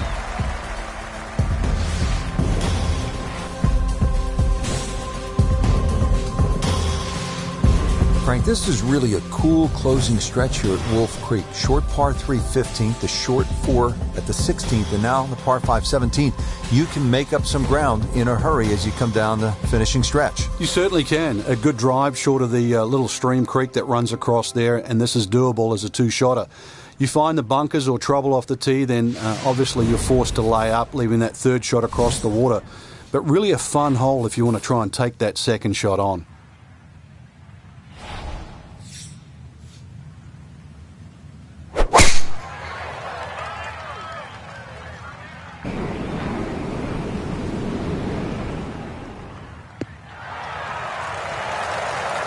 Yeah, that's a nice swing, and the result is going to be a tee shot that is set up just fine. Now, after the big drive, this a good distance here for a second to the par 5.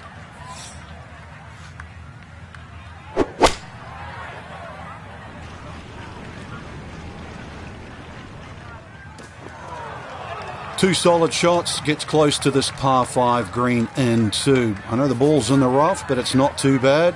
With a good short game, perhaps birdie.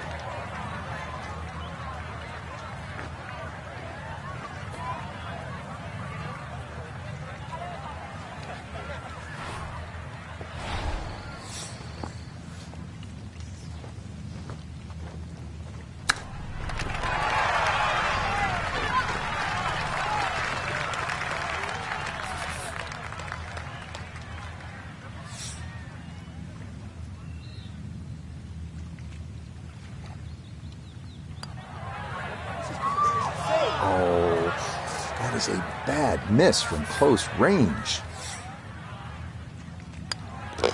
No problems there. That's par here at 17. And he'll stay at 1 over.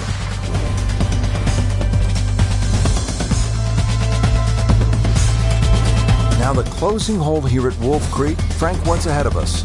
You could try and drive at this green, but there's too much trouble, really, Rich. Even though this hole's just over 300 yards, it's very ambitious to try and drive it across that water. Some might try. Most people try and hit a tee shot 240, 250 yard mark, and of course, you do the maths, you're only going to have 60 or 70 yards in, and well, they want you to finish on a good note. So good drive in the fairway here, or 3-wood, pitch it on the green, make a 3, and buy your friends a drink in the clubhouse.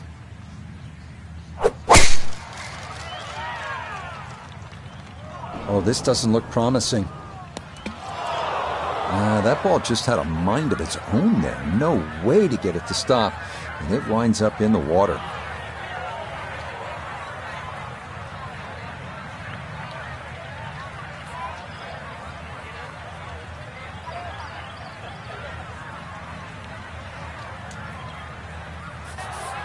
So the drop taken, and now he'll try to find some way to fashion an up and down from where he is and still get out of here with a par.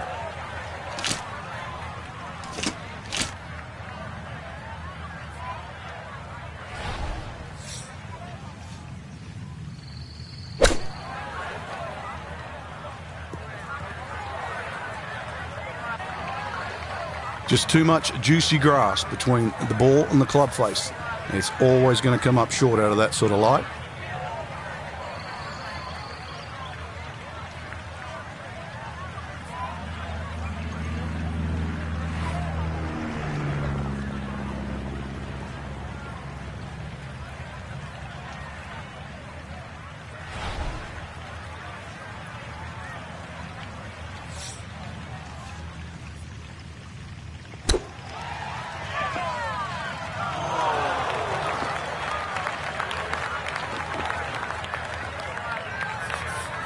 This from about 10 feet.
Not quite on line, and that'll drift a couple feet by.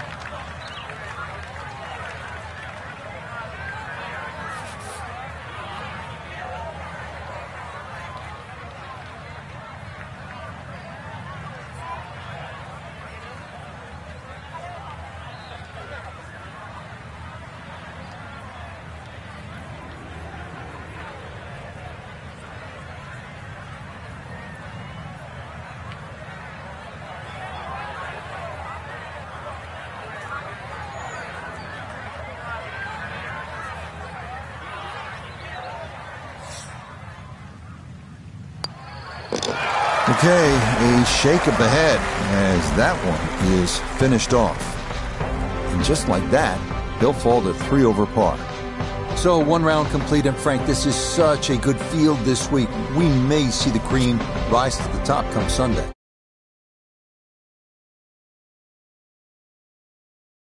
I hope it's the same story tomorrow. So for Frank Nobilo, Nota Begay III, and Iona Stephen, I'm Rich Lerner. We'll see you next time on EA Sports PGA Tour Golf.